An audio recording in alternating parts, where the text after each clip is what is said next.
Hello there, I am Mike Nebling. I'm your instructor. I am a professor, an assistant professor to be precise, at the University of Michigan, where I work in the School of Information. I thought I should introduce myself and tell you maybe a few things about myself before we go really into this XR MOOC specialization. So I've been working in this space for about 5 years now, I would say. I've been doing research in this space, specifically in the area of human-computer interaction. And I've been teaching in the residential program at the University of Michigan for 3 years now, 2 AR/VR courses, one focused really on design and one focused on development. This is in many ways an update of the teach out that I've done a few years ago with a few of my colleagues. It was the Augmented Reality, Virtual Reality and Mixed Realities teach out from the University of Michigan. Maybe you've seen me there. It was great to meet some of the learners in that MOOC. And many of you have actually said, we wanted to learn more about design and development. So we've heard you and we've added significant content in both of these areas. Right, so I care about XR. You guessed that. It is really important for me that we all understand these technologies. They are making it into our everyday lives. They are there. They're not going to go away. We still have an influence on how to shape those technologies so that we have a better control, right? How these technologies make it into our everyday lives. In any case, it's time for me to pay back and pay it forward. So I hope what you learn here today is something that I had to learn myself, not just today, but over the next few weeks. It's not going to be that fast. Almost tricked you there, right? And I hope that you share that knowledge and that you invite other people to also learn about these things. Not everybody cares about development. Maybe some of us care about design, hopefully even more. And then a lot of us should really care about where this space and these technologies are going. And we should have some critical discussions about this. So, thanks for letting me meet you and joining me in this effort of spreading the knowledge around XR. And I really look forward to seeing you in the course. Hope we get to interact with each other, maybe perhaps even meet in person one day. That would be exciting. Hello and welcome to the XR MOOC.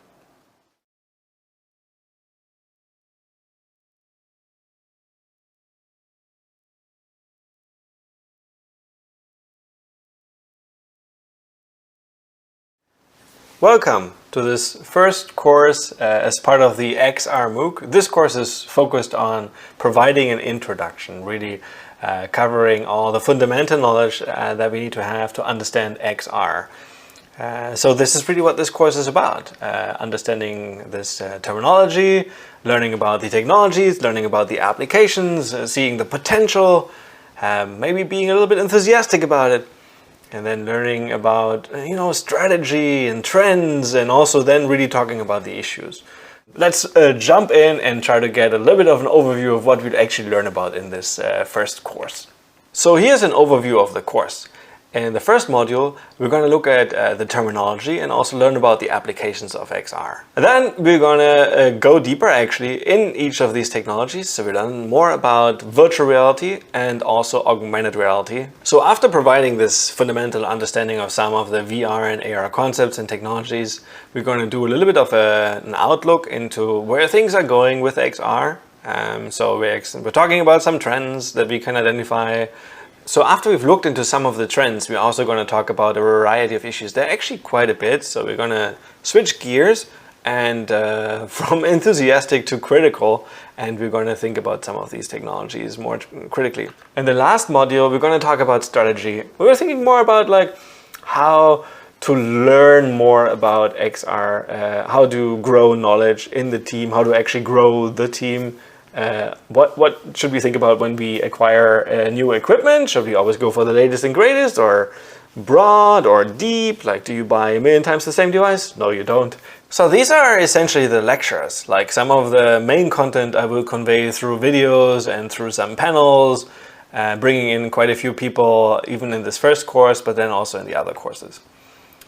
In terms of how we assess learning, well, you'll read the details later, but there will be quizzes. After every module, there's a quiz. So this is a Well, a mechanism for us to make sure that we are engaging with the content critically. What you will also see is that there is actually an on-us track. So there's additional content, especially some activities and exercises that I think will require more of your time, but also allow you to engage much more critically with the content. And so actually go deeper and develop your knowledge further. And so I think the on-us track is really a great opportunity.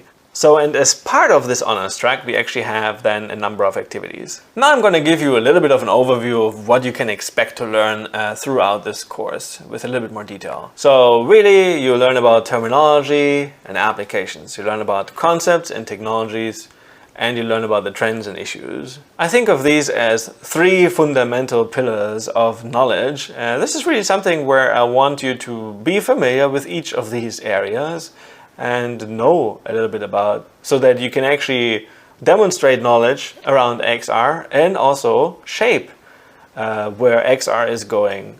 So I said we learn about terms, right? So here I list out what virtual reality is, augmented reality, mixed reality, and extended reality. And we're going to learn about this obviously in a lecture. And one is going to be a little bit more traditional, and then one is actually using XR technologies. So here you're seeing me sketching in a tool called Tilt Brush. I'm actually in VR and I'm sketching out the reality-virtual reality continuum. So after learning about these key terms and really understanding some of the fundamental concepts, we're going to look at the XR technology landscape. We're going to look at four things really in this landscape: the devices that are out there, the platforms, the applications, and the tools. You're going to learn about some of the applications, like you're going to see me play Beat Saber, and obviously there was a learning goal behind this. What we learn here is more about VR. So on the AR side of things, one thing that you may have heard about is Pokemon Go. It actually popularized AR a few years ago. So these are some applications, and they were more in the space of gaming, frankly, but this is really where a lot of movement is right now in the XR space. But we're also making it slowly, at least, into productivity. You'll learn about some of the tools, but you'll learn much more about tools in the courses focused on design and development. So in this one, I'll talk a little bit about immersive authoring, and I give a little bit of that overview. Here I'm just editing a 3D scene on an iPad, but then I'm actually jumping into AR and I'm continuing the authoring right in the studio using the iPad here. What I'm using here is actually Apple Reality Composer. That's a tool that's available to you as well if you have an iPad. So this was actually just a summary of what happens in the first week. So you'll see we will learn actually quite a bit, and we'll learn through examples. We'll then actually also, develop a little bit more knowledge on the concept sides of things, and then going deeper into technologies. So I have like two modules. They're divided into AR and VR, and then each into concepts and technologies. And we are going to ask some of the basic questions around AR and VR, the key concepts. We're going to learn about the technologies with lots of examples, and also you will see demos throughout. So as we learn about some of these concepts and obviously the technologies in AR and VR, I want us to develop a mental model that we can use to answer some of these questions. So when you engage in a new project, you're going to start some kind of new XR project or initiative.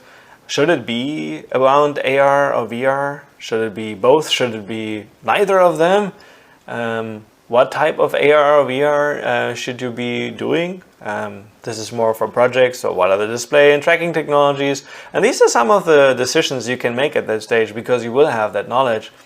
Which types of platforms and devices are out there, and which ones fit the best the requirements that we have and the needs of our users. And then which tools and actually design tools and development tools should we be using throughout the process? So these are the questions that you ask yourself at the beginning of the project, and that I want you to be able to answer at the end of the course. We're going to learn about this XR technology tree, and then we're going to learn about how to turn this technology tree around, because what's important is to know how to ask the right questions. We're going to talk about trends in XR. I said we're going to use a human-computer interaction lens. So we think about design, and we're thinking about these three angles: from people or users, from tasks and technology. And then we're going to talk about issues. COVID-19 really has been a major disaster in many ways, and it actually had quite an impact on the XR landscape, at least from a needs or desires perspective. A lot more interest in XR. We're going to talk about 3 other classes of issues around social and ethical concerns, around accessibility and equity, and around privacy and security. Finally, as I said, we're going to look into strategy. Right? We're going to look at the knowledge, equipment, team, and users, and how to grow each of these. Really how to have this mindset of growth, and what are some strategies to, for example, increase the knowledge on your team, or make your team stronger in the XR space, or actually, well, educating more people and being an evangelist of these technologies so that eventually there will be more users. So basically, at the end of this course, you will have the fundamental knowledge and also have, well, at least some language and insights into strategy, and can contribute to discussions around shaping XR.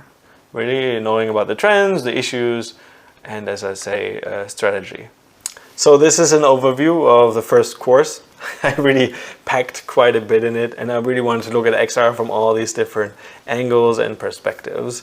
This course is really something that I'd like everybody to take, independent of whether you are interested in design or development, or you just want to have a rough understanding of these technologies, you want to be able to participate in discussions, you want to contribute meaningfully to how some of these technologies are shaped. And as you can probably tell, I'm really passionate about these things, and I want everybody to know about it so that we can have actually critical discussions around some of these issues. And the more people know about this, the better we are prepared for this future where XR, I think, will be part of our everyday lives.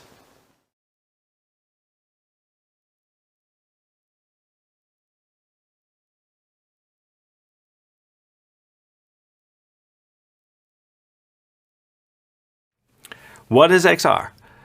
A question that I'm often asked. So this is an intro to XR, and I want you to learn about the main terms and technologies in this segment. So the terms that you are probably most familiar with at this stage is virtual reality and augmented reality. We often say AR/VR, but there are actually very different technologies associated with these terms. So when you say virtual reality, I always think of this idea of replacing the reality around the user. We do this by providing a computer-generated virtual environment.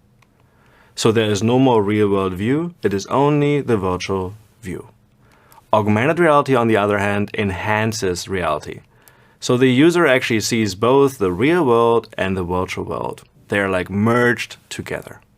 So the real and virtual, we call this a composite view. Now what is interesting is that the R in VR is actually not the real world. It is a synthetic, a computer-generated world. And the R in AR actually refers to our physical real world around us. So let's focus on virtual reality for a moment. Virtual reality is defined in terms of 3 main characteristics. The first being that virtual reality emphasizes autonomy and agency. So the user at all times stays in control. We achieve this through head tracking and using the body as input. So if I show you an example using a VR headset, when I put this on my head, the device is being tracked in 3D space. And I can use my body as input. Now the way this often works is through virtual reality controllers. But what is increasingly possible as well is to just use your hands as input. In addition to your hands, you can also use speech as input. So this is actually leading us directly to the second main characteristic, that virtual reality provides natural interaction using gestures with a controller, hand or fingers, and speech as input. The third characteristic of virtual reality is that virtual reality gives us a sense of presence, the feeling of being there. So as we enter the virtual world, we are being immersed. This immersion is happening by stimulating multiple of our senses. The visual, any kind of audio, as well as with more advanced VR technologies, you will have forms of haptic feedback and some other ideas, including even olfactory displays, which is you smelling whatever the virtual environment is around you. Great. Now let's focus on augmented reality. Augmented reality is also defined in terms of three main characteristics. The first being that augmented reality combines real and virtual objects to produce a composite view. So it's not just visual objects, it can also be audio information overlaid. Let me give you an example. If I put on this augmented reality headset,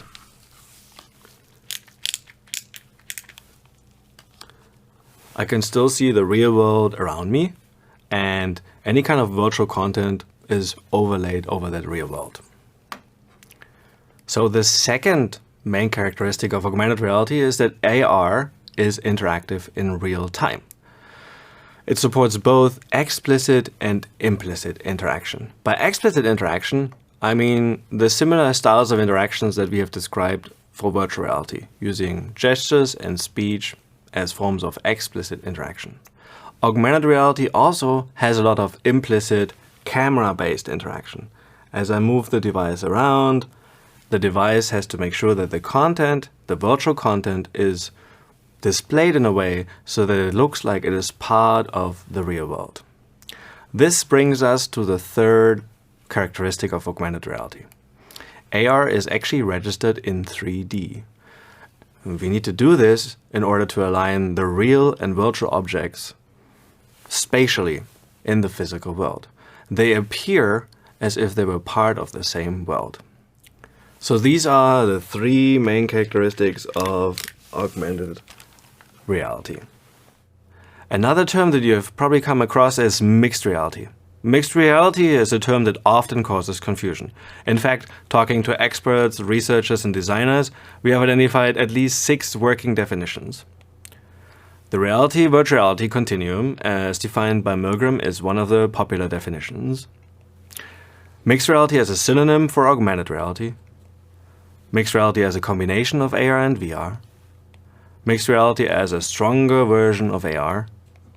Mixed reality as a type of collaboration. And mixed reality as the idea of aligning physical and virtual environments. These are all valid definitions, and I want to zoom in on one that is popular, at least in the research community. Now, mixed reality in terms of the reality-virtuality continuum is defined as follows. It is the spectrum from the real environment without any augmentation to the virtual environment, which is completely synthesized, computer-generated virtual content.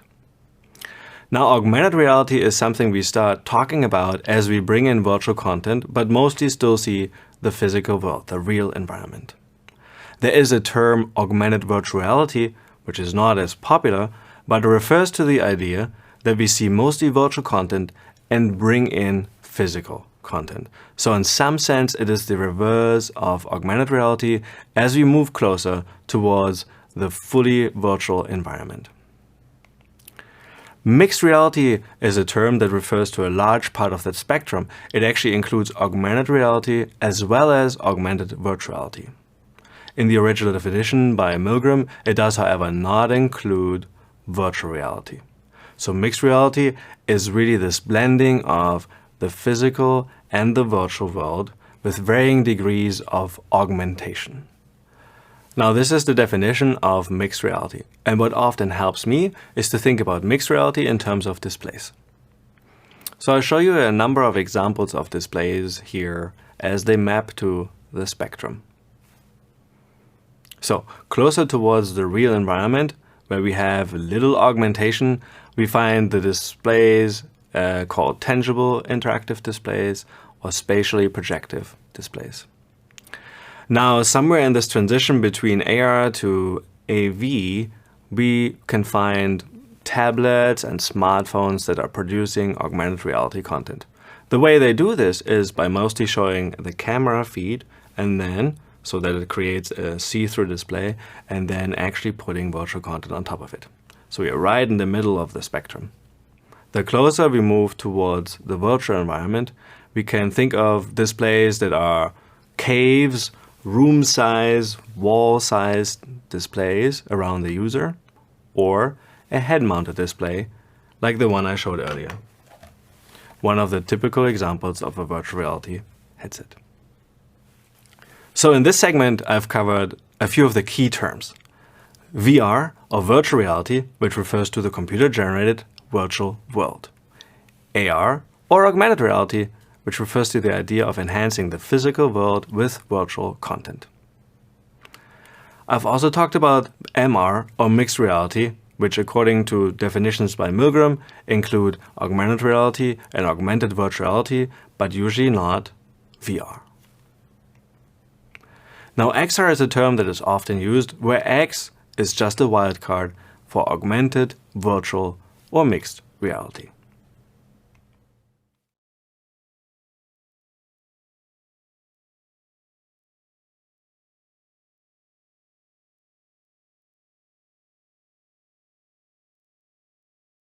So I wanted to teach you about virtual reality and how it relates to other concepts while I am actually in virtual reality right now. Okay, so if we were not in virtual reality, we would call this the reality, the real world, okay? And so I'm going to put on the other side of the spectrum, if you will, VR, okay? And so I want to tell you how we actually get from the real world to the virtual world, the virtual reality that we often talk about in this course. And I do this by introducing a few concepts, okay? First, we're often going to talk about AR in this MOOC specialization. And AR as augmented reality is the idea of adding virtual content on top of the real world. Now, you still mostly see the real world, but you do add virtual content. If we added a lot of virtual content, we would actually make it over to the point where it's all virtual. And this is like where I am right now. Everything in here is virtual, and I can resize it, rescale it. I can walk through it, can do all these things in virtual reality, many of which we can also do, obviously, in the physical world. It is still some form of reality. So if we add all this, we end up over at the virtual reality side. Now, there's one concept that not a lot of people are familiar with, but it's called AV, it's augmented virtual reality. And augmented virtual reality is really this idea. It's the inverse of AR. It is mostly virtual, and we augment the virtual with physical content. So for example, what you will probably notice is that obviously I do have physical hands, but I don't see them in VR. What I see instead is the controllers. Now, these controllers are very good approximations of my hand movements and where they are in 3D space. So you might call this a form of augmented virtual reality, where you actually bring the real world coordinates and to some sense also the pose and the motion of my hands into the virtual world. And so again, there are also versions of this where you actually do see virtual representations of your hands. And now we actually do have hand tracking and can actually get very good at actually entering virtual reality to the extent that we may one day not be able to tell the difference between the virtual and the real world anymore. Now, two more concepts that are relevant for us. First of all, we usually call this entire space here mixed reality, so MR. And it's really like a fancy term that has been used a lot in promotional videos as this kind of like new thing. But to be honest, mixed reality has been defined in 1994 in the research literature, at least, by Paul Milgram from the University of Toronto. That was really based on a literature review of all the things we have been doing for more than a decade at the time, right, in 1994. So AR, VR, and MR are really old concepts. Now, we call this MOOC specialization, I'm going to bring this back so I can actually draw this nicely, we call it the XR MOOC, okay? And now, how does XR really fit here into the picture? Well, it actually refers to everything that is augmenting the real world, including full virtual reality. And the X is really just a wild card for AR, VR, or MR. And so that's how I'd like you to think about it. Some people refer to it as extended reality. Again, it is actually not introducing any new kinds of interactions or any new ideas. It is really just a concept to refer to this entire design space. And that's how I'd like us to use the term, where X is mostly the wild card, again, for AR, VR, or MR. Pretty cool, isn't it? I think this is a really powerful tool for teaching and learning. Could imagine that in the future we actually do more and more lectures just in VR, perhaps with more interesting content. Conceptually, this was definitely interesting content, but you could imagine that I actually start sketching out entire virtual spaces to describe architecture ideas or explain physical phenomena. And this is a lot of the stuff that we'll talk about in this MOOC specialization. And I really look forward to actually welcoming you once this is going to launch, and it's going to be cool.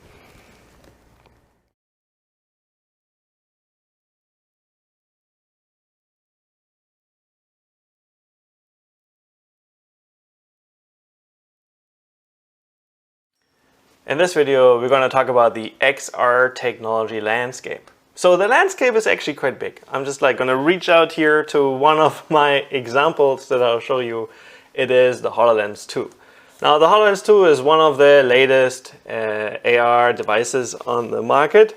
So definitely a lot of changes around the device, and comfort is good, and the visor has changed, and some other things have changed. But how do we actually now assess these improvements? And are they actually improvements? And yes, they are.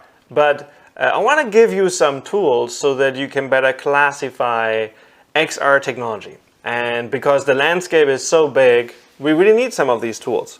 So I'm going to actually jump right in, and I'm going to start with a little bit of a complaint here. And my complaint is that there is actually a lot of hype around AR and VR technologies, and we're not always very honest. So there's often new terms for essentially the same technology. We see over-promising promotional videos all the time. There's a proliferation of new devices with actually just minor differences in display resolution and field of view, which are actually some of the key factors. So the HoloLens 2 is a good example here. In terms of resolution and field of view, the improvements are actually quite minor. And I have to say, I understand it's technically really, really challenging to improve and increase the field of view, for example. But yeah, let's just be honest about it. Many technical aspects are rapidly improving. I'll grant you that. So hand, finger, and eye tracking are actually now becoming a standard, and are actually quite good already. But we still have to make a lot more progress. There are still strong technical and design limitations. For example, environmental understanding are still rather basic. And by environmental understanding, I mean if you were a computer and you were looking at me, well, would you be able to tell that I'm a human, what kind of gestures I'm doing, and where I am in the environment? So the idea of this segment is to introduce you to 4 classes of XR technology. Yeah, really help you think through that space. The first class we're going to talk about is devices. Now devices, well, we can distinguish between standalone or built-in kind of XR devices. So devices that have built-in XR technologies or are standalone, they're separate. As an additional device you have to, for example, put on your head. And we can think of them as tethered or adapter-based devices. So, for example, some devices wrap around your smartphone, like the cardboard wraps around your smartphone, or the Rift and the Vive, they have to be connected to a computer. So I'm going to show you 2 examples here. On the built-in standalone, well, we have the HoloLens 2. It is, when it's charged, it is a standalone device. It's a fully self-contained computer. Yeah, just goes on your head. And off you go. Do a little bit of AR. Pretty cool. That's an AR device. And then on the VR side of things, I have the Quest here. Now you're wondering, why is it tethered? Well, because it can, and that gives it some improvements, but it doesn't have to be tethered. Okay, so this is also a standalone device that just goes on your head and gives you VR. Now I said it can be tethered, so this is where this classification starts to blend and blur a little bit, because the Quest actually, with the Oculus Link, which is essentially just a USB cable that goes into the device, we can connect it to a computer, and that actually allows us to, well, turn this Quest into a Rift S kind of capable device, giving it more computing power and ability to render heavier graphics, if you will. My other example is the Google Cardboard here. So the Cardboard is actually an adapter, and we call this also tethered. It needs to be connected to something. So the more traditional understanding of tethered would be you connecting a device to your computer. And I can do this with a Quest, and it actually can be changed. It's one of these hybrid devices between standalone and tethered. So I connect it back. All right, this was just the first part of our little classification. We're going to look at platforms next. So when it comes to platforms, we can distinguish between specific platforms. So for example, the Oculus, the Vive, or the Magic Leap. They connect to the corresponding devices that are listed here. There are differences between just Oculus and Vive, and so these are technical differences. And so you could build specifically for these platforms, or you can take a cross-platform approach. So you can build on some technology like Steam VR, Windows Mixed Reality, or WebXR, which allows you to bridge multiple platforms. I want to introduce you to a third and a fourth class. My third class is applications. So some people refer to XR technologies as applications. And then I think we need to distinguish between XR apps like Beat Saber or Snapchat and apps which are just mobile apps, for example, with specific XR views and modes. So they allow you to go into VR or into AR. So here I have two examples, IKEA and Amazon Shopping, that actually now have built-in AR views.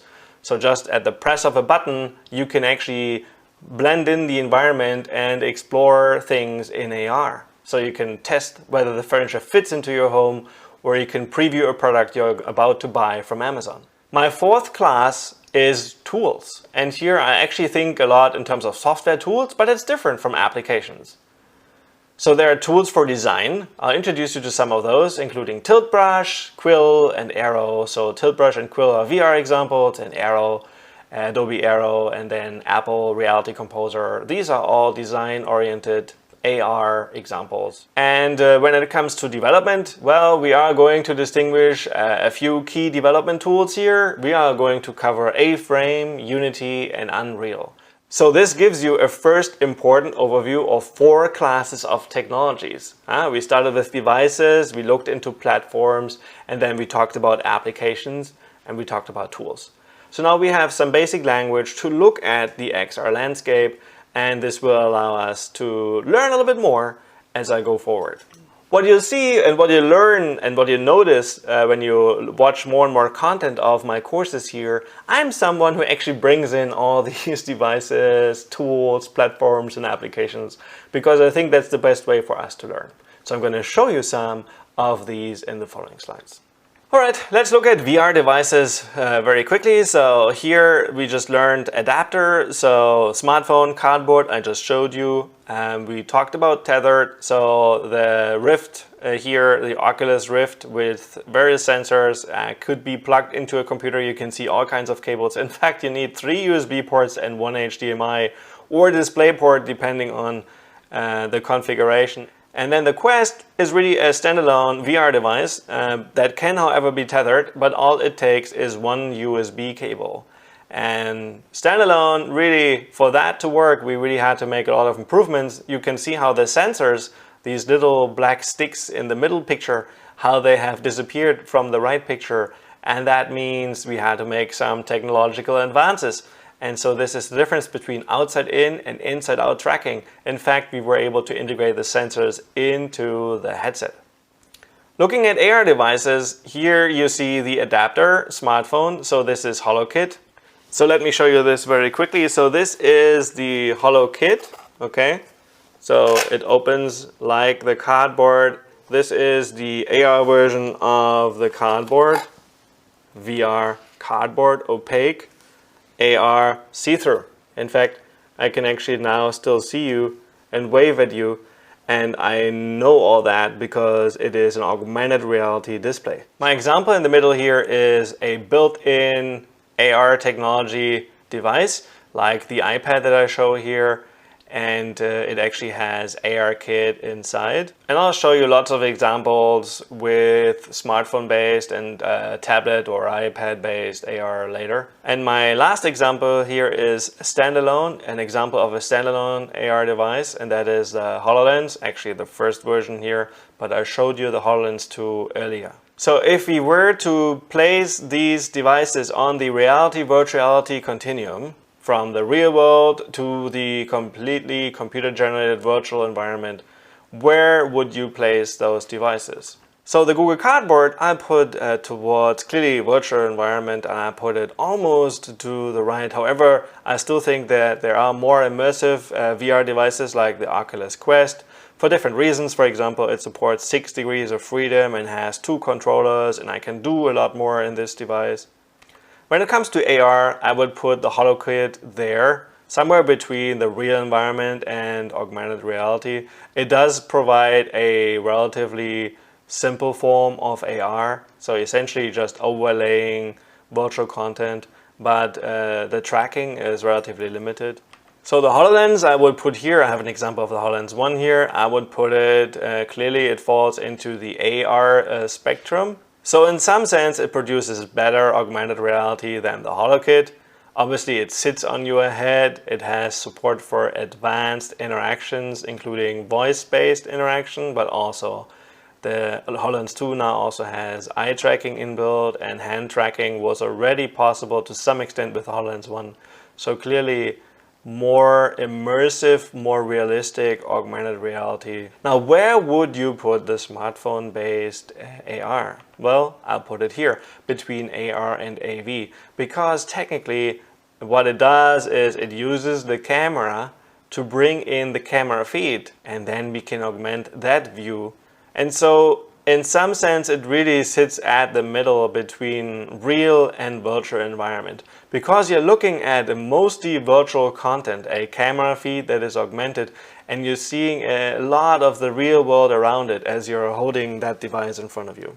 Alright, so now we have placed these technologies on the reality-virtuality continuum. So these were obviously just a few examples of AR and VR devices.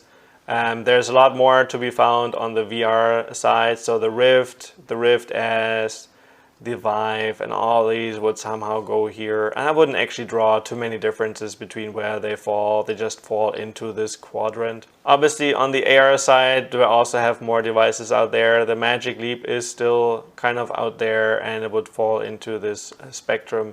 There have been many other kinds of AR devices and VR devices that I don't include here. I did include some of the popular examples, and I realized that over the next few years we will actually find new examples of AR VR devices, and it will be up to you to place them on the spectrum. So let's look at VR platforms and devices. I talked about the Oculus. We have the Rift, the Go, the Quest as examples here. They have applications that can be accessed through the Oculus Store. There's actually a difference between each of these, so they all have their own Oculus stores. And we are only now beginning to see cross-store application access, so this is a little annoying, but something to keep in mind. For HTC Vive, it's a similar story. We have Vive and Vive Pro as examples here, and applications are distributed through Viveport, that is the App Store. On the Microsoft side of things, we have Windows Mixed Reality as primarily VR. The HoloLens also falls into this Windows Mixed Reality spectrum, but let's just consider it separately. And a virtual reality app based on some kind of Microsoft platform would go through the Windows Store. So as a developer, it really makes a difference whether you're developing for Oculus, for HTC, or for Microsoft. And there are other examples as well. So what are some ways to actually do cross-platform development? Here I show Steam VR and WebXR. So Steam VR is the VR plugin to the popular Steam platform. The Steam platform can be used to acquire both games and also applications. And with the VR integration, you can actually get applications that run on each of these platforms. In fact, you can run them through Steam VR, and then you can use an Oculus, an HTC Vive, or a Windows Mixed Reality VR device from Microsoft, and you should be able to see it. Another important cross-platform approach is WebXR. WebXR is really an evolving specification for the web that allows us to build web applications that can then actually be accessed through each of these devices. So it's a very important way to reach across platforms. Looking at the AR side of things, here we have on the smartphone side ARcade and AR Core. They allow you to reach iPhone and iPad, and then maybe in the future Apple Glass. And then AR Core Android devices you can reach with that. So AR Core runs on a number of smartphones based on Android, and then distribution of applications is through the Play Store. On the Microsoft side, we're talking about HoloLens, and again, distribution is through the Windows Store. Now you notice that Steam VR is gone. We only have WebXR as the primary way to actually distribute across all these kinds of platforms through the web.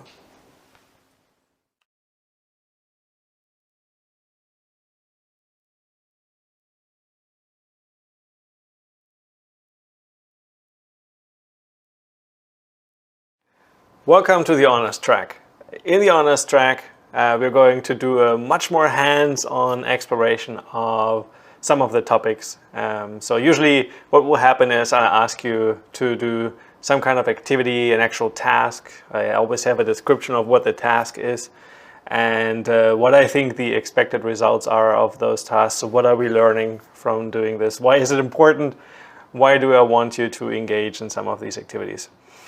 In this course, we don't actually have a peer review, but in the other courses focused on design and development, where you will actually create a project, we do have more of a peer review.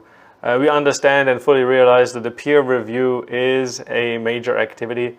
And I think in this course we can do without the peer review, but that doesn't mean that you should not discuss the issues with your peers. In fact, we will actually ask you to do so, but you will not be formally evaluated and assessed by your peers. So that's a major difference to the other tracks in the other courses.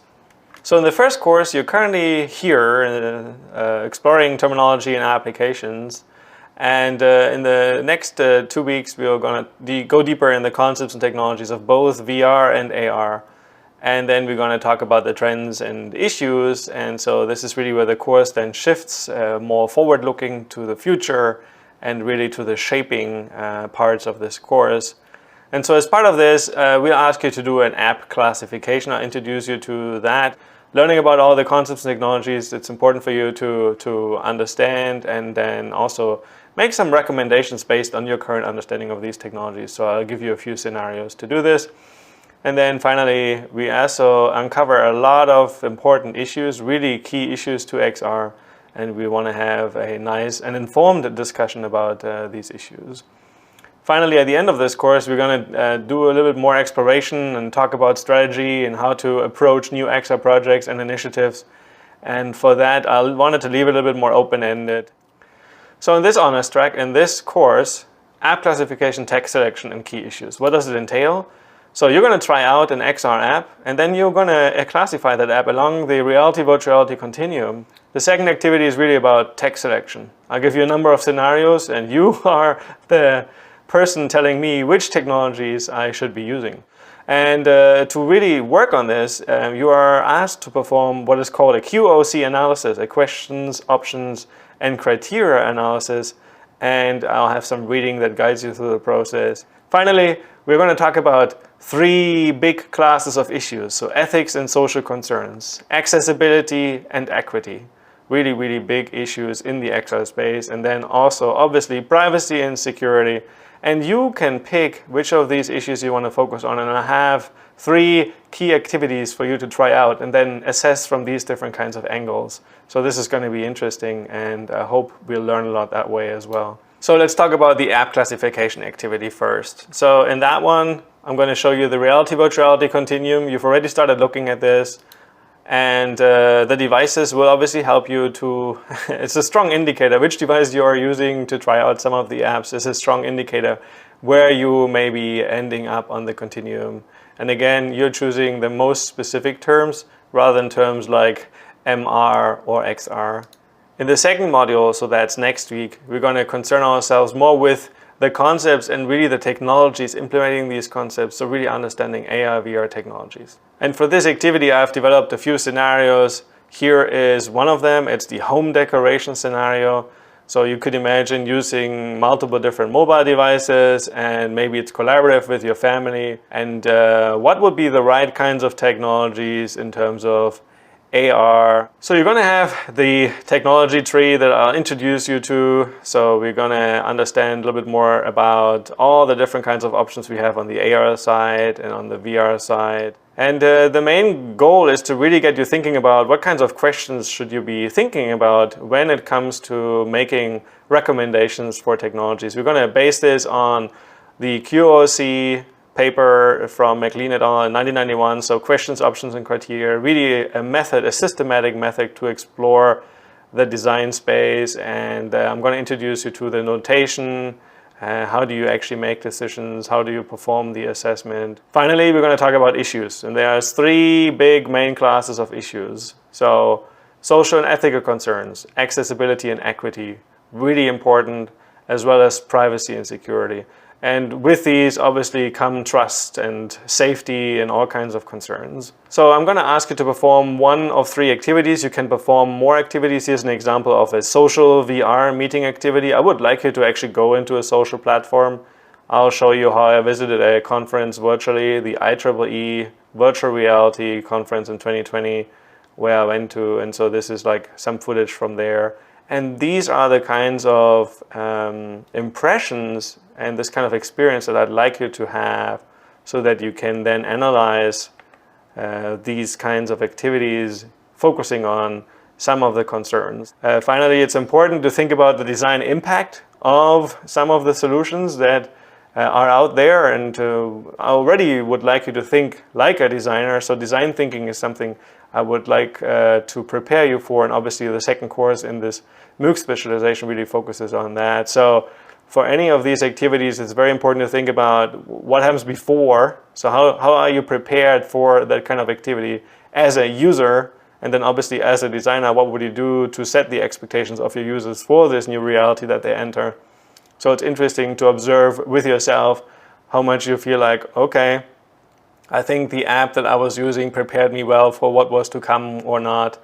Obviously all the kinds of thoughts and concerns you had while you were using it, so during the activity. And so therefore obviously as a designer we would want to balance realism with comfort and safety is really the utmost important issue that we want to definitely address. Our users need to be safe.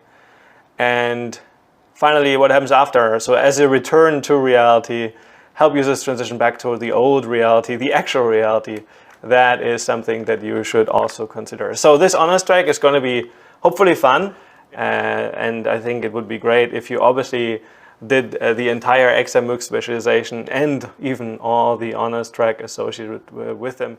I'm looking forward to our discussions, looking forward to the kinds of results you're coming up with, and I hope to see you in the honors track.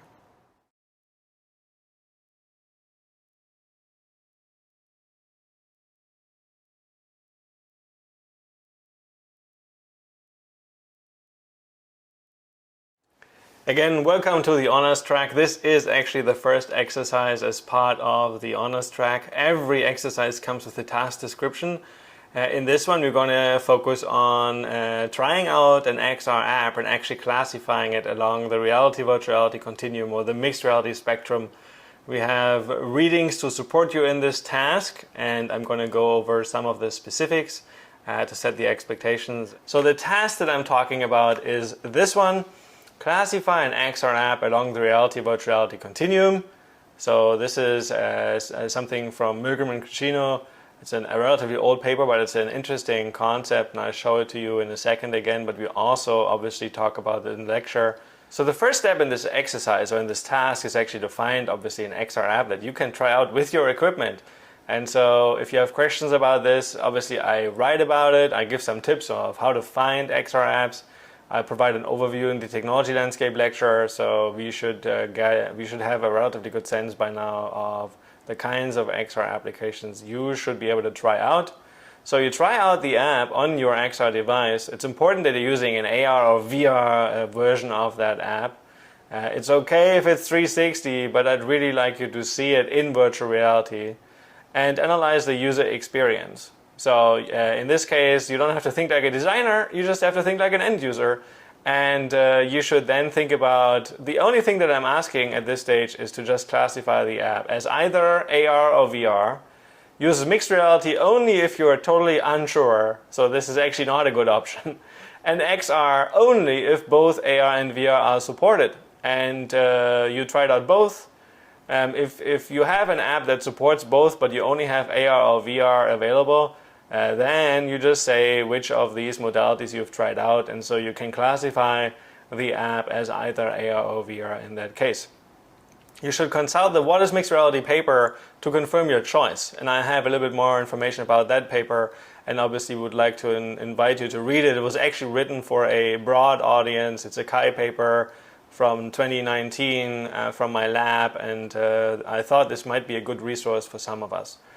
And then optionally, you can try out another app, ideally at the opposite end of the spectrum, so you get to see a little bit more about these different extreme points in the spectrum. So better overview of the XR technology is what I'm hoping you would get from this exercise. Also, this idea of considering the entire spectrum, so the entire continuum, not just the extremes. And so really exploring whether something could be characterized as augmented virtual reality. And then possible definitions of mixed reality. So I think that's where the paper is very useful that I ask you to read, because it does identify 6 working definitions that we have uncovered from talking to experts and in both in industry and academia. And it was interesting to see how they don't disagree, but they have very different views on mixed reality as a spectrum and what it entails and what makes an app a mixed reality app. And so I think it's good to have this overview. That's the whole point of our paper, to facilitate communication. And so here I show you obviously some examples. I have tried out some of the apps. So this is me playing a Beat Saber. And where do you think this is? I mean, the fact that I'm wearing this occluding headset suggests that it is a reality app. Right? Okay, and that's where you put it on the spectrum. And you can also reflect a little bit on the user experience. Here, this one is tricky. Pokemon Go, which I actually still don't really understand. Initially, this view is neither augmented nor a virtual reality. It is actually, I don't even know what to call this. It is a location-aware 3D mode. This is not augmented reality. I mean, it does map to the space, but according to the mixed reality paper, it might actually be weak augmented reality, but I would normally not call this augmented reality. And so you can see, obviously, augmented reality is the term that is usually associated with Pokemon Go, but as I show now, we can see a little bit more kind of like augmented reality here. It's really not great, actually. It doesn't work very well. Maybe it works better for you, but in my experiments, now I'm not just looking for excuses why I didn't catch the Pokemon. No, I can hear you say that. No. It's just very interesting how I just didn't really understand how the game is supposed to work. Also, the fact that these objects appear in the middle of my room, kind of like as if they were in another room, so no occlusion, no advanced augmented reality. But yes, this would be more along the side of augmented reality. So yes, refer back to the definitions. Obviously, virtual reality replaces reality. So by now you would have guessed that Beat Saber was an example from the virtual reality space. And augmented reality is obviously enhancing reality, but you can still see the real world. It's actually a composite view. And we talked about these definitions. I also highlighted the fact that the R's in each of these are different. Here we have a computer-generated, a virtual reality, and here we actually have the real world. The R is the real world, and that's something to consider.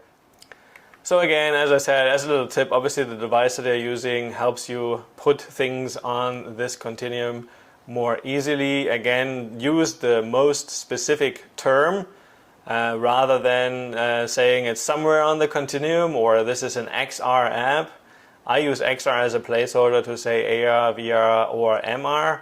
I wouldn't really like it if you classified something as mixed reality without a good reason, if there's no more specific way to classify an app.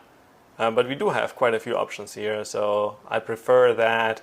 And really, I'd like you to go through the exercise and actually try out the app and then place it, localize it somewhere on this continuum. It is a continuum, so this may make things a little bit ambiguous sometimes, and that is also part of the exercise. So to provide more support as you're going through this exercise, and also as a way of confirming some of your choices, I wanted you to read the What is Mixed Reality paper. It's an invitation, okay?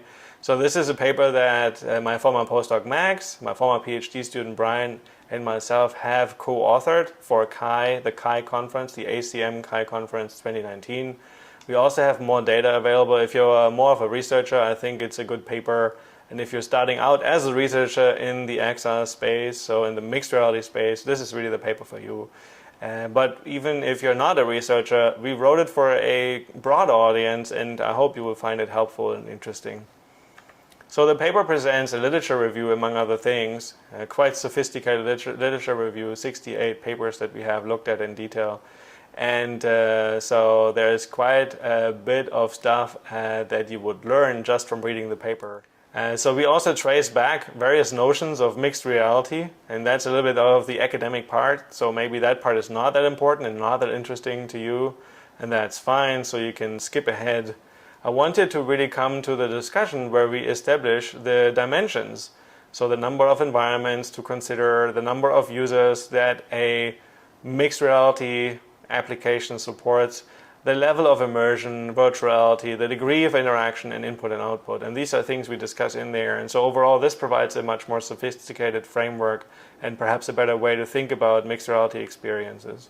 My postdoc Max really wanted to say in the end, he really wanted to write in the conclusion, the answer is it depends, and so we kind of left it there. But it's more than it depends. I mean, the paper offers different ways to think about it. It really establishes the aspects of reality that are often considered. So motion is a very prominent one, audio, haptics, taste and flavor, or even smell. So olfactory displays is something that is supported in some, at least virtual reality systems that I've tried out. And the other way to think about it is obviously if you start classifying an app in terms of the number of environments, so is it both in the physical and in the virtual world, or is it just in one of them? That is a strong indicator of where we are on the spectrum. The number of users helps you further classify. Obviously, level of immersion and level of virtuality, these go hand in hand, but they are different notions as we establish in the paper. And so I invited to read it there. And then obviously, the degree of interaction, and throughout my XR MOOC specialization, I also distinguish between implicit and explicit interaction. So this comes back every now and then, especially in the design and development oriented courses. So implicit would be more camera based, you looking at something accidentally. So implicit can also be accidental actions, but it's more like camera based interactions. For example, in AR, when you're bringing markers into view, although this could also be done as a more explicit form of an interaction. Other ways to think about explicit interactions include specific gestures and speech commands, but these are just examples. And so the degree of interaction and what is supported in an app also tells you a little bit more about the immersion, the level of virtuality, and these all really go hand in hand. Together, these factors allow you to characterize an XR app in a little bit more advanced and sophisticated way than just placing it on the spectrum. But so this paper would allow you to verify some of your choices and also be aware of different working definitions, and also the fact that there can actually be some ambiguity where we put an app on the spectrum really depends on a number of factors as we lay out in the paper. And I'm looking for these kinds of cases where it's not clear-cut, and that would be an interesting starting point for some of the discussion in our forums.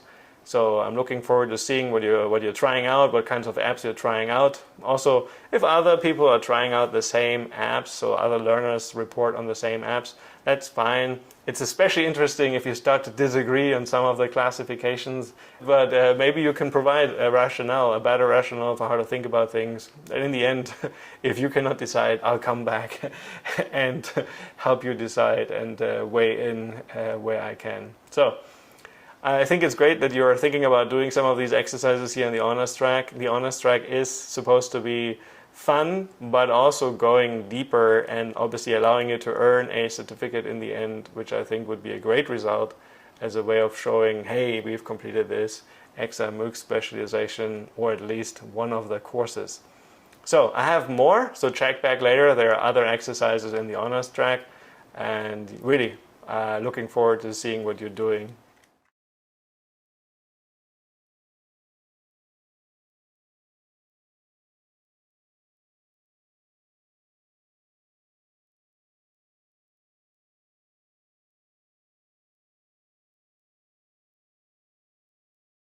So now, this is my car, okay?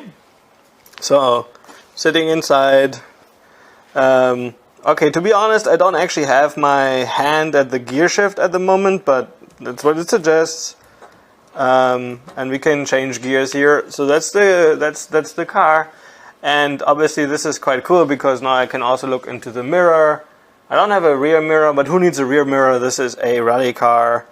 And so we're gonna get started, and we drive a little bit around, and it's definitely quite immersive.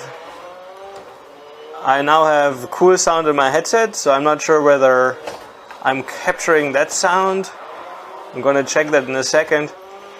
It's definitely a little more immersive than what I showed you before, and that was a good slide. And obviously I can like look around, right? So just like when you're driving, I mean, if you were sitting next to me, I could be looking at you the whole time. Okay, nothing happening here. This is just practice. And I'm gonna double check that we have the right sound. And then, because now the sound is going to the headset and not to the TV, maybe that'll make a difference. So I'll be back in 1 second. And we're gonna just start the championship here. And I'm so excited. This is quite tough, so definitely a challenging game. A good simulation. I mean, I don't know what it's like to drive a rally, but I think it's pretty cool. And off we go. Yeah, I have a little bit of a coach giving you some tips. We're probably not going to do very well. Just I'm nervous, you know, and I'm actually not that good in the game. So let's get started. Yeah, thanks. Have a good race. All right. So thumbs up, and yeah, I'll put my headset on. Don't worry. Okay, we're just getting ready. I'm sitting in the car. It's a little bit weird. There's this chair. Okay, you know, definitely not so well. We have a car in front of us, but that's fine. There are still 4 others, so whoops. I'm gonna push this guy a little bit off. We really have to cut the corner here, and I'm being, attacked left and right, but that's just life. And there we were jumping. Whoops! Oh. And now I need the handbrake, but I am definitely not doing so well today. I usually struggle, but it's actually quite cool with VR. So it feels quite realistic. And this is the hard part. And there are people who are really good at this, but I'm not. And as you can tell, but I'm not doing so badly. So, ooh, that was not so good. I think I'm almost the last. So, that is obviously quite sad. But, maybe, yeah, this is a very useful tip. Follow the cars ahead. Anyway. Yeah. I haven't been driving for a long time now. Ooh. I'm not sure whether it looks like I know what I'm doing, but I mean the whole point is, to show you that it's fun and can be quite immersive. I'm gonna, after this lap, I'm gonna be done, I promise. Maybe. We're gonna go, oh, come on. So it's very realistic in terms of like the materials that I'm on. Also have a very different driving style. So we're definitely the last now, so. This one is hard. I never really know how to drive on this gravel or whatever it is. And also, sound isn't ideal at the moment, but I hope... Okay, we'll just stop here. And we'll accept the defeat. And I think the 360 died, but... Well, that was me driving a little bit. So, how they usually do interviews post game. We're gonna so we're gonna let me just say it was a tough race, and 5th place is a good place, right? So I mean out of 5, but nobody knows that. All right.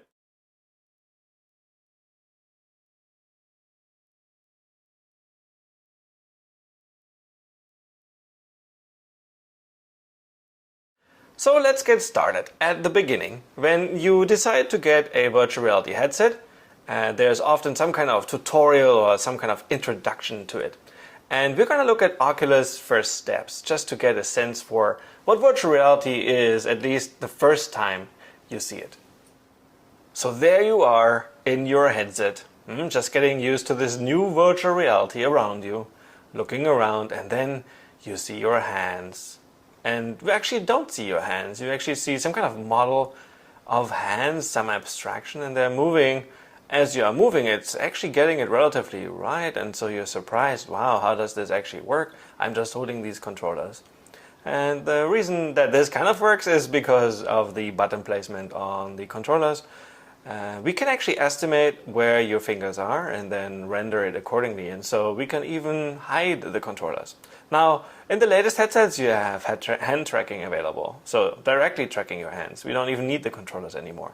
But in the Oculus Rift and Rift S, in the beginning, at least, this is what it looks like. So then you're getting familiar with this virtual reality. Huh? There are buttons that you can press, and objects spawn like out of nowhere. It's like magic. So you're picking them up, you're throwing them around, and you are surprised by their behavior and the fact that they always come back. I wish this were money that I could spend and it would just always come back. And then you're picking up some other objects. So here I'm starting to, freak out because paper airplanes. I mean, paper airplanes in virtual reality. That's really what we need at this stage. And it's flying, and I'm doing a good job.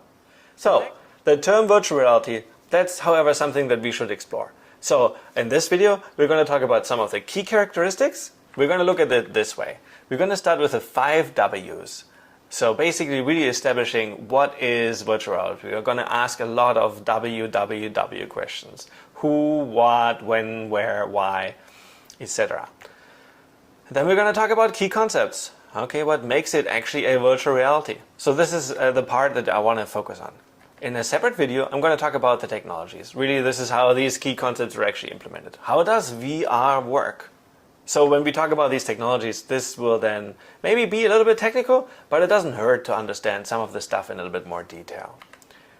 And then throughout, you'll see some demos, me demoing things. And actually, as part of the course, I want you to get involved as well. And so you're trying out some of the demos yourself, and you can report on some of these experiences. So let's start with the 5 W's for virtual reality.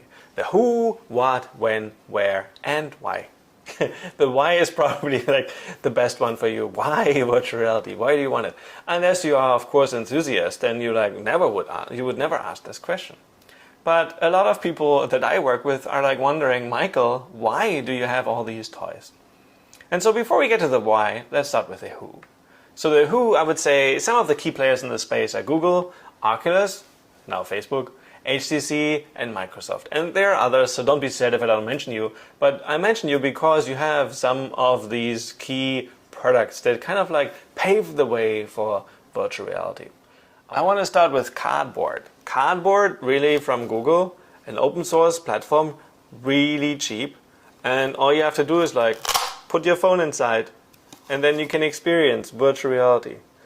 For many of us, this will be, or was, the first time we actually saw it. I often do this in the classroom, and so this is actually a really good way to bring virtual reality to the masses, if you will. Unfortunately, this is kind of like on the verge of dying. So mobile, the idea of using a mobile phone and an adapter like this is not being pursued actively anymore. We're actually going really towards some of these more mature 6 degrees of freedom headsets. So these are some of the concepts I talk about here as well, so that we get a better understanding. Why is this happening? How is this different from the other thing you just talked about? We'll get there. All right, and now I just grabbed the Daydream. So the Daydream is kind of like the deluxe cardboard, okay? Made of nice material, comes with a controller. 3 degrees of freedom. We'll talk about that again. Goes on your head. Boom. Even stays there. So it can be wrapped around.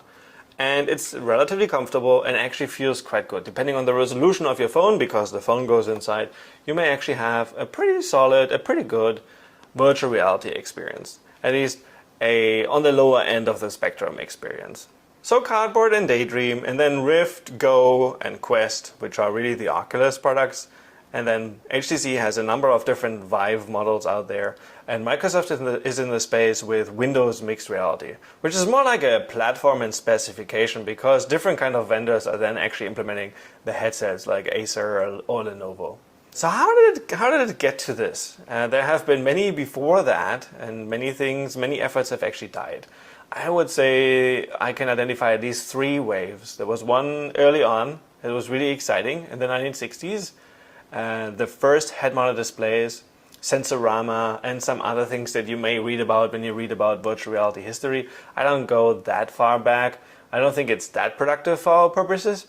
And then the second wave was really virtual reality movies and games. So this is in the 90s. So Michael Douglas, when he was still doing movies, that VR was a thing, okay? And it was really interesting. And then Nintendo had the Virtual Boy. And that's not something I've experienced myself, but maybe you have. I never played with this, I never got to play with it, but I know that there was a lot of hype around it. There were also various data gloves, so really haptic gloves, that some people were at least buying into this, and so this was the second major wave. And I'd say the third major wave is the one we are kind of like riding on at the moment. It started more or less with the Oculus Rift as a Kickstarter project, really in 2012, and then bought by Facebook, and then made it more or less kind of like a mainstream platform for VR now. So where is VR being used? Well, it used to be mostly in research labs and enterprise contexts, but I'd say now it might actually be used by you as the consumer, or you as one of my students in my classes, including this online course as well.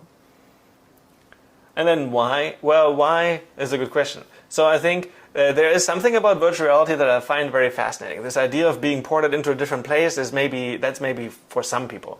But to me, it's just like a really interesting interaction modality. It's really around the user, and it's an immersive 3D interface that I can explore. I would say another reason why this is really happening, and especially now, is because these technological advances are really... There's a lot of key players behind now. And so we're pushing really forward quite a bit. And it's become affordable, which I think is also a really key factor that helps adoption. So I'd say, okay, let's quickly review some of the key characteristics I introduced you to. So I said VR, by the book, more or less, is about autonomy or agency, really giving control to the user. And we achieve this through head tracking and body input, like using your hands, gesture, voice, speech, or your eyes as input. So this then leads to natural interaction. Gestures and speech are supported, and then you can also use your hands or controller input, or some combination of it. On some of the later models, like the Oculus Quest, you now have hand tracking available, so you can put the controllers away, and that's something I'll show in other segments. But it wasn't like this. It used to be more controller based, and I do think that there are still lots of tasks where the controller is actually just a lot more useful. And then presence, which is really a concept that we are going to look at here. But think of it as this idea or this feeling of being there. And we achieve this through immersion, which is actually another concept I need to explain a little bit more. And then also multi-sensory input or stimuli. So basically not just visual senses, but also audio. And then if you can do tactile, haptic, or maybe even olfactory, which is smell. You could really create really interesting virtual reality, to some extent realistic virtual reality experiences. So in my mind, however, it doesn't have to be all that realistic. I think of VR being in a virtual environment, some kind of virtual world. It doesn't have to be nicely decorated, it doesn't have to look like a fairy tale land, that's fine. I want to be able to work on something or solve something in 3D and being immersed in it. Usually I think of stereoscopic views, right? The rendering for each eye. I don't work a lot in these caves that I talk about as well, these room-sized virtual reality displays. You're like inside the display rather than having it on your head. it is really cool, but I don't really work there. So what I associate with virtual reality is like something on my head, and then I can do things in 3D and not just like look around, but also walk around. 6 degrees of freedom. And then I think of an immersive task. Really some kind of spatial interaction and sound around me.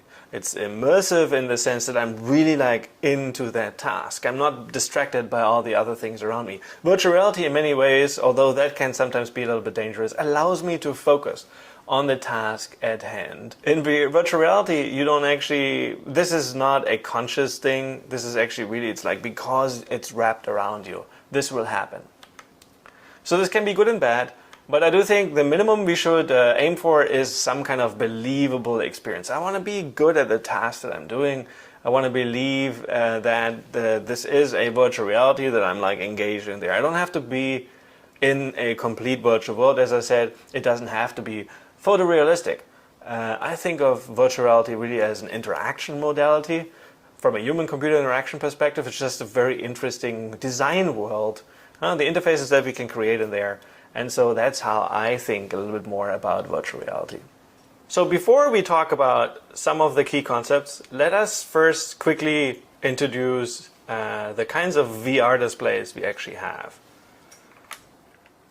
So we can distinguish between head-mounted displays, or HMDs, and room-sized VR environments. So you're basically like inside the display. And we refer to these as caves. Cave automatic virtual environments. And here I have an illustration of this. So on the left you see a head-mounted display. The way I've tried to draw it here, it's supposed to look like a Google Cardboard. So it's supposed to be this, and again, this like goes on your head, and then you have a rendering for each eye.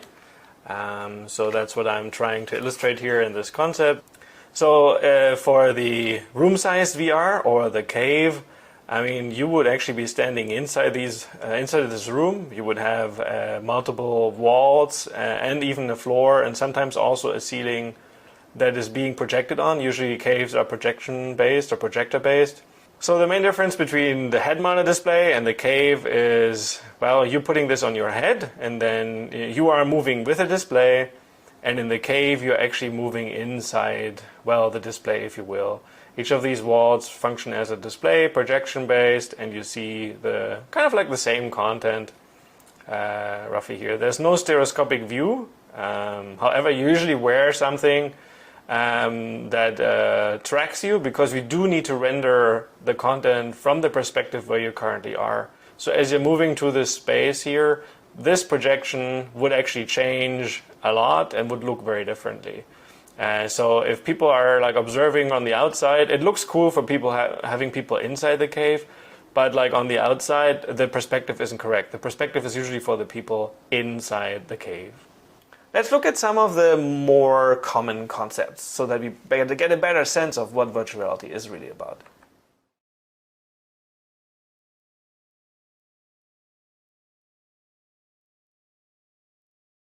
Key concepts of virtual reality. So now that we have established these basic display technologies, in the remainder of this video, I want to talk about these key concepts. So the 7 key concepts that I've chosen for us to focus on are autonomy and agency, presence and immersion. We will talk about embodiment and avatars, cognition and empathy, and we're also going to talk about proprioception and motion sickness. And then haptics and pseudohaptics. And finally, we're also going to talk about this concept of boundary and redirected walking. And now we're going to look at each with a little bit of an example, and then I think we have established some of the key concepts that we should be familiar with before we learn about the technologies that really implement some of these concepts. So the first concept is autonomy and agency. And I wanted to give a few examples here. So the first example is the user can actually choose their own perspective in the scene, right? The user is actually in control of the virtual camera. My second example is the user can usually choose to navigate the scene in many different ways. So most VR environments allow you to teleport or provide some kind of menu functionality. But if you're using a 6 degrees of freedom headset, you can actually obviously physically walk. And then the third example here for autonomy and agency is the user can choose to interact with any objects. Now, that is really important, right? Basically everything you show to them, unless it's like color coded in some specific way, they may choose to pick up any object and expect that it behaves when they drop it. So physics and gravity are usually things that are also expected by users. So in a nutshell, the user can choose their own perspective on the scene. The user can choose to navigate the scene in many different ways. And the user can choose to interact with any objects that they see, both in the virtual world, but also in the physical world. Let's talk about presence and immersion. So according to Mel Slater, there are like two things going on when you're entering a virtual world. There is this idea of place illusion, which really answers this question of, am I there? And the more time you spend, or the better the world is designed, you may feel like, wow, you are there. And there is this plausibility illusion, which really answers the question, is this happening? And kind of like it's overcoming this question in some sense. The suspension of disbelief kicks in, and then these two things will play together. The place illusion and the plausibility illusion will make you forget that you are in VR.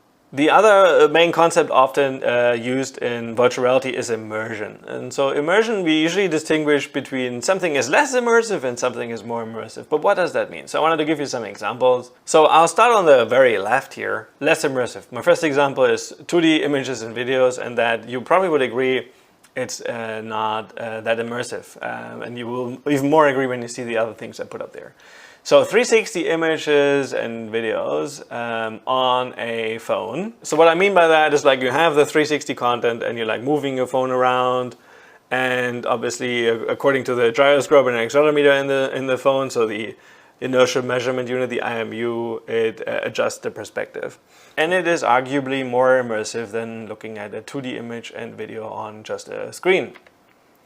So now what is more immersive is when you actually have the 360 image and video in a headset. So even if it's just cardboard, like you being in there and looking around and having this whole rendering in your face through stereoscopic views and really kind of like a high field of view. Anyway, when you're comparing the experience of 360 photos and videos on a headset as opposed to a phone, you would probably agree that the headset is more immersive. So the question becomes, how can we get even more immersive? Well, and then I put on 3D images and videos. And now we're talking about 3 degrees of freedom headsets. I'm going to use the Oculus Go, and then you have a 3 degrees of freedom controller. So it can figure out the orientation, and a 3 degrees of freedom headset, so it knows where you're looking, but it doesn't know position. It just knows orientation. So that is arguably not as immersive. And why is 3D image and video more immersive than 360? Well, that's because it has real depth. And that really plays a role as we enter even more of the immersion spectrum here. So we're going towards 3D images and videos with a 6 degrees of freedom headset. So for the 6 degrees of freedom headset, I just grabbed as an example the Oculus Quest. 6 degrees of freedom headset, so means you can actually not just like look around, but also walk around. Now that doesn't make a lot of sense for a 360, because 360 is usually captured at like one static position where the camera is, or sometimes a 360 camera is moved through the scene, but your movement usually doesn't make a difference in a 360 photo or video. It's really just the orientation. But for 3D, where we actually have real depth, you can now actually start to walk around, and we can track this with a 6 degrees of freedom headset. All right, my last example here is a 6 degrees of freedom headset with haptics and other kinds of senses being stimulated. There are ways to make it even more immersive, and basically the more senses receive input, or the more interactive the content is. I mean, both implicit, like how you explore it with the headset, but also explicit, like how you touch it, how you voice activate it. How much you become part of the story of whatever the virtual reality content is, that really drives the immersion. And so my example here for immersion is like this. I'm getting up, I'm like in the Oculus lounge again. And the first thing I actually did was actually just looking at this view and just looking around. and feeling like being there. It wasn't exactly a feeling of presence. Obviously, I think the more time you spend in a VR experience also contributes to you forgetting about the real world. And on the immersion level, this was really quite immersive. It really is a beautiful scenery done in multiple layers and actually quite a lot of detail. So let's talk about embodiment and avatars. Here, I will continue with the example, and what I'll do is I'll actually just show you my avatar. And so I'm going to that mirror to actually take a look at myself. And after I've been experimenting a little bit with the options that I have, I decided this is actually quite cool. And well, I mean, I look like a cool guy in the mirror. I could live with that. So these were the first three concepts I wanted to illustrate. And now we're going to look at the second set of concepts. So cognition and empathy, proprioception and motion sickness, and also haptics. Not so much pseudo-haptics in this example. And the example that I have here is we're going back to me driving in this rally car from Dirt Rally 2. Yeah, so here you see me in my car. I'm in the virtual reality headset now. This is 6 degrees of freedom inside-out tracking, so quite immersive, just to say. And then obviously I have the steering wheel and the gear shift, and that adds to the haptics aspects. But the example here is about cognition and empathy. And as you watch me drive, I really developed this mental model of this map that I'm driving on. So this, I mean, to be honest, I've now spent quite a few hours playing this game, and it's really hard to get better at it. It's very realistic simulation. And so I can definitely say that I'm building empathy towards race car drivers. I mean, that's not really the intention of this game. The intention of this game is probably to have fun and maybe get better, and it's quite competitive. But it really allowed me to build this empathy towards really sitting in the drivers of a rally car. And so the other thing I mentioned is proprioception, and associated with that, I have also mentioned motion sickness. So proprioception is really like, actually feels pretty good in this car because I'm sitting and I'm like moving around here, checking my mirror. I don't have a rear mirror. And then I'm like driving around and I'm looking around while I'm driving, and all that feels really kind of natural. The speed also kind of feels okay. And I don't actually feel motion sick. In this game, it's actually pretty solid. When I press the brakes or actually use the handbrake, for drifting, the car responds as I would expect. So overall, I don't actually experience a lot of motion sickness. There's really a good mapping between what I do physically with my body and what happens in the virtual world. Finally, I wanted to talk about haptics and pseudo-haptics, and then I wanted to share the equipment with you that I'm using because they really generate a quite realistic experience, good haptics, because I actually have a steering wheel, I have a gear shift and a handbrake. And obviously the last piece of equipment is actually the VR headset. Now that feels a little bit like a helmet, so I imagine that if you're a rally driver, you have a helmet. So it does feel still quite realistic to have something on your head. And so overall, the whole experience is actually quite realistic and immersive, and that's also why I showed it to you earlier. And obviously it's quite fun, at least for the person inside there. And so what is interesting when you look at it from this outside perspective, I know where the gear shift is. I know where the handbrake is. I cannot see through the headset. So it just really took a few minutes to train the motor memory, if you will, so that I remember how to reach out and where the pedals are. Obviously I can feel those.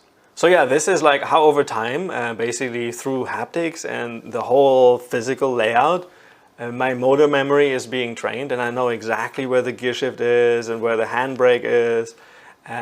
But like me showing this to you now, I'm paying attention to making it like fit into the camera view. But when I'm sitting in the seat, I really it's just there. I just know. And this really translates nicely to this experience.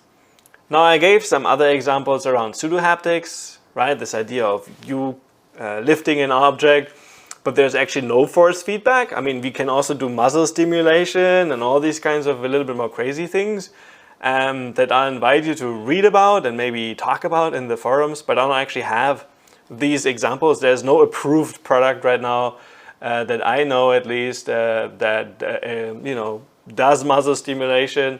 but I've seen a lot of research projects by really good colleagues, and so this is also an exciting concept.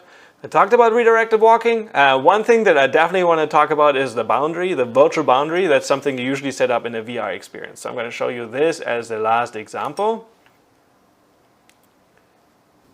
In this video, I'm going to set up the stationary boundary and introduce you to the concept of the VR boundary, if you want. So as it shows you in the video, is like the safest way is to just like mark really the area that is really safe to use. Now I have a chair here, but that one moves all the time, and that wouldn't be too much of a play area, but that is what it recommends. Now what you wished you had were like obviously the whole room available for you to play, and that's cool. But as you can see now, the headset finds all these obstacles. So there are lots of obstacles here in the room. It finds all these obstacles and it shows you, hey, that's dangerous potentially, so be careful. So what I usually do is, and here's a couple of tips for how to do this boundary. So we are going to use mostly the safe area, but then I'm going to do a couple of things to it to help me better understand the room layout. The first thing I'm going to do is I'm actually going to include my desk area so that I stay in VR while I'm seated. So I'm okay to accept these obstacles here, that's fine. At least I can enjoy VR while I'm seated. I'll leave this area of the room untouched. We really don't want to bump into the shelf and the wall. And then I'm going to actually mark the exit out of the room. It's not too much. Okay, so I'm going to do that. And that will help me illustrate something in a second. The first thing I'm going to show is like when I sit down now, and I'm going to sit down, I'm going to recenter the menu as I'm seated. So this is kind of cool now. I can actually leave things that way, and we're kind of sitting down. Hand tracking and all that would work. I have I'm going to show you. So I'm kind of like within VR, and even if I lean forward or something, I'm still in VR, so that's useful. If I had not included the bounce down there, I would exit VR all the time. Because as I'm like walking to the door, to the exit, if I exit that space now, you'll see how I'll see the film set. And this actually is really disruptive to a VR experience, obviously. So you want to make sure that you are like have it mostly set up nicely and be in an area where it's safe, and have it glanceable. So when you look down, if you're like unsure where you are in the room, this happens sometimes. It'll show you, and you really want to avoid bumping into like areas like this. So you don't want to go too close to the shelf or to the wall. And so when it becomes red, it's really an issue. I'm going to show you roughly what I'm doing here. So when I'm going too close to the wall, it's an issue, or the shelf. And yeah, you want to avoid that. But otherwise, this is a few tips to keep in mind about the boundary. And yeah, it helps to have a couple of areas marked to really understand the safe zones. So this was my overview of key concepts in VR. I chose a few of them. There are more. I decided to do it by example and intuitively rather than giving you the cut and dry definitions. Some of these you can look up if it's better for you to have a textual definition of some of these concepts. But like the 7 that I shared about autonomy and agency, empathy, cognition, presence, immersion, these are all some key terms that you should be familiar with, and that's what I wanted to accomplish. And we also talked about haptics, pseudo-haptics. So actually there was a lot of stuff in here. And now in the next video we're going to look at how these concepts are implemented in technologies. And these technologies are actually enabling the experiences that I was talking about, including obviously adding to this feeling of presence and immersion.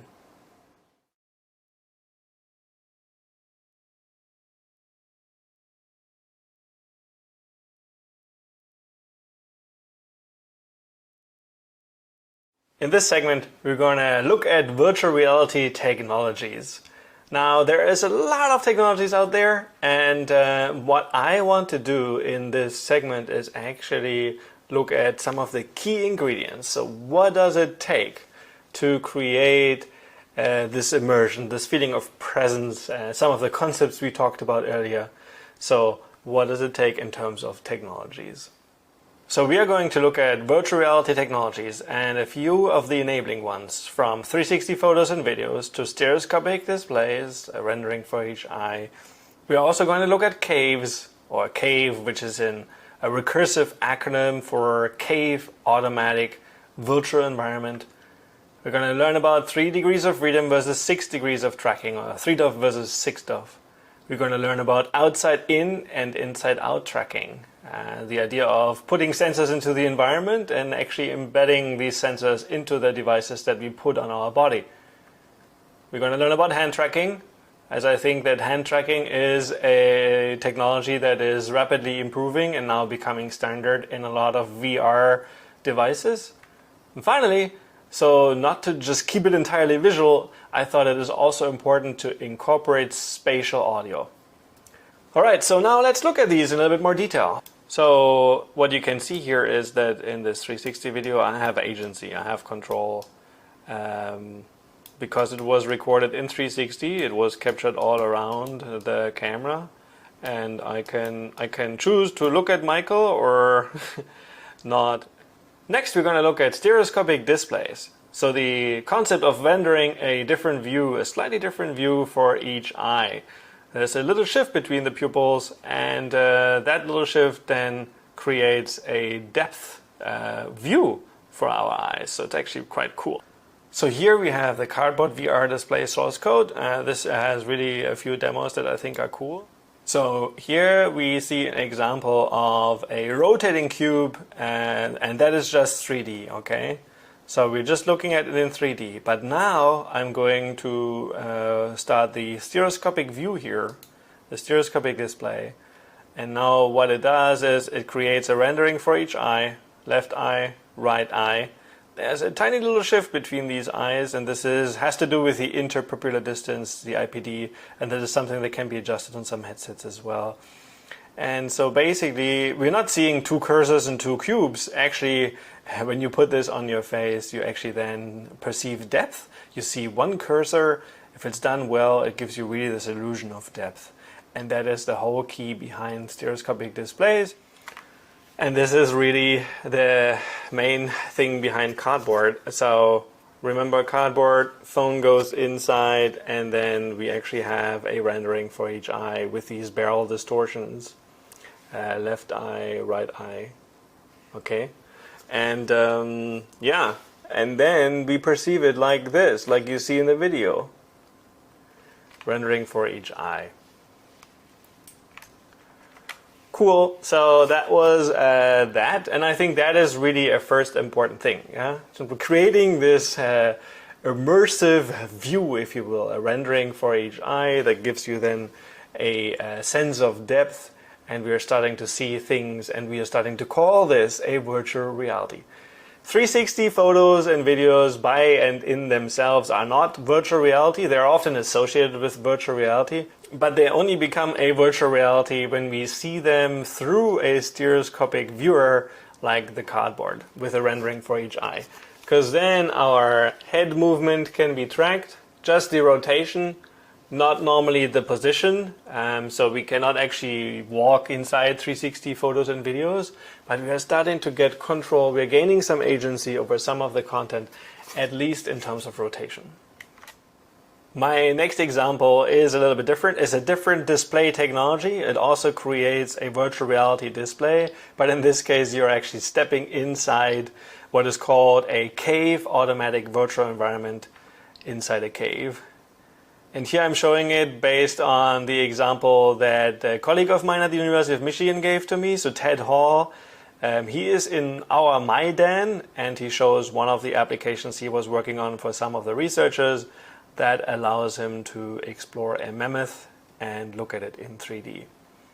What was really impressive here is how the view is rendered just for him. He wears these funny antennas, and there's some tracking system, an OptiTrack system in the room that actually tracks these antennas and allows him to actually walk around.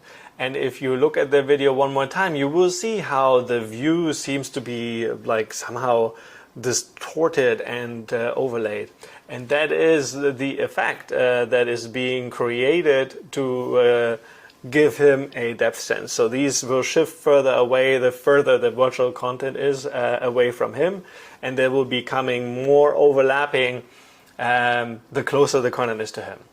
And when you go to the movies and watch a 3D movie, you can also, you put on your glasses that they give you, but then sometimes you probably take them off because you're tired or not, and or you just feel like, hey, let's look at this from a VR perspective. So these 3D glasses are actually counteracting the shift, and they're putting it together in front of you. So it's usually some kind of shutter display that quickly, so it can be active or passive, but some kind of shutter display that then shows you just the image for the left eye and then the image for the right eye. And then this is such a high frequency that you don't even notice. And it'll create a 3D image for you that you perceive as depth. So let's look at actually head tracking and also controller tracking, if you will. So we have virtual reality motion controllers. They can be tracked in 3 degrees of freedom or 6 degrees of freedom. So let's look at this in a little bit more detail. So 3 degrees of freedom, like the cardboard, looks like this, okay? And then we can actually track along the X, so pitch. We can track along Y, yaw, but just rotation. And we can track along Z, but just again rotation, so roll. You cannot actually move along these axes, but you can rotate your head. So this is me in cardboard. And so this is pitch, yaw, and roll, if you will. This is just 3 degrees of freedom. And if you can actually also adjust your position. So the second example here is the HoloKit, the one that I had earlier, right? And so it's a device wrapper, just like cardboard, but a little different for AR. So phone goes inside, we can see through. And if we expose the camera, we can actually do some tracking, and we can do positional tracking. So now in addition to head, roll, pitch, and yaw, we can also actually determine whether the device moves along the Z-axis, along the X-axis, and along the Y-axis. We can do this through a few techniques, tracking techniques, like SLAM, okay, which is simultaneous localization and mapping of the device in 3D space. These are some computer algorithms that actually work based off the camera feed and allow us to determine some kind of motion. Optical flow, if you will. Optical flow would be computing a vector as I move the device this way. We are actually producing a vector from here to there. Or if you will, what happens to the camera feed, all the pixels actually shift to the right, okay? And that way we can actually figure out that the device moved to the left. Now that is what I'm showing here in this illustration. So this is 6 degrees of freedom. So we have also positional changes, plus and minus X, positional changes along the Y-axis, and positional changes along the Z-axis. Now we actually do have position and orientation, and we refer to this as 6 degrees of freedom tracking. Again, with this kind of tracking, you can actually walk around in a 3D space. You can not just look around like with 360 video, but you can actually then move around, and actually like this gives you really a lot of agency in the content. And that's then when it starts to become hard for designers and developers that have to design for that agency. So here I have an example of the Oculus Go. The Oculus Go is technically a 3 degrees of freedom headset. It comes with a 3 degrees of freedom controller. The controller will always be on the right down there. We can figure out its rotation, but we cannot figure out where it actually moves in 3D space. So it is really a little limited, But you can already do quite a bit just by being able to look around and rotate the controller. If we use this laser interaction here, this laser controller, laser pointer interaction, you can reach objects at a distance, and you actually do have quite a bit of control already over the virtual reality content.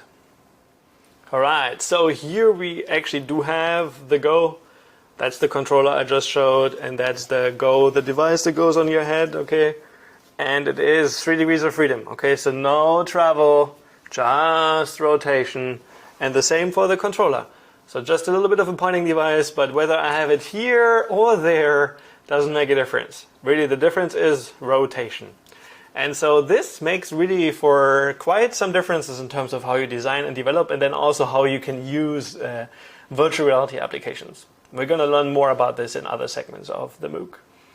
So when it comes to 6 degrees of freedom, a very good way to demonstrate this is through the Oculus Quest. So you usually draw a boundary, and then you can walk inside those bounds, and that's then supposed to be kind of like a safe zone.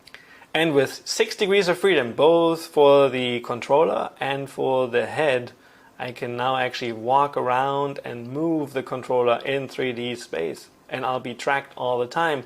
And that is really quite cool. So this was 3 degrees of freedom with the 6 degrees of freedom tracking for both the head and the controller. And now we're going to talk about outside in and inside out tracking. So in a nutshell, the difference between outside in tracking is that you have some sensors in the environment that are pointed towards you, and they track you as you move around in a certain area that is covered by these sensors.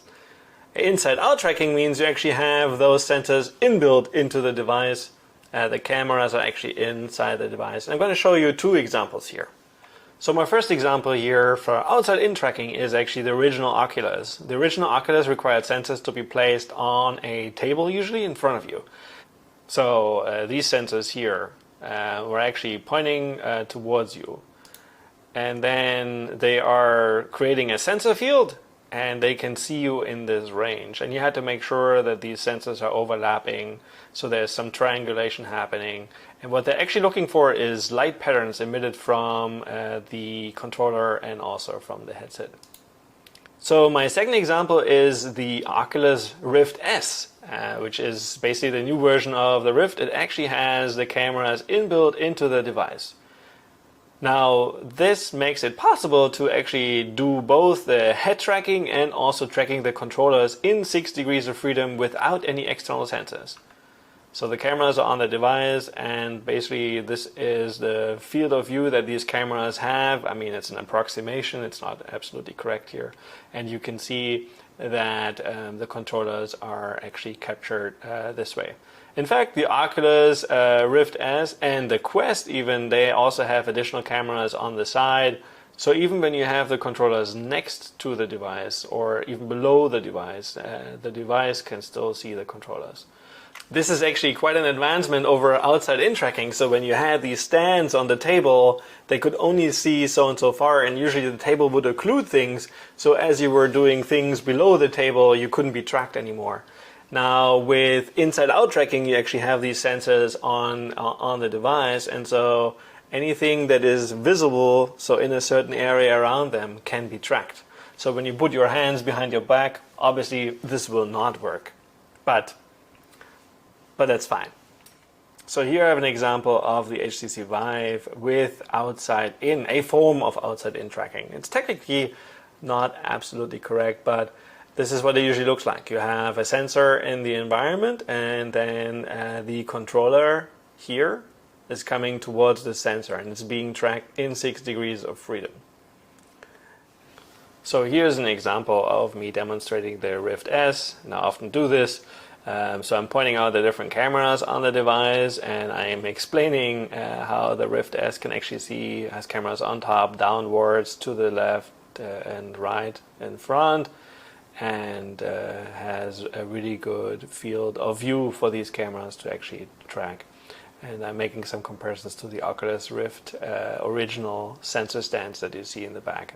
So let's talk about hand tracking. Hand tracking now has actually become a standard on the latest generation of VR devices, I'm going to introduce you to hand tracking in 2 steps. First, I'll show you what this used to be like with a device called the Leap Motion, which I have here.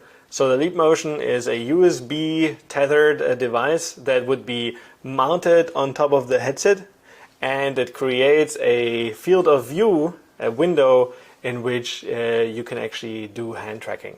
So I'm going to show you this first, and then I'm going to show you how hand tracking actually works on the Oculus Quest, which we have there, and now it's essentially inbuilt. So built into these devices. So this is the Leap Motion. It's really not very big and creates this window here. Then I can actually see my hands nicely articulated. So in this example, I'm just like moving my hands up and down, and I can actually draw, if you will, with left and right hand or all the fingers. So this is kind of cool, like first person kind of view. And this is like from the up. So looking down, I'm facing the device from the side. This is kind of like makes sense. So in this example, I'm going to show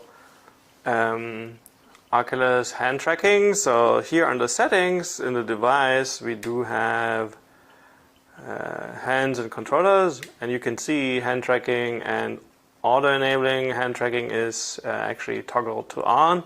So switched on. Now that means that I can just put down my controllers, look at my hands, and there they are.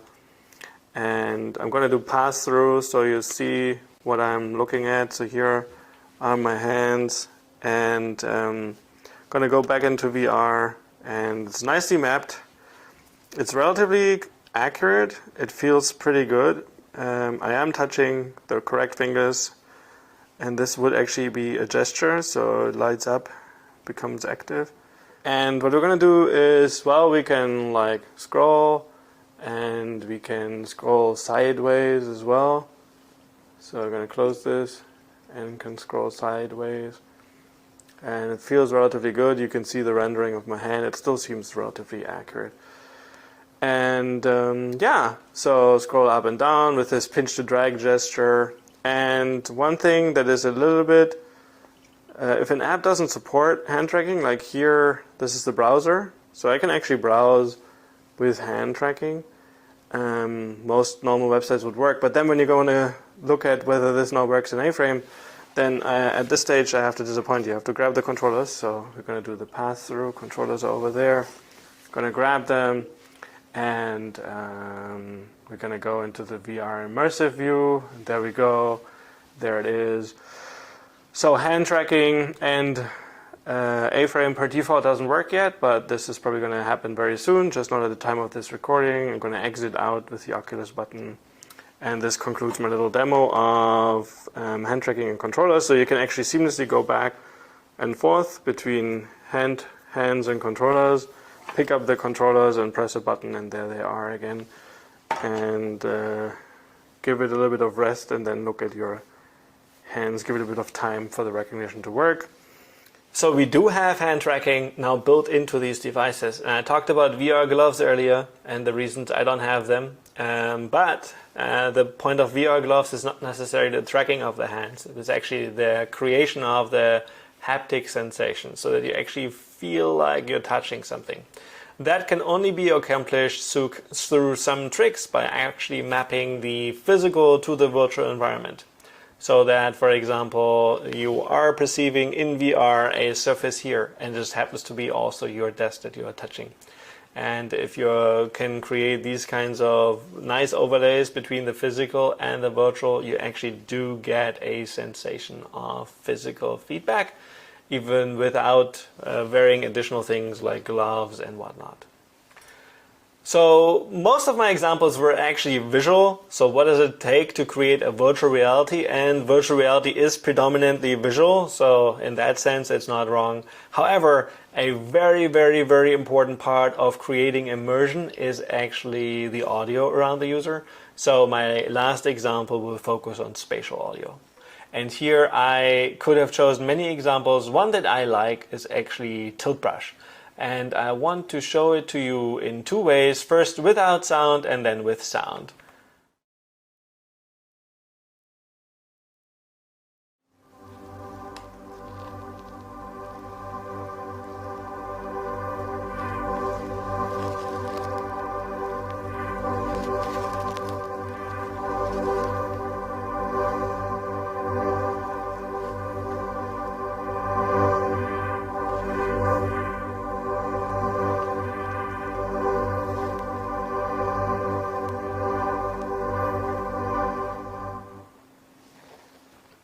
So, now we have seen the main ingredients of virtual reality, both on the visual side and then on the tracking side, so stereoscopic views, or alternatively creating like a cave, like monitor wall-sized displays around the user, so you're inside a virtual reality headset, if you will.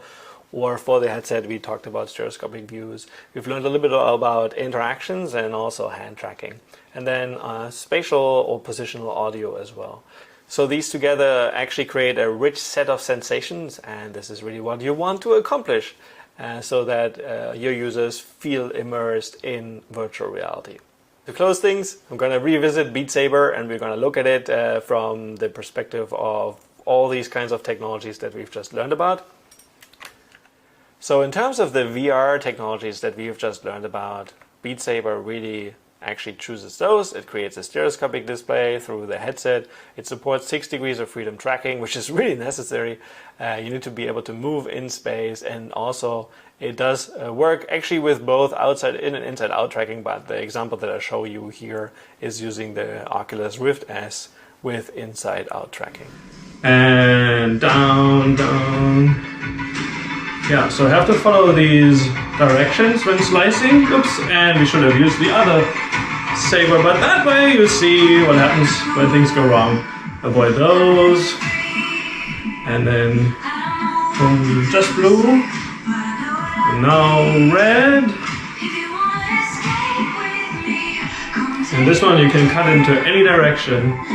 And the synchronous cuts are fun. But I do like it when you get to slice like crazy like this.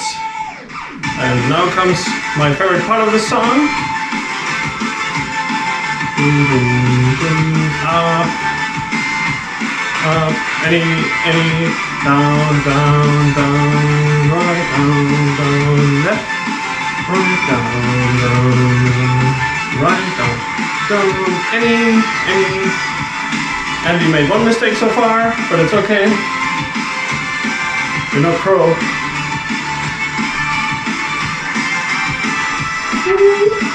And I have to be careful that I don't hit the cable in case I don't want it to disconnect again. And down.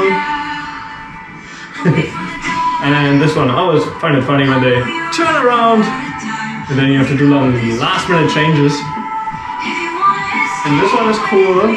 Slice, slice, slice, down.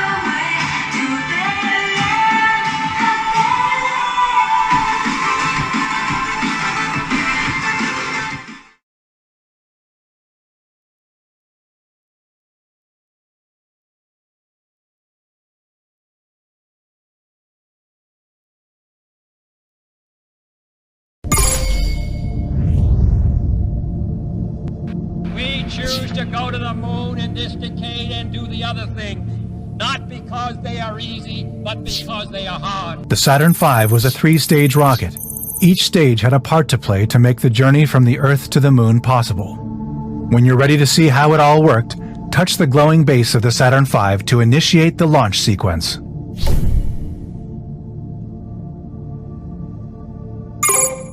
Ignition sequence starts. All engine running. Liftoff. We have a liftoff. Tower cleared. Reporting the roll and pitch program, which puts Apollo 11 on a proper heading now. The third stage fired once to get Apollo 11 into a parking orbit around the Earth, and after a few hours for system checks, fired again to send it on its way to the moon. Ready to move on? Just press the glowing command module. Apollo 11, this is Houston. Your go for separation. As the lunar module was designed to fly in the vacuum of space, there was no need for it to be aerodynamic. Weight was kept to an absolute minimum. The walls of the cabin were no thicker than a few sheets of aluminum foil. The astronauts didn't even have seats and piloted the ship standing upright in what was essentially a controlled fall from orbit.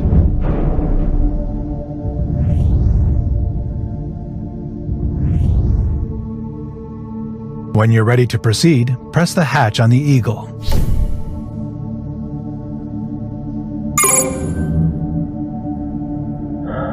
Seven hours later, the commander made his way down the ladder to stand upon the foot of the lunar module.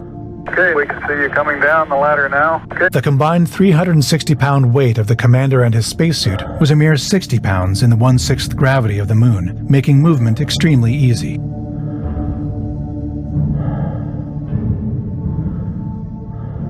All that remained to do was for the commander to take one small step for man, one giant leap for mankind, onto the surface of the moon.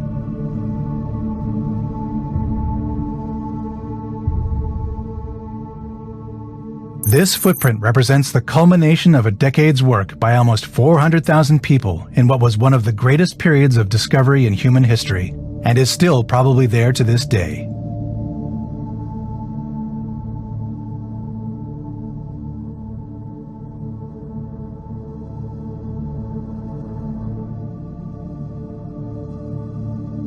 Press the footprint when you are ready to end this demo and return to planet Earth.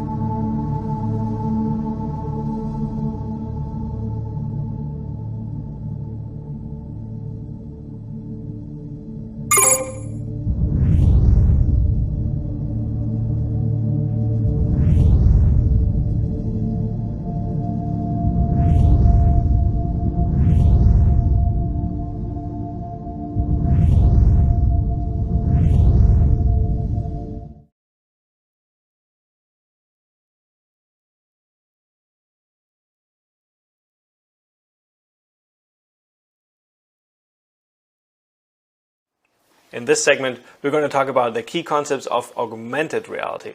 I've done a similar version of this for concepts about virtual reality, and now we are looking more specifically into concepts to do with augmented reality. I'll actually show an example scene here on the HoloLens 2. This is the hand interactions example that they have, and it's actually really quite cool. And you know, a lot of things are going on in such an example. So I can grab things, I have hand tracking, I can track multiple hands, I can implement gestures, I can resize objects, I can use, you know, kind of like what you know from the phone as pinch to scale or zoom. You can do these things in AR with your hands. Here I'm playing the piano with a little bit of relatively good finger tracking. So not just hand tracking, but actually fully articulated finger tracking, although the small finger here causes some issues. This is an example of really going through a scene full with widgets and things to play around that implement different kind of behaviors. Most important thing is obviously how I'm experiencing this content in the real world. It's placed, it's anchored, it's like stable, it is there. I'm using a augmented reality headset. The HoloLens 2 is like on my head, and I'm experiencing this merged view of the virtual content that is kind of like an overlay onto the real world. It's a composite view, and this is really also some of the key definitions of augmented reality. So here I'm using a similar structure to this same type of information on virtual reality. So we're going to start with the 5 W's, you know, the who, what, why, and so on. But in this case, specific to AR. We're going to talk about the key concepts, what makes something AR, augmented reality. So there are some key characteristics. We're going to learn about technologies, and we see lots of demos throughout. I also have a video focused on technologies that is really separate from these concepts and more dedicated to demonstrating how these concepts are implemented in current technologies. So I think of this content here as like the primer to AR, and before we actually jump into the technologies, it's important to get a sense of, you know, what augmented reality is really about and what are some of the key concepts. Because frankly, the technology doesn't always live up to some of these concepts, and so it's important to separate those two. Concepts and technologies are really the implementation of these concepts. So here's the 5 W's for AR. The who, the what, the when, the where, and the why. Who, interestingly, is similar to some of the VR who's in the space. So I do mention Google and Microsoft again, but Apple and Magic Leap are like 2 different companies here. And so Google obviously had Google Glass, and Glass was like really created a lot of hype around augmented reality, although technically if you really go strictly by the definitions, by the key characteristics of AR, Google Glass is actually not really AR. It's just it's like a heads-up display, just like a little projector in front of your eyes. But it doesn't. The content is not really like part of the real world. It's more like an overlay, an information overlay. So it is a very weak form of AR. I'm going to talk about that concept of weak AR as well. And obviously some of the latest examples are ARKit and ARCore on our smartphones from Apple and Google, and then HoloLens 1 and 2 from Microsoft. This is at the time of the recording, and Magic Leap 1 was still around. So when you ask me when did this whole AR thing actually start, well, I would say there was a really early start, then nothing, and then this like wave of things. Suddenly it's everywhere. So one of the very first experiences was the Sword of Damocles, 1968, kind of like a heads-up display. It had to be mounted really to the ceiling, so it was not head mounted, it was ceiling mounted. In many ways, it's like the submarine periscope kind of thing. And well, then many years later, in 2013, Google Glass came out, and there was really a hype around, oh, AR is gonna be revolutionizing everything. And as I said, Google Glass is technically, in many ways, not really AR. It doesn't abide by all the definitions and the characteristics, but okay, let's just say it was. And HoloLens 1, I think, was really another, and I would say on the headsets space, HoloLens 1 is definitely an interesting and key example here when it comes to AR. And now the HoloLens 2 is even more advanced, and we'll talk a little bit about some of the differences as well. And then in 2017, we suddenly saw like AR making it to our smartphones.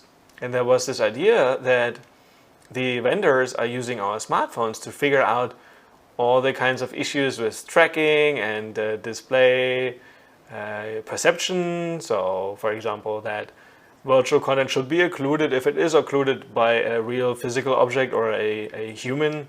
And this is something that is only now being available in 2019, 2020. It's people occlusion with ARKit 3.5 is finally there, and so on the smartphones. And so there was this idea that the main vendors and the key players in the space are using the smartphone platform to figure out and iron out all these issues, and then really make it to the headsets, and maybe wearable and always on AR is going to happen once we have figured out all kinds of issues, including obviously the display technology and battery, for example. So when you ask me, where is AR? Well, it used to be just in research labs. You could come visit Michigan and I would show you some AR things, but now it's actually really in your pocket if your smartphone happens to be capable of ARCore and ARKit running those kinds of platforms. And it also used to be just in enterprise context. Now enterprise contexts are being retargeted for business opportunities. So Magic Leap is now the company is now targeting the enterprise context, just like HoloLens and Microsoft has done before. There's still not a lot of consumers that actually have access to AR headsets. I would say it's predominantly the smartphones, but I would say now it's also with the consumers.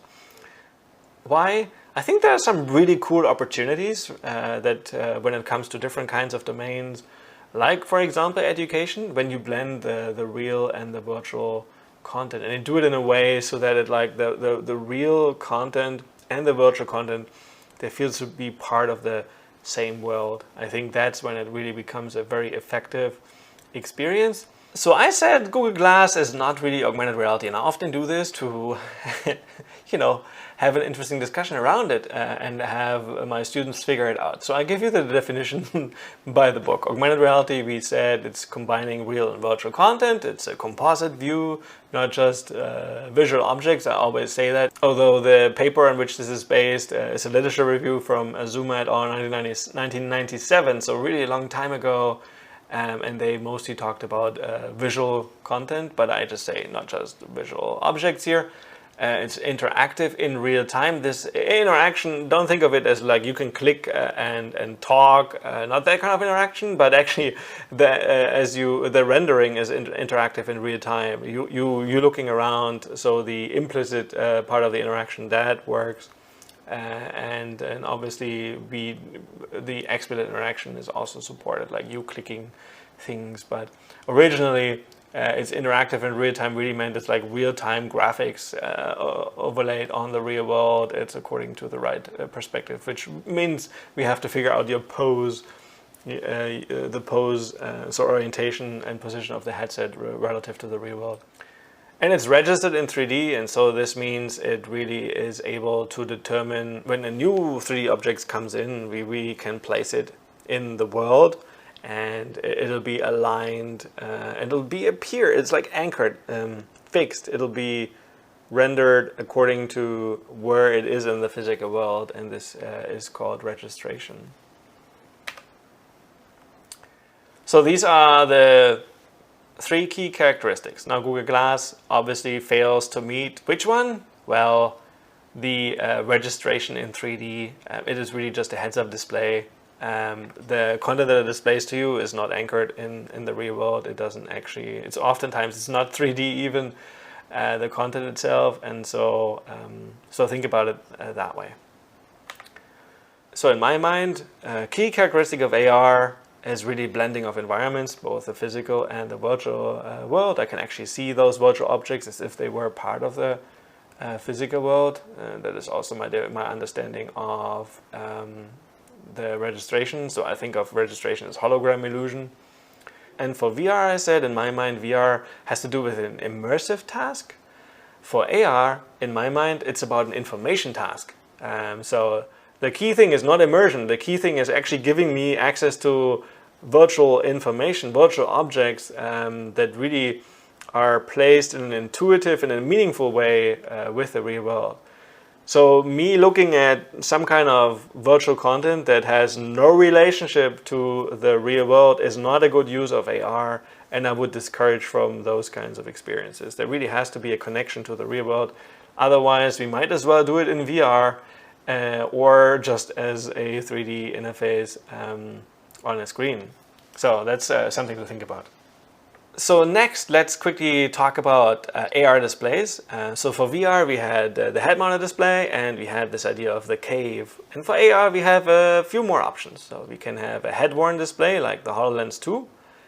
We can have a spatial or projective display. So really, this is like projectors projecting into the world, and usually some kind of camera or sensor tracking you to render the virtual content according to your perspective.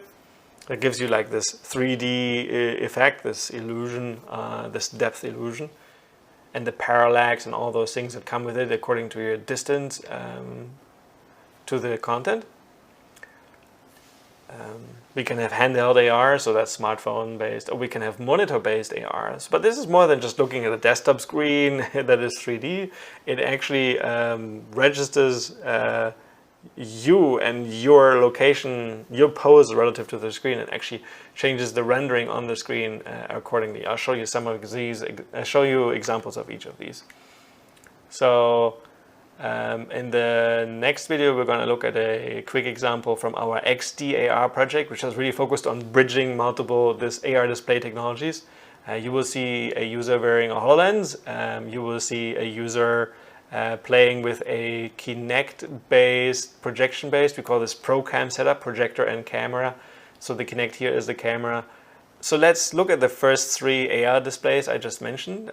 So in the following, you will see a video of 3 of my former students playing kind of like a laser shooting game inspired from Roboraid, but using 3 different kinds of AR displays. So you will see one student is wearing the HoloLens, so it's a head-worn display. Another student is playing with a Room Alive setup, so this is actually a ProCam, so projector and camera setup with projection mapping, so lots of things coming together that I'll explain a little bit more in the technologies parts as well, as a form of spatial augmented reality. So she's not wearing anything, the content is rendered according to her perspective. And then we see a smartphone user at the time actually using Google Tango, a platform that has now been superseded by AR Core. So let's look at this example video. There's quite a number of things going on. You see, again, a HoloLens user more or less in the middle. On the left, we see the student with the projector and Kinect setup, looking at the projection on the wall. And you see inlays of what the HoloLens user sees on the left. You obviously see the projection on the wall, but it's not according to your perspective. It's rendered according to her perspective. And then on the right, you see a Google Tango user is basically a form of smartphone-based AR. And so now they can play together. It's networked, but the point here is to illustrate these 3 AR displays. Let's quickly focus on just the projection, the ProCam setup, the projection and the camera setup here. The camera is a Kinect, which can do skeletal tracking. I'll give you a demo of this data. It's really quite cool. And that way we can figure out basically your pose relative to the projector, and then we can do the projection accordingly. So now I'm going to show you the 4th type of AR display, which is monitor based, but keep in mind it still has to follow the key definitions, the key characteristics. So all 3 have to go on. It has to be some merging of the real and the virtual world. It has to be interactive in real time, and it has to be registered in 3D. So I call this example AR mirrors. This is really what it is. Each of these displays that you see here on the wall, this is in my lab, and early days of my lab, is accompanied by a Kinect mounted on top, and that Kinect tracks me. And then I can actually render a 3D model of the lab according to my position and orientation towards the display. This actually mimics the effect that happens when you look into a mirror. I mean, you looking around the mirror like this, you would see more or less of the room behind you, and that is exactly the kind of experience I wanted to create in this AR mirror examples. Now, the cool thing about monitor-based AR is that I don't actually have to wear anything, but I have to look at a screen, and that screen kind of like has to, show a version of me. In this case, there was a green ball. If you noticed, that was my head. I wasn't really done with this research project at the time of the recording. Obviously with the Kinect we can render a full skeleton, and I'll show you some of these things later. But so monitor-based AR is also quite an interesting way. The most common way to experience AR for us is on a smartphone these days, or if you have access to one of these guys behind me, the HoloLens 1 or 2 or Magic Leap, which I actually don't have here.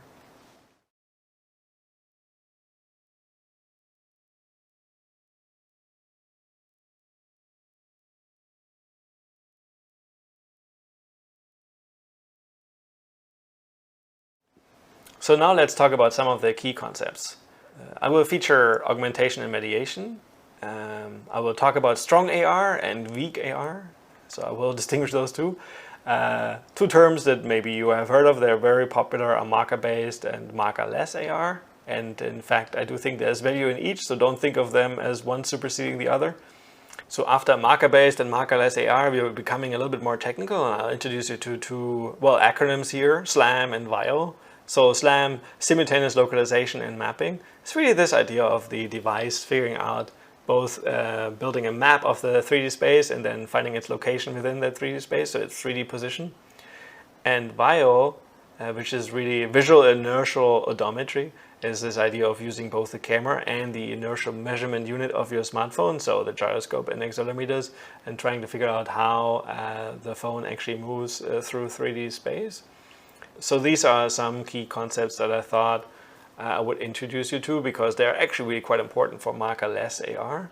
And then I'm gonna talk about tracking and registration and the field of view and plane detection and object recognition, because these are some of the things we can do based on some of the algorithms and techniques I'll introduce earlier.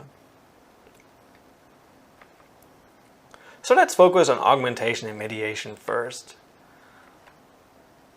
Augmentation is really this idea of bringing in virtual content as an overlay onto the real world. So here I drew my own variation of Milgram's reality virtual reality continuums. So from reality to virtual reality.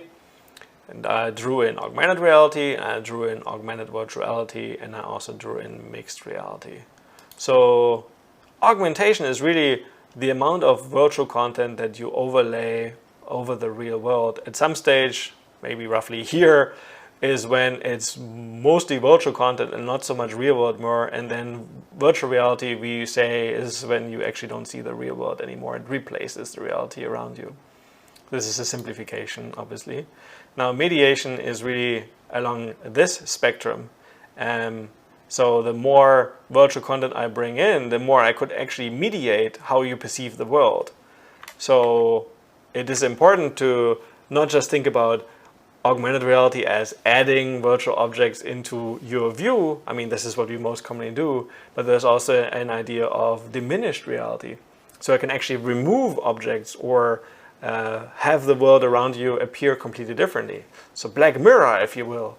And this is when it becomes extremely exciting, but also very dangerous.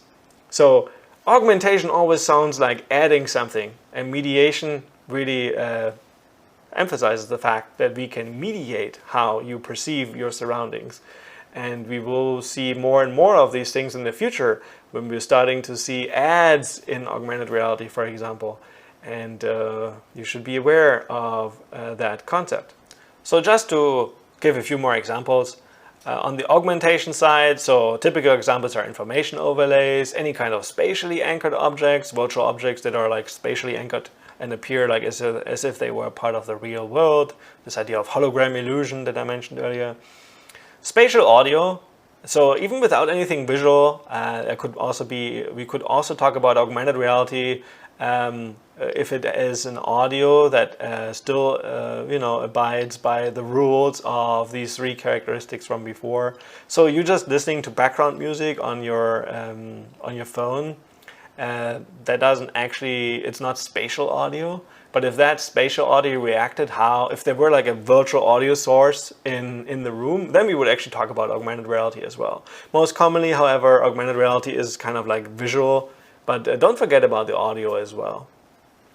On the mediation side, I have beautification. Now that is nice, right? So think of all the Snapchat filters that make you look better and more beautiful. I should have used one of those.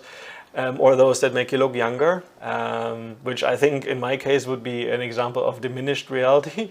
So apart from Snapchat filters, diminished reality, as I said, you could, for example, remove objects around me, like the shelf behind me just gone, and replace it with something else. So we're really starting to mediate and manipulate the perception of the world around us. Again, this is Black Mirror material, if you will. And then this leads to this idea of dark patterns. In the design-oriented parts of this XR MOOC, I will talk more about some of these dark patterns, and really when it comes to design ethics as well.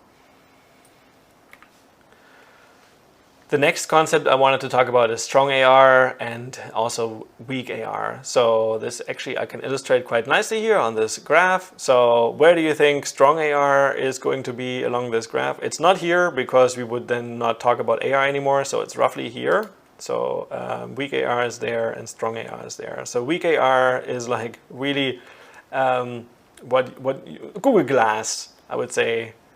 It does, it shows some content overlaid on the real world, but it doesn't actually really register it in 3D.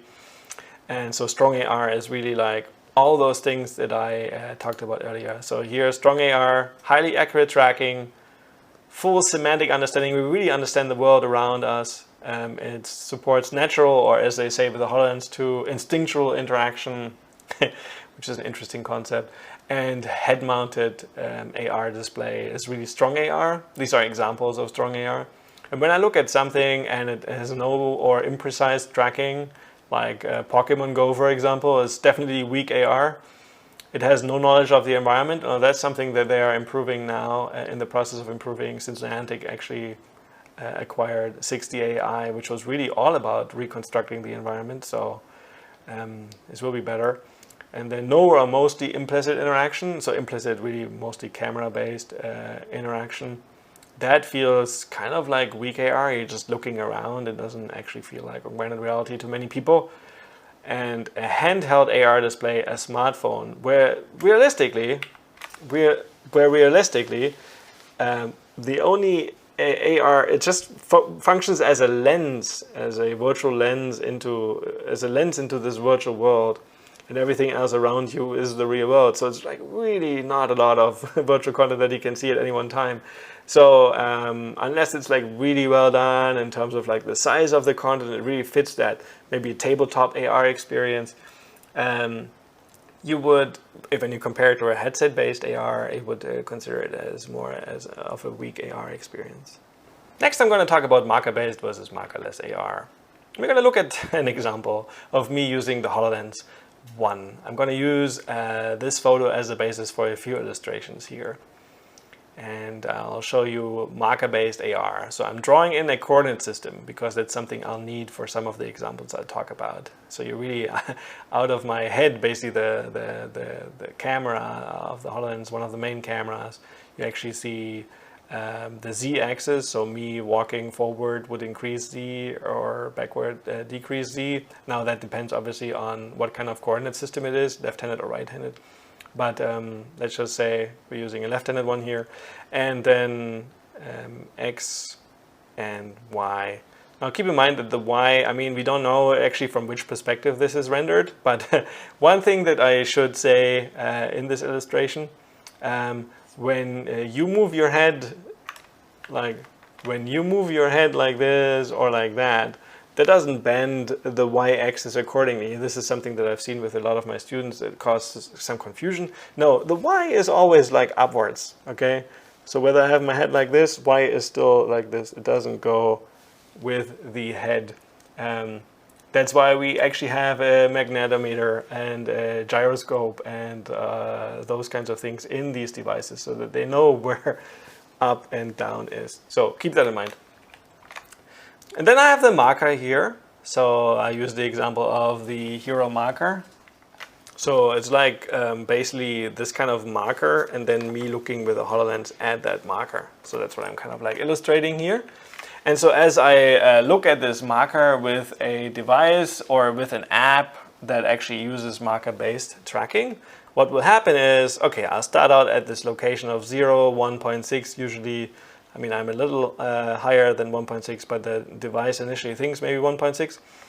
And then from that, it establishes a coordinate system, and then it figures out, okay, so the marker is really roughly from here. It's the Z is an increase of 50 centimeters, so we update this. It's a little bit lower than my head position, so maybe 10 centimeters, although that might be a little bit of an exaggeration here. And a little bit to the left, and the marker is a little bit to the left.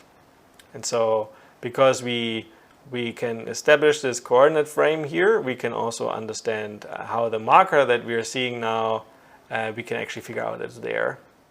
And so most importantly, the app would then use algorithms that are trained on this marker. So the computer is trained on this, and if this marker is like further away from the camera, it's like smaller than this original 1-to-1 scale that it was trained on, or when it's closer to the camera, then obviously it appears larger. And if it's like somehow distorted at an angle, the camera can figure that out as well because it was trained on this marker. Now I don't really illustrate all that here. The most important thing is that there is a marker. We call this a fiducial because it's in the view of the camera. It's actually visible to both the user and the camera usually. Sometimes markers are designed to blend a little bit more into the environment, but often when we prototype and design things and using things like AR toolkit based technologies like ARJS, for example, we use these kinds of hero markers. So they are quite popular. So now markerless AR obviously gets rid of the marker. How do we do that? Well, the device kind of like as it moves through 3D space, it actually finds its own markers. If there were something like this, let's say I have a hero marker poster in my room, but I don't actually treat it as a marker, and the device looks at this and builds like little feature points. This is, by the way, also how it works based off a marker. But in this case, the device finds salient pixels that it sees, like it finds like interesting points. Like, let's say you are the computer for a second and you have to figure out how the camera, if it were moving, how it moved. So you would pick a few points behind me. Maybe you like the colored pens there, maybe you notice those, or you like the red shelf, and you're looking at specific like corners of that red shelf. You're doing some kind of edge detection to figure out how do these pixels move between frames, and this is really how marker tracking actually works. And you can, if you don't have a predefined marker that we are trained on, you can use a combination of things like also the position and the pose, or like the orientation of the camera, and then it all sums up, and you can figure out how this device, what we actually want to find out is how the device moves through space, or how the marker comes closer to the camera. And we can do both with some of the techniques that I'll talk about in the next few slides. So one concept that is often associated with augmented reality is this idea of scale of an augmented reality experience. And a popular type of scale is the tabletop experience, especially popular with marker-based AR, because what you often do is you have a marker right in front of you, you put it on a tabletop. Markerless AR you could also do obviously just relative to a tabletop, and then the user wouldn't be seated, and that is a form of scale. It's a very popular scale. Now with markerless AR we can actually be more free. We don't have to place multiple markers in the room to figure out where the user is. Keep in mind that the device always needs to see these markers in order to understand how it moves through 3D space when it comes to marker-based AR. So now with markerless AR, we can find our own little features in the environment. Let's call these key points, and we can track them. And so we actually enable a much larger scale, up to the extent that we can actually make the whole world augmented reality. And that is something that is currently being worked on through something called the AR cloud, and this idea of mapping the entire space in real world. Sometimes through games, like games with a purpose, like the idea of extending Pokemon Go now and using all these Pokemon Go players to map out the world for us. So it will be interesting to see who will own this data and how the data is actually being used in the future. But we can essentially enable world-scale AR applications as well. The most popular, I would say, markerless is around the room, and marker-based is usually around the tabletop. Although that is not a complete mental model, but it's like a very popular way to think about these kinds of AR experiences.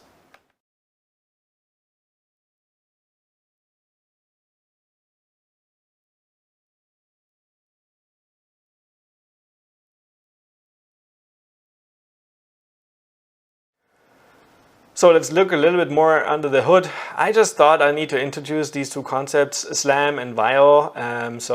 Because visual inertial odometry is like this key thing that was associated with AR Core and AR Kit. And so people have been talking about this all the time. And if you want to participate in some of these discussions, you want to be cool, you should say things like SLAM and visual inertial odometry. So SLAM is simultaneous localization and mapping. The algorithm works by tracking key points over a sequence of camera frames, like image by image by image, and then it actually tracks them, so it really determines the trajectory of them, and then it develops an estimate of these points in 3D positions, so basically triangulation through multiple frames. And it can actually, from these estimates of these 3D positions, it can actually determine the camera pose, which could have observed those points. And if you do this for a sufficient number of points, you can solve both for the motion, so how the camera moves through space, and structure. So you can do both localization and mapping of the space around you. Now, this is an intuitive explanation of SLAM. SLAM has really been an active research area for many, many years. There are actually dedicated conferences, research conferences to that. And to be honest, I'm not a computer graphics person or robotics person, so I've never really implemented a SLAM system myself. Now, luckily, we have all kinds of frameworks and tools that help us work around this. So having this intuition for how SLAM works and what it does at the algorithmic level, even though it's maybe not technically fully accurate, is fully sufficient at this time to understand the concept. So visual inertial odometry works by tracking the pose via the camera, which actually does match a point in the real world to a pixel on the camera sensor, and actually doing this each frame. And it tracks also the pose via the inertial measurement unit. Now, the inertial measurement unit is not as accurate when it comes to position, but it's very accurate when it comes to orientation. So it processes both the accelerometer and the gyroscope data from your smartphone. Then it combines those two, the visual information of the pose and the IMU acquired pose, and it analyzes those measurements from both systems over time. So it does this like a little bit over time, and then determines the best estimate of 3D position. When I say time, this is still real time, right? It's between frames, but we have like 60 frames per second, so we can do this really, really quickly on smartphones these days. So now that I've listed out SLAM and VIO, SLAM really can be implemented just like with the camera, and the latest SLAM algorithms don't need special hardware like a depth camera. We can just use the RGB camera, the normal camera of your phone. And VIO actually, so visual inertial odometry, in many ways makes this even a little bit more robust because it also considers the IMU, and it makes SLAM work on mobile, which used to be a challenge. So we can do this really quickly, really fast. We can recover. Like one thing you should try out to mess up the tracking is like shake your phone during an AR experience and then see when it actually recovers. So when it refines the positions. Another thing that you'll notice when you run an AR application on your phone is that it always asks you to move around a little bit initially to establish tracking, is what they say. Well, this is when it actually builds these key points, and so you're basically helping the application build a geometry. So you're actually helping the application build a coordinate system of the world around you, and then it'll work as expected. So this brings me to the two concepts of tracking and registration, which I've just used as if they were clear, but let us illustrate this a little bit. So tracking is locating the position of the user's viewpoint when the view is actually moving. So you're moving like through the 3D space, so like walking like here. So, and we can track how the position of your headset and therefore your head has changed, and we can render the scene differently according to your new perspective. Now, so we can track how you move through 3D space, and now registration in 3D is what I said is one of the key characteristics of AR. So registration is really the process of positioning virtual objects with respect to the real world. So let's say you bring in your hand and you're doing this HoloLens gesture, and then we're bringing in this cube, and we can use the hand position, which we were tracking before, as a reference point. Relative to that point, can bring up the cube maybe so that it appears above your hand, and we can use the last known position of the hand, and we do have a coordinate system already established, and so we can place the cube at this location, so slightly above on Y, and then copy paste the rest, and it'll appear, it'll be registered there. And now if we continue to track the device, we can obviously render the perspective on that cube all the time accurately. So tracking and registration really work together. I will quickly jump to the field of view. Now the field of view is one of the most disappointing things that you will probably have with a headset. Even the latest generation of AR headsets don't have a very large field of view. So rather than you seeing the cube like this, what would actually happen on a HoloLens 1, where you have a 35 degrees field of view, like this angle here roughly, you would see only portions of that cube. It would be cut off, and you would have to move your head upwards to actually see the rest of the cube. And this can be a little disappointing because obviously everything else that is not in the field of view is just the real world. So so while in the promotional videos it always looks like while in the third person or promotional videos, when they introduce the HoloLens, for example, it always looks like you would see this whole content. What you actually do see is only this cut off portion. And so you need to think about how to build in visual cues into this area, the field of view that is actually can actually be augmented with virtual content. So you could, like, for example, if this were an important object that should be in the entire view, you could, for example, draw in little markers that would visual cues that would actually make the user move up their head. But to be honest, if I look at a 3D object like this is a 3D primitive, I expect it to be a cube. It could be a building, it could be larger, it may not be a cube, it might actually be a larger box. I would probably explore it more by looking upwards. In general, the smaller the content, the better it can be viewed with AR headsets, and larger content is just like really difficult to view, and therefore also to conceive like how big the object really is. So what would be very hard right now is this idea of diminished reality, like really transforming everything around me, blending in ads or whatever. I'll show you some examples later. We're looking at hyper reality as one of those concept videos that I think are very interesting concepts of the future, also a little bit scary, to be honest, when it comes to augmented reality in the future. But so in many ways we can be happy that the AR headsets right now are actually quite limited and break this suspension of disbelief all the time just by being limited in terms of the field of view, for example. But this concept will still be around for a while, the field of view, really having perfect augmentation, if you will, like all around you with AR. That will require a little bit more research, I would say, and also technological advances, because even from the HoloLens 1 to the HoloLens 2, I'm not even sure.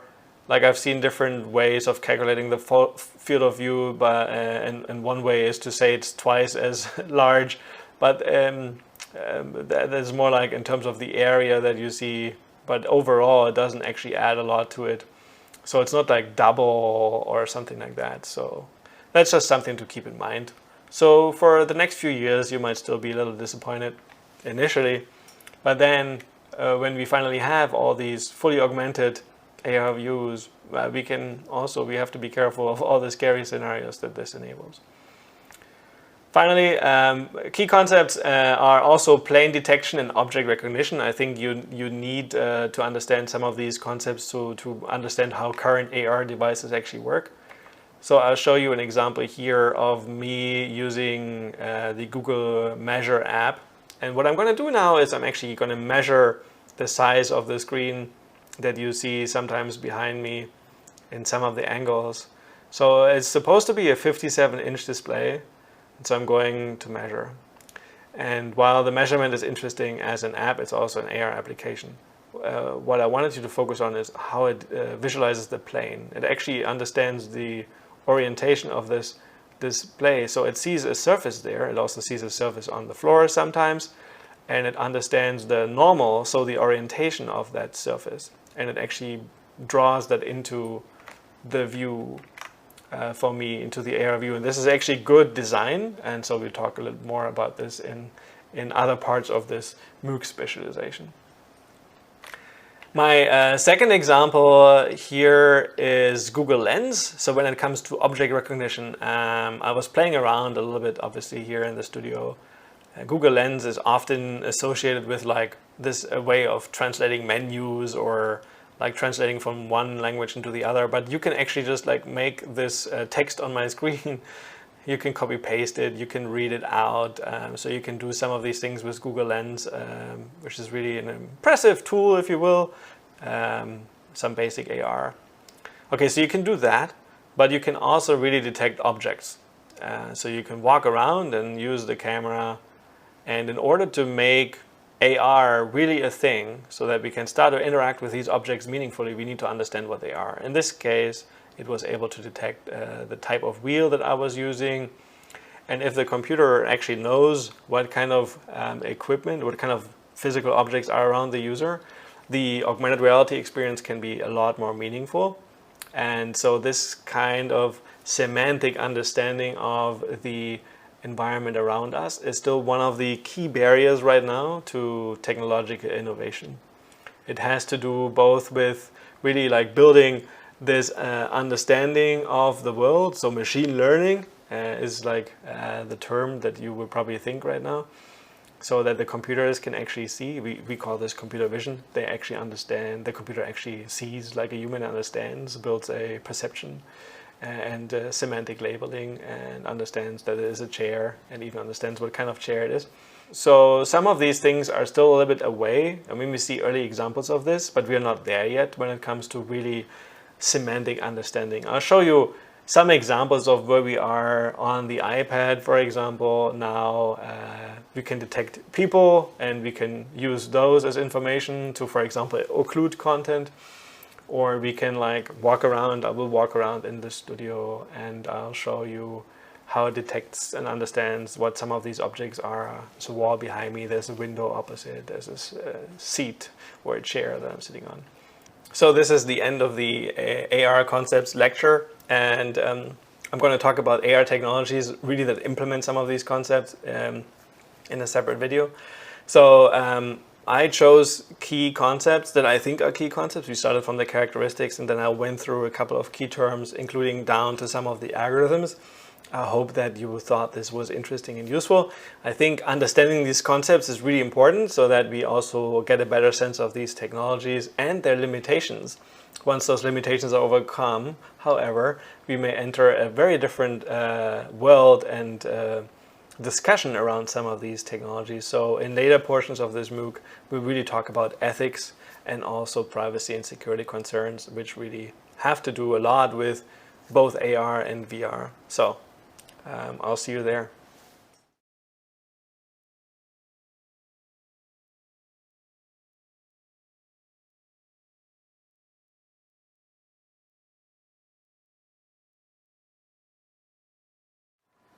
In this video, we're going to talk about augmented reality technologies. We're not just going to talk about them, we're actually going to look at them. Okay, so the whole idea is, and we're not going to start with the HoloLens, but like, this is one of the latest devices.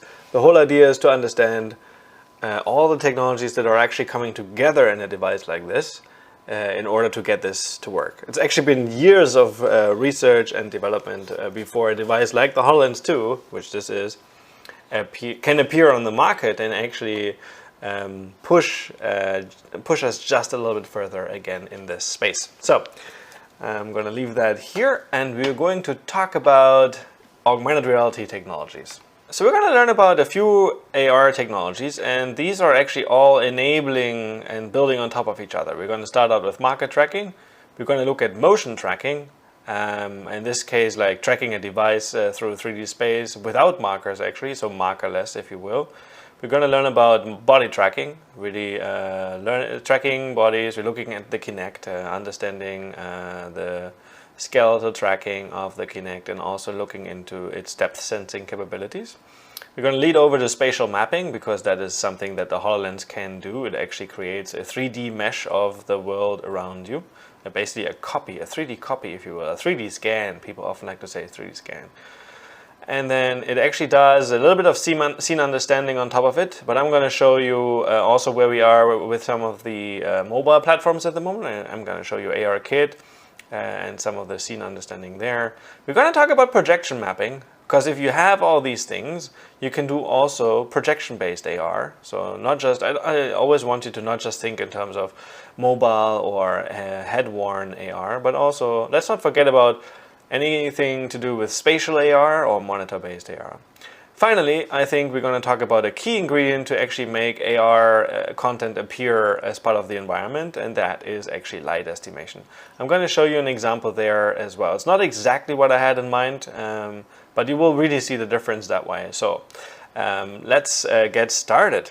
So this lecture is really built around a number of demonstrations for each of these technologies. And so I'm just going to get started with the first demonstration on marker tracking. In this video I'm going to show marker-based AR. So I'm going to actually basically show this marker to the camera. I'm using ARJS here, quick and simple. And I'm going to just give you the demo. So this is now me in a web browser, and it's using a slightly different camera, the one that I have over there. And as I now bring in this marker into the view, you can see how the camera is kind of like tracking that marker and relatively accurately detects the pose and the orientation of that sheet of paper. I have to pay attention that I'm not occluding it. As soon as I'm occluding it, has a hard time obviously seeing the marker. So the way I've printed it here allows me to move it, and it's also at a really nice size for the camera, so then the tracking works pretty well. Relatively robust, so we can even let it fall. And well, that didn't work so well, but so this is at the core of a lot of the AR things that we show. In fact, I believe that marker-based AR is very good for prototyping. So there's something that we'll explore in later segments of the courses here as part of the XR MOOC. And yeah, I'm just still excited. They don't have to look like this. They can actually be customized. They can look and blend in. They can look more like the environment. They can blend in a little more. They can look more like QR codes if that's what you want. So you could embed a URL and then have people both use it to open and launch your product or interface or whatever it is, and then also use it to augment the experience. So yeah, I think this is pretty cool stuff still. And even though we have more advanced marker-less AR technologies and devices, I don't think that as a designer you can live without marker-based prototyping, and rapid exploration is just so much faster. So that was my first demo on marker tracking.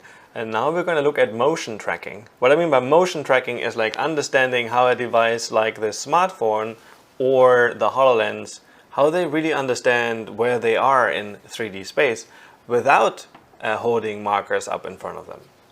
So let's look at this. So in this example, we see my student Rob, former PhD student, actually go through the School of Information. AR Core just came out, and we started playing around with AR Core and getting it to work in the web. So this is a 3JS scene. Those of you familiar with these technologies will know this. Anyway, we're going through the building.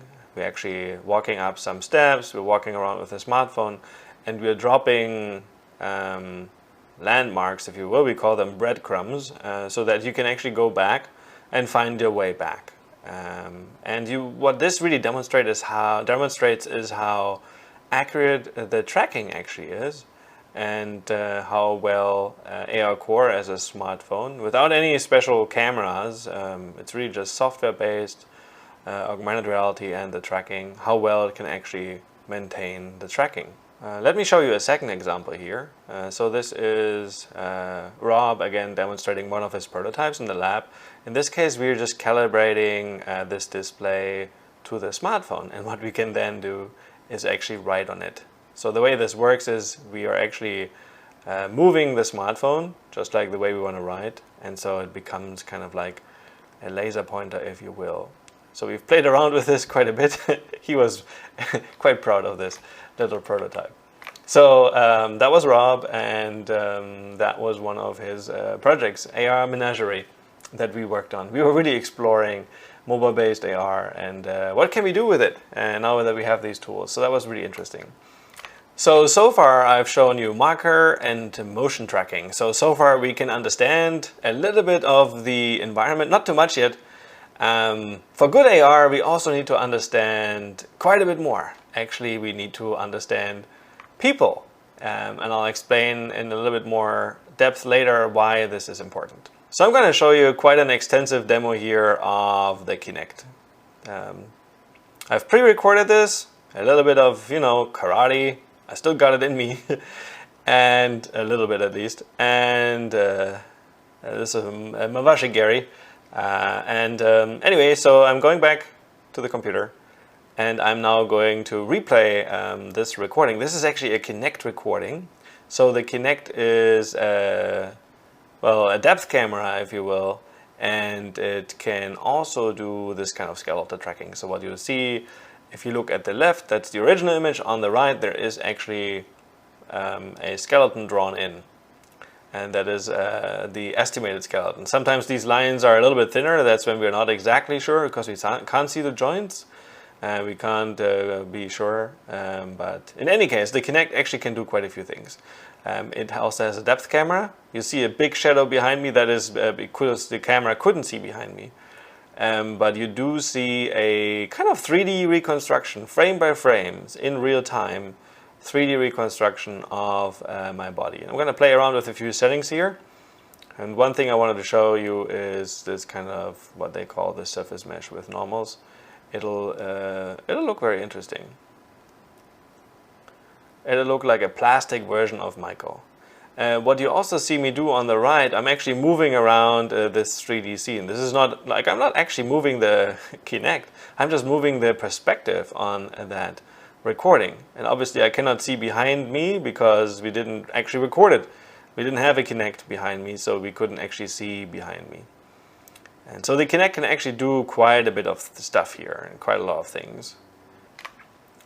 So what do we have for now? Well, we understood marker tracking, and then we did motion tracking. So basically the devices find their own markers and they're going through a 3D space and doing SLAM or visual inertial odometry that we learned about in the concepts.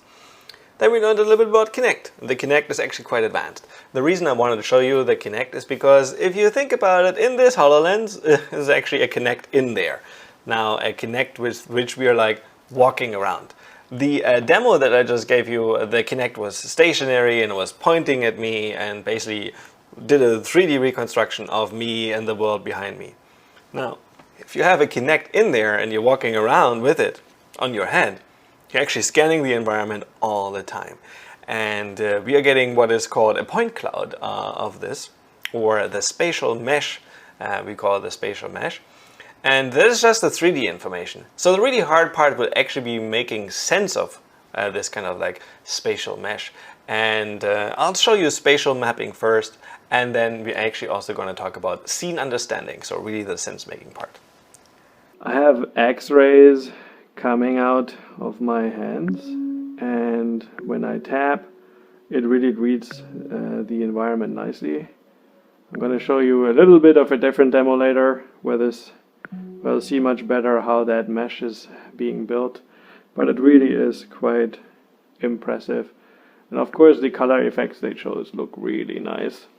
And this can also be done up into this area here, and it really, when you're like at a distance and you're doing this on the floor, it's just nice how it travels through the entire room like a little wave.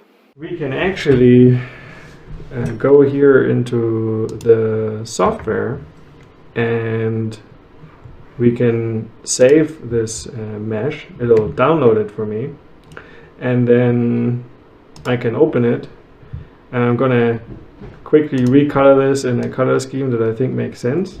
And then when we zoom in here, it does look a little bit chaotic. The traces of where the lights are, and here's my capture station. The seat is a little bit visible. And then the shelf, not so well captured over there. The light is really interesting. We're going to insert this chair. That's the example I wanted to show. So now we have a virtual chair. Can put it on the floor. Okay. So the hand obviously needs to stay in view of the device, otherwise you cannot track it. And then make it a little bit larger. And that's roughly where I place it. So now it's like a good chair. It still seems a little bit higher than this one, but it's fine.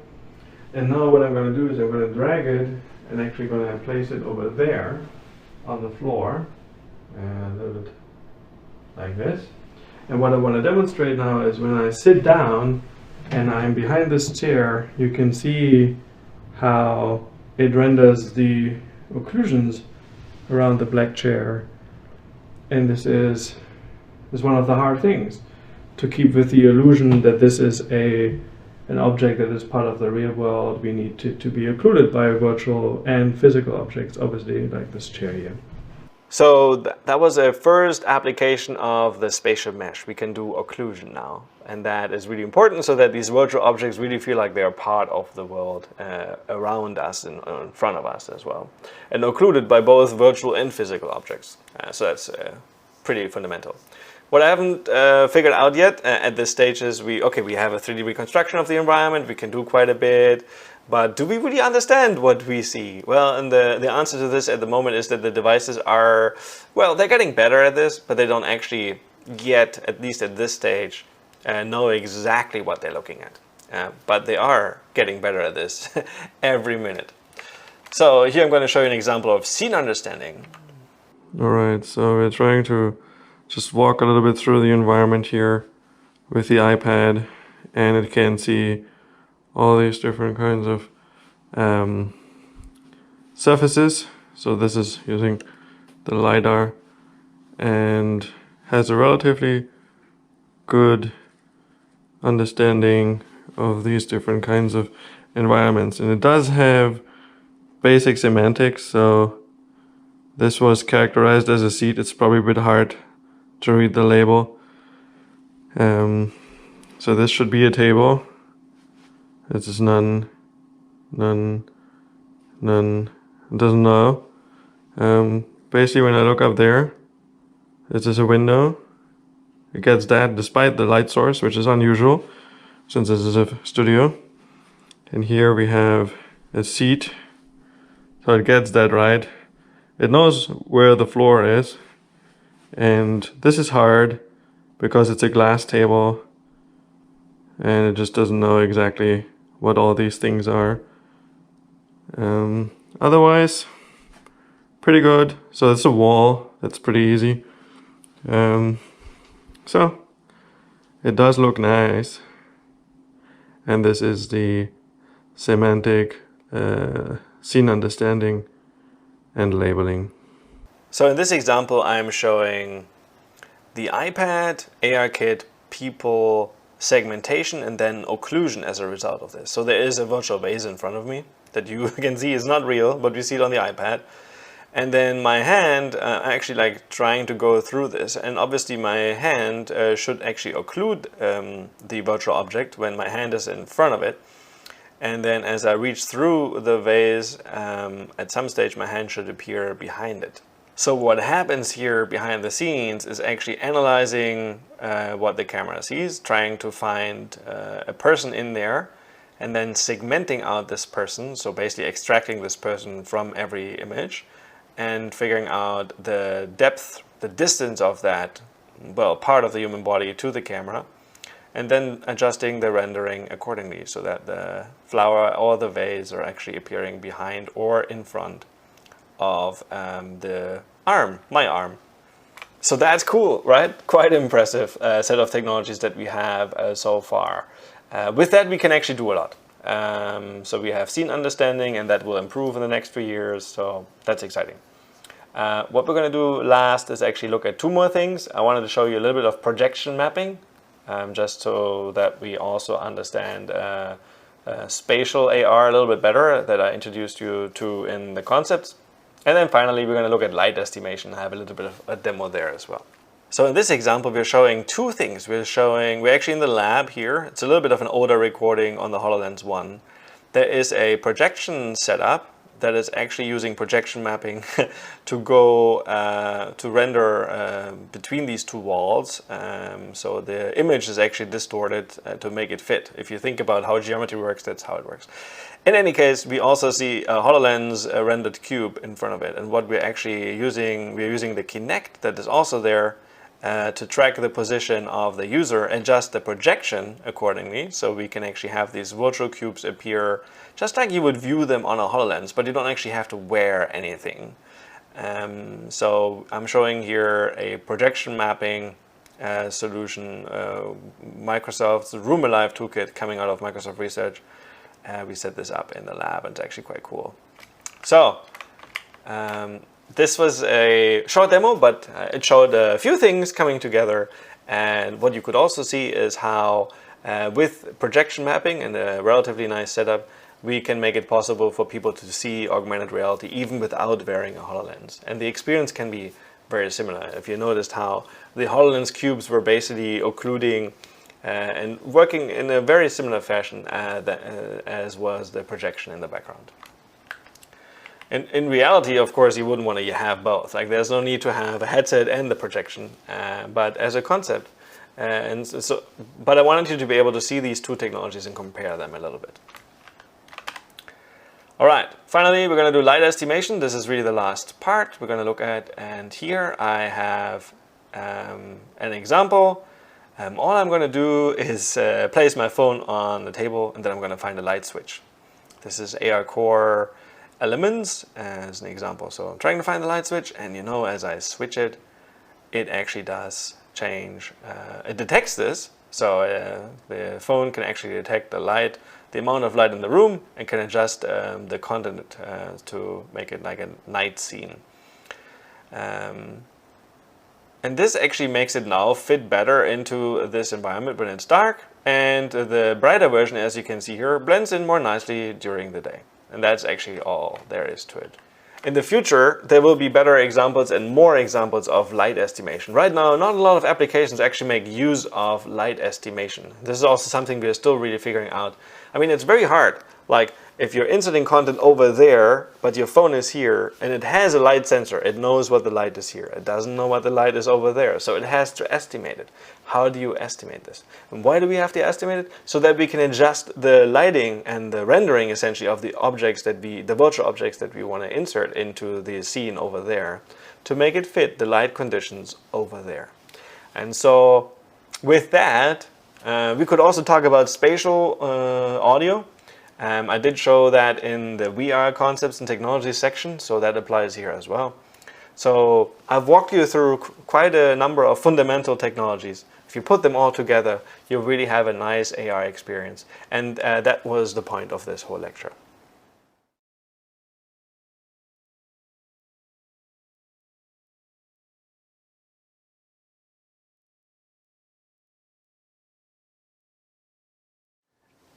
In this video, I'm going to present, well, some ideas towards an XR decision tree. We've just been introduced to VR and AR, both the concepts and the technologies, in a little bit more detail. And as you will experience, if you're working in this space, people will ask you for your advice on which technology to choose when and why.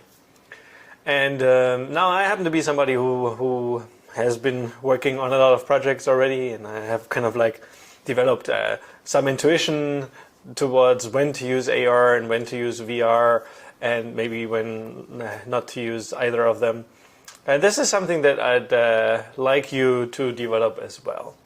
So the idea for this lecture is to give you a decision tree. Now, it's not that simple. I've been thinking a lot about how to best teach this and what is this decision tree. And well, here is a version of this decision tree. So the whole idea behind this lecture is to be able to answer some of these questions, the ones that you have to ask yourself when you engage in a new project. Should it be VR or AR? Or is neither a good idea? What kind of AR or VR display and tracking technologies should we choose? What are the benefits of each, and what are the challenges and what are the limitations? Which types of platforms and devices should we support? This is not straightforward. This is an increasingly complex and diverse technology landscape. If you remember looking at this together with me, it is really quite diverse. And finally, which tools should we use? And then both for design and development. There's a number of tools out there. There's actually so many tools out there. It is quite difficult to, well, maintain an overview if you're in this space, and then for somebody new to this space, it's even worse. So when it comes to the question of whether to do VR or AR, we already have some advice from very experienced people like Mark Billinghurst, for example. So he says VR is ideal if there's lots of visual elements, and I agree with him there. 3D spatial interaction, that makes a lot of sense. if there is physical manipulation. Then he says procedural learning, but I wanted to talk about interaction at infinite resolution. So let's think about this for a second. Okay, so here I have the Quest and one of the controllers. So lots of visual elements. That makes sense, right? We're like going in there and it makes us feel like, wow, we can see so much content, even though, as you know, some of the VR displays are smartphone based. Essentially the screen real estate that we have is not larger, but because of the agency and autonomy and this idea of really being able to look around and immerse ourselves with this content, even walk through it and then interact with it spatially in 3D, that really makes VR quite a platform for these kinds of experiences. This is really where it is ideal. Physical manipulation, that makes a lot of sense. Now we even have hand tracking, even though, I mean, unless this, I'm not sure whether I want to rotate cubes and charts and whatever, like with my hands. I mean, it looks cool in Minority Report, but frankly, it is not ergonomic and it's not really the most usable experience in that way. Anyway, we can do a lot with these controllers, so that's fine. So physical manipulation, if you will, or direct manipulation is definitely something that I can see as well. And then I said interaction at infinite scale.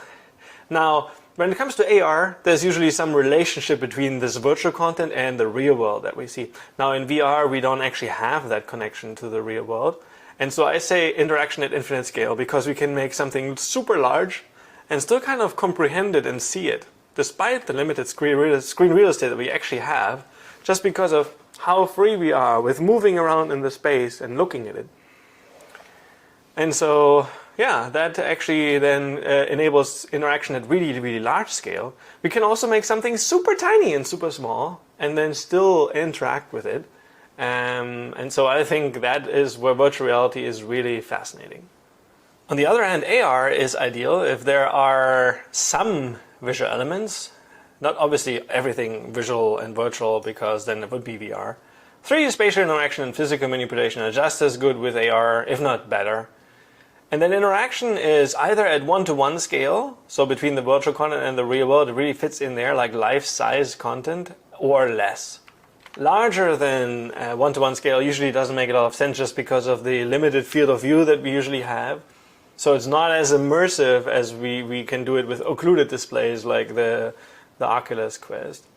And so that's why I say interaction, not at infinite resolution, but at one-to-one scale. I think this is where it is really interesting because you get a sense for what, like when I buy furniture, I want to really have one-to-one scale. I want to make sure it actually fits in here. And that's where I think AR is really good. Now, VR wouldn't be a good idea for furniture placement. If I'm in this room, it doesn't make a lot of sense to not see the room. So one-to-one scale is, I think, the best application of AR, at least in this example. On the other hand, if you're looking at when things are not ideal, so VR is not ideal if there are many non-visual elements. What do you actually show to users? Is it a white or black screen mostly that you show? Well, you think about it. Lots of text to read or input. Both reading and input are very cumbersome and tiring, actually, even with some of the best input methods that we have now, including speech. And it's also not ideal if there is a need for haptic feedback. And this is something that Mark Billinghurst and I also agree on. I would just say it based on the fact that unless there is some kind of mapping between the virtual content and the physical world, any need for haptic feedback usually requires some additional user instrumentation or some additional device like blowing air at the user or something to produce this kind of haptic feedback. And these devices require a lot of calibration and need to be instrumented and installed very carefully, so usually not ideal. And then if there is a need for connecting with the real world, then this is really a case for AR, not for VR. So keep this in mind. And then AR, on the other hand, is not ideal if there is also many non-visual elements. Although I do think that AR experiences can work that are mostly audio-based. We haven't seen so many examples of that. When there is lots of text to read or input, it's also not good with AR. And unless you have, for example, character recognition, like I can write on a sheet of paper and that would be captured automatically in AR and then I can process it further, that is actually exciting and in fact something we're working on at the moment.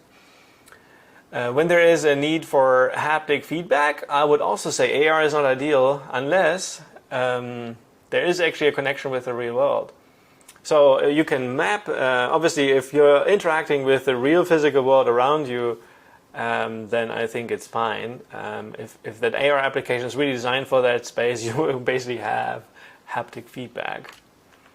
When it comes to haptic feedback, I like some of the design choices the HoloLens 2 made. So for example, now when you're opening a start menu, you're looking at your wrist and then you're actually touching there. So you have like this self-actuated kind of force feedback because you're touching. Same with this gesture. It gives you some resistance as you're touching your thumb. So I think that's quite smart. So we're using our own body to provide haptic feedback. I think that's very interesting. And that's where actually AR can work. And finally, if there is no connection to the real world around you, then really this is not a case for AR. I think you should look at VR instead. So before we really come to our decision tree, let's first review what kinds of technology choices we actually have. What options do we have before we make any decisions? Well, obviously on the display side, I've introduced you to a few different types of displays, from head mount to room size. AR displays are a variety: handheld, head-worn, spatial, so projective or monitor-based. We covered those. We also talked about tracking, 3 degrees of freedom versus 6 degrees of freedom. We discussed about outside in and inside out. We understand head tracking and eye gaze. I mean, so head gaze is really like most VR, unless the device actually has built-in eye tracking or you extended it with an eye tracker, it actually really just tracks your head. And so if your application needs eye tracking, then you have to think about that. How do you actually provide that support? And then, well, you can also think about what other things to track. Obviously, you have controllers, and in some devices like the Oculus Quest, you have hand tracking built in. You may choose things like Leap Motion, as I showed you earlier, so that you can attach to the VR headset and then provide a form of hand tracking as well. On the AR side, you have to think about, on the AR side, one of the most important decisions you have to make is whether you want to do marker-based or marker-less AR. It really has a number of technological implications. And then you have to think about how much of the real world around you do you have to understand. So is plane detection sufficient, or do you need 3D spatial mesh? This usually requires a little bit more advanced technologies, sometimes even additional types of cameras, including depth cameras, like we have with the Kinect, the HoloLens, or the RealSense. And whether you need to track physical objects. That's something you also have to think about. So either you train the system beforehand, you attach markers to those physical objects, or you use some specific machine learning based libraries that allow you to detect some physical objects. And there are actually additional considerations. So I simplified a little, but as you can see, lots of choices to be made. So these are the technologies considered by themselves for each AR and VR, and how do they actually translate to different kinds of platforms and devices if you're using off-the-shelf devices.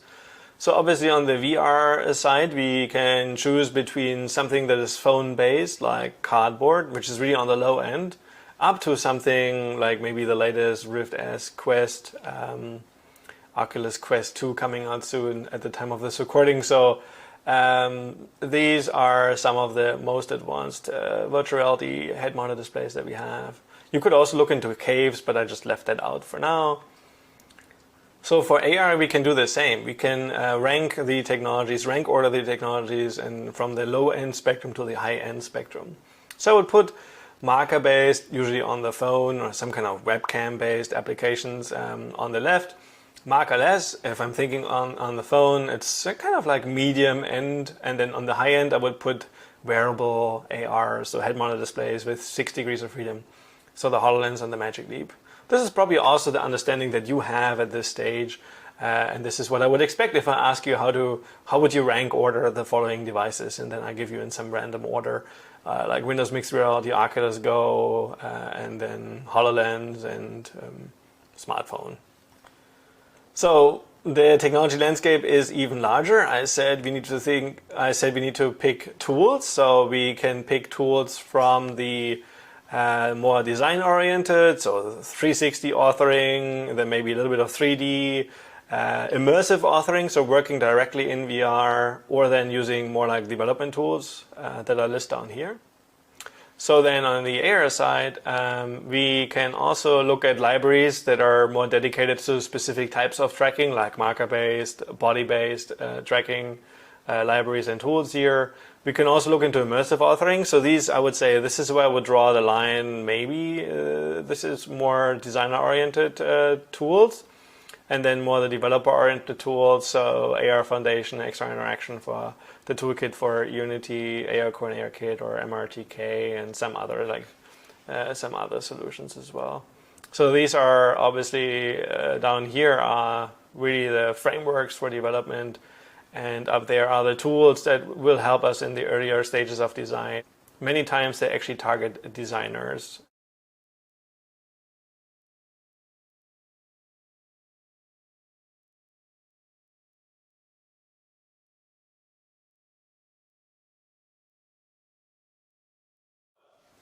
We're getting closer to the decision tree. Before I draw the decision tree, I'll draw a technology tree. So I was thinking a little bit about this.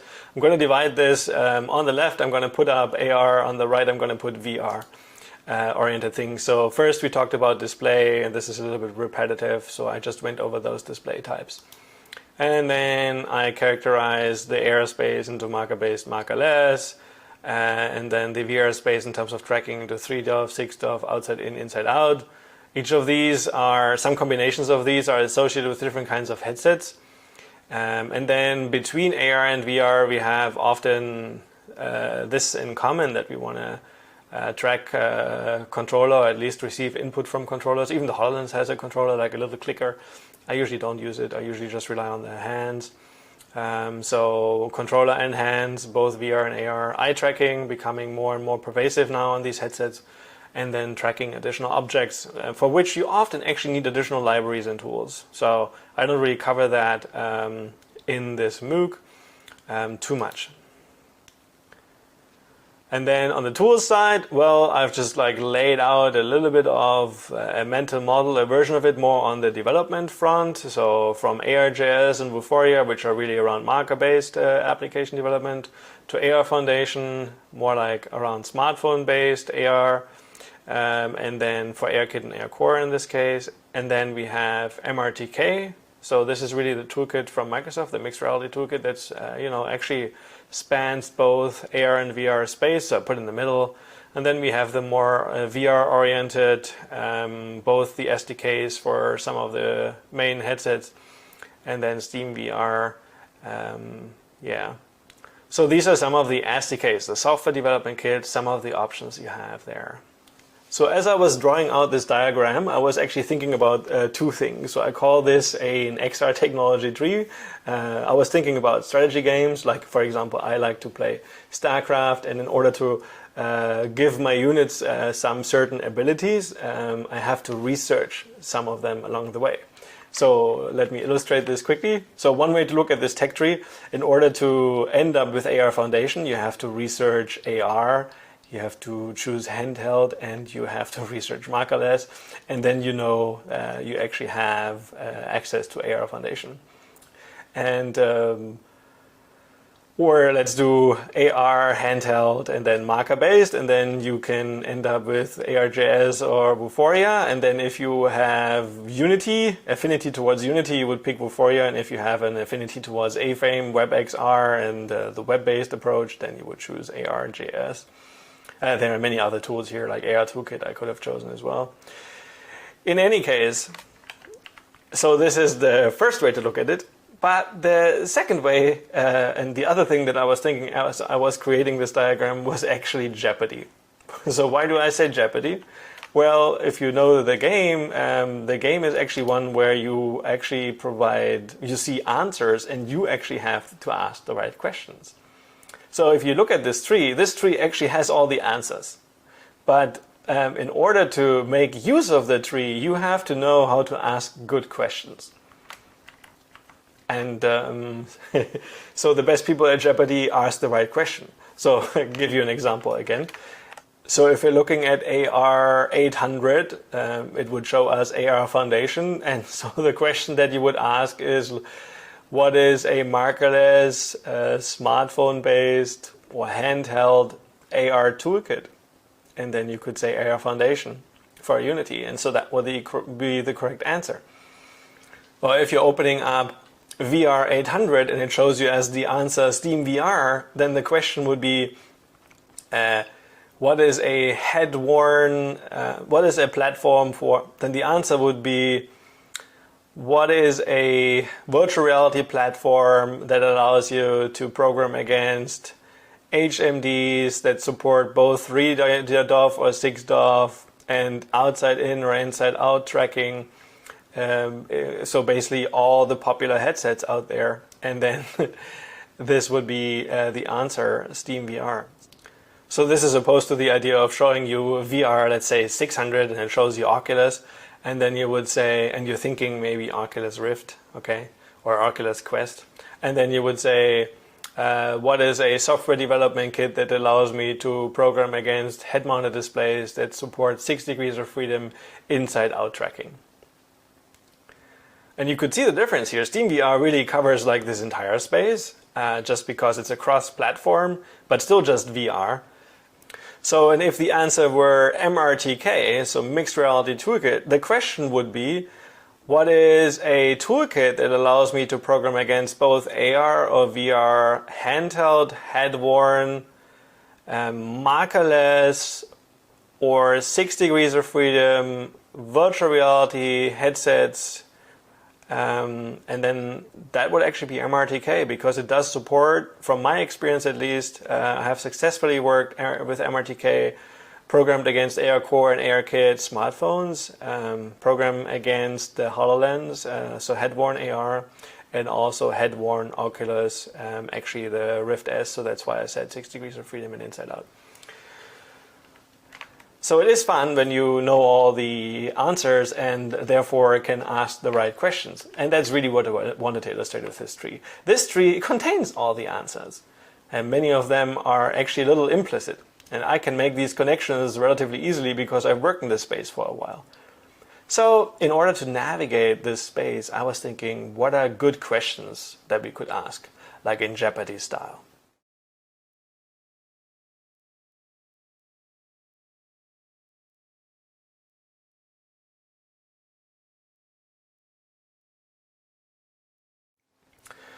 So finally, here we are at the motivation for this extra decision tree that I was promising. So I'll start by stating some of my goals before I talk about some of the non-goals. My goal is, first and foremost, to provide a framework for you to think about XR technologies and actually to think through these technologies and actually make technological choices. I wanted to be systematic and technically sound, but I didn't want to require a lot of technical background. So you going through my AR and VR, both concepts and technologies, lectures should be sufficient for you to understand how this decision tree works. You don't have to be a designer or a developer necessarily. I wanted to provide concrete examples, but make sure they are representative. Now, the problem with concrete examples is there are often some super specific tools and toolkits that a hardcore developer would point out to you. And I know many of these, but I'm not sure how long those will be around. Often these things will be incorporated into larger frameworks driven by the more key players. And so if you're missing something here, doesn't mean that I don't know about it, just means that I decided not to pick it as an example because I thought it was not that representative in the sense that it wasn't that well known or popular. Non-goals are actually to cover all possible technology choices in terms of platforms, devices, and tools. To provide one universal decision tree that works for every project, so really this is not what I do here. So my approach here is to treat this as a design space problem. And I was thinking, what is one of the tools that I like to teach in interaction design? And I came back to this paper from the 90s on questions, options, and criteria as a tool to think through a design space. So this is a tool for design space analysis. And so in fact, I wanted to suggest possible questions, options, and criteria for you to think through as you're making decisions around an XR project.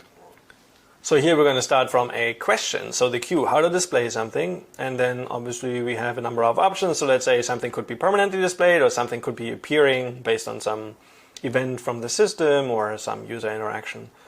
And then you can think about, okay, criteria for each of these, and then you make some connections and you actually assess each of these. So for permanent, if something is permanently visible, then there is no user input required, therefore a low user effort. It's probably not that helpful if it's always visible, so it might actually clutter the screen, so I wouldn't actually positively assess screen compactness with this option. But it does provide continuous user feedback because it's always visible to the user, so I would say yes, that's a positive. So appearing is, well, it may require more effort on the user, so something needs to trigger this. It does help screen compactness, and maybe I have so many other things that I need to display anyway, so maybe that's the choice to go with, which is interesting. It seemed like the other option seemed to outweigh this one, but I go for this one because I consider this the right trade-off. And so this is depending on the situation. So the next question then is how to make it appear. And maybe as you try to answer that question, you can also mitigate some of the concerns you may have around user effort and user feedback. So I was thinking, how can we turn this XR technology tree around by providing a set of questions, options, and criteria for XR for you to think through. Now, this would even work better if you were looking at a specific scenario or actually example, like a project of yours. So I introduce you to these ideas a little bit more conceptually and generally speaking for now, but then we'll actually apply some of these to some of our scenarios that I have prepared for you. So here on the left, I show a set of questions. These are questions, I'm not sure how generic they are, but they are really some of the ones that often come up in my projects at least. How do I display things? So what kinds of display technologies do I choose? How do I track things? So what kinds of tracking and sensing technologies? What kinds of pipelines do I have to build? How do I want to enable travel? So navigation through the content. This is especially interesting in VR. How do I want the user to be able to manipulate things? Is it a form of direct manipulation? Is there some kind of indirect mapping? How does that work? And how do I enable collaboration? A lot of my work involves multiple devices and multiple users often, and sometimes in different locations. So I wanted to think about those questions. And so this is a question that I often ask. So before I go through each of these questions in terms of options and criteria, let's first think about how to actually fill those different kinds of columns. So on the questions side, as you work through this QOC, you really have to ask questions about the design of specific elements. So the examples here, as I say, are a little generic, so not as representative of a good QOC, but the main thing is that you get the idea.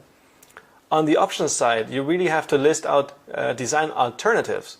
This is not whether you want to make something bold or italic. In fact, you can make it bold and italic. So these are not really design alternatives. These are just some related options for text styling. So think about something that is more mutually exclusive. Really, something permanent or something appearing. That's a better way to think about options. And then on the criteria side, really establish criteria that can be objectively assessed and weighed, because obviously you want to look at these criteria and then you want to actually weigh them and make an informed decision about the questions and the design options that you have. So on the display options side, this can actually work at different levels. First of all, you can think really in terms of the specific types of display technology. So head-worn, should be handheld, AR, VR. And then if you go inside, so AR and VR, so it could be on the VR side, head-worn, or AR side head-worn. We could talk about heads-up display. If it's an AR phone, we can actually place things in screen space, so in 2D. We could do 360 on the phone or in VR. We could do 3D, and then the question is like, where do we place content? In the world, so world space, somehow attached or fixed to the camera. Or like something that is following you, so basically with a little bit of a delay as you're like looking somewhere else, it's like coming with you. So examples of follow me would be the main menus on a HoloLens or an Oculus headset. And then you can look at these options and assess them, and I spelled out a few criteria here that I usually consider. So user familiarity, whether some of their previous knowledge translates to this design. User comfort, This includes ergonomic and usability considerations. User mobility, so I mean both like the type of context in which they are running the interface. So are they seated, or are they like, can they walk around? I'll also consider accessibility as a main factor here.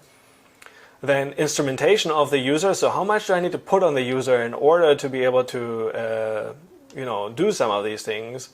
And I also need to think about so I think about instrumentation of the user or the environment. I think about some key characteristics in terms of display size. So especially, do I clutter the screen? The resolution, and then obviously how far I can see and things like that. The frame rate and any other kinds of additional device requirements. And then I make some positive or negative assessment. And then I choose the option that I think is the best for a specific design element.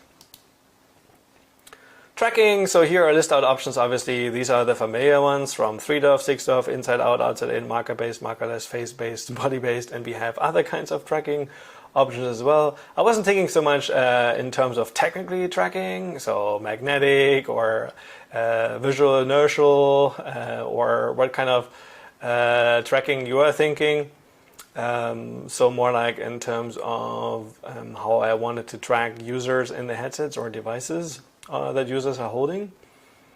And then I'm thinking about criteria that we had from before, like user instrumentation, but also environment instrumentation, especially for marker-based, for example, any kind of constraints, physical constraints in the environment, device requirements, and if I'm requiring some exotic technologies, and whether these devices are affordable, and whether like if I have an experience that really runs on the HoloLens, I must admit to myself, while it is cool, a very small portion of the population will actually have access to it. It's not so much an adoption question. I think a lot of people would use the HoloLens if they could afford it, so it's a cost question. So when it comes to travel, I'm thinking about walking, redirected walking, teleportation, menus, and there are other options, and I weigh them against an almost similar set of criteria. When I think of manipulation, think about doing it with via controllers, hands, voice. Do I need eye gaze? I can actually manipulate content with my eyes, so scrolling, for example, when I reach the fold. Marker-based or physical object. So I use a physical object to actually manipulate some virtual content. So a physical prop, this is something that is relatively common. But then, at least in research, but then I have to think about some of the more advanced sensing requirements and maybe some additional frameworks and tools that I need for that kind of tracking and to support that kind of manipulation. So when it comes to collaboration, I'm thinking about co-located or remote, and then I'm also, this is in terms of place, and then I'm thinking in terms of time, so synchronous or asynchronous. And for remote and asynchronous, I'm thinking about networking requirements, and for asynchronous, maybe additionally about storage requirements, because I need to persist some information in between the usage. So now we actually do have a way to think through this space. It is not exactly the tree maybe that I was hoping for. I mean, I drew out this technology tree, but think of this decision tree as multiple stacked questions, options, and criteria trees, just like I showed in the original notation. I'm going to show you some examples based on some scenarios in the remainder here. Think about this scenario where you have a family come together and decide how to decorate the living room using various AR displays. So one question we could ask is how to track in this scenario. So we can consider marker-based solutions. We know it's mobile, so we have marker-based as an option or markerless, although that does have some device requirements. Then we can, lay out some of the criteria here. So marker-based works on any device, markerless doesn't work on any device, so no need for instrumentation. Well, that is only the case with markerless, since it just picks its own markers essentially. But in a marker-based approach, I would actually have to put a marker somewhere in the space.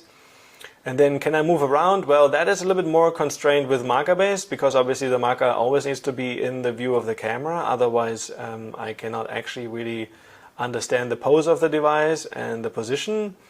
And so that's why I do the positive assessment here. And I decided to go for markerless. And I don't know whether you would have gone the same way, but that's something for you to explore. I have a few more scenarios for you to think about. So another one is the collaborative game that I showed earlier, where we play together. And we showed it in a co-located scenario, but you could think this through from a remote perspective. So it should be synchronous. So it's collaborative, it's synchronous. The people play at the same time, at least that's what we had, but it might be remote, not in the same place. How would you design this? What kinds of technology choices would you make there? If you don't know about specific networking solutions, that's fine. That's always a big question as well. So it's just like think of the actual questions to ask, and think about how the QOC would change if I tell you that no, they're actually not co-located, they're actually remote. You would actually ask about collaboration differently. And in order to enable maybe both co-located and remote, you would think about ways to implement that. The second scenario is more in a public space. Here we have one version of it in a classroom where the teacher wants to show the solar system, and then the students can use a variety of AR displays, for example, or you just go for some of them, but like the idea is you would need to choose what kind of technology you would put in place, and then you would also need to be able to answer questions around who can see this, how do we display things, how do we track things. You have a variety of options. You could go marker-based or markerless. If you go marker-based, you could also think about where you would place the markers. How would this actually work for all the users? So lots of things to think through. Given that these are mostly seated, you might lean one way or the other. So there are some interesting trade-offs here. My last example is also in a public space. Think in terms of a group meeting. You're just going to a room on campus or like in the building that you work in, and you want to work together collaboratively on some exercise and viewing some AR content together. So again, how would you display things? How would you track things? How would you capture things? How would you manipulate things? Can I actually move some of the things? Can I point to things? Is there a connection? It's still an AR scenario here. In fact, most or all of these are actually AR users. In this example, we also think about VR users as an alternative. And could these VR and AR users even work together? I leave this up to you. So think about the people, think about VR and AR displays. And if you really wanted to work on this, this is actually what we'll do in the honors track. We're going to go, I give you this exercise of actually thinking through some of these scenarios and putting together an XR decision tree in the form of multiple stacked QOCs, thinking about the display and tracking technologies, thinking about collaboration and maybe other aspects that you want to think through. In fact, you are coming up with the questions and you are coming up with the options and the criteria. And it's a good way to kind of like brainstorm and have some fun with the knowledge that we have so far, and also soliciting some feedback from our peer learners. So I would really invite you to this exercise as part of the honors track.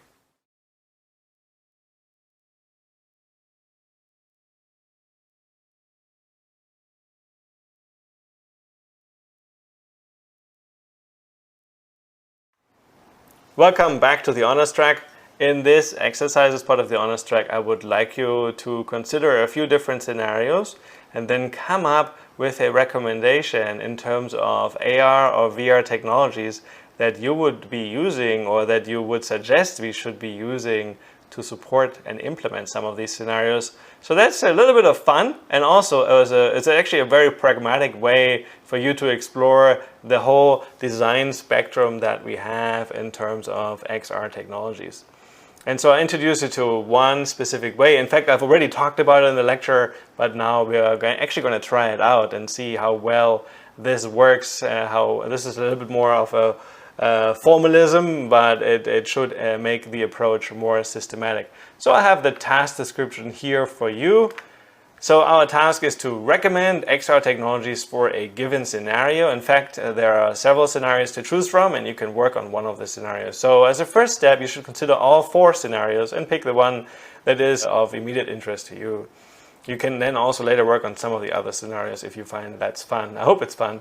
So you should consider implementations along the reality-virtuality continuum, but now we're talking in terms of technology, okay? So walk through the XR technology tree, which I'll show you in a second again, and collect your options. So the options is part of what we are going to consider as part of our QOC, our questions, options, and criteria analysis.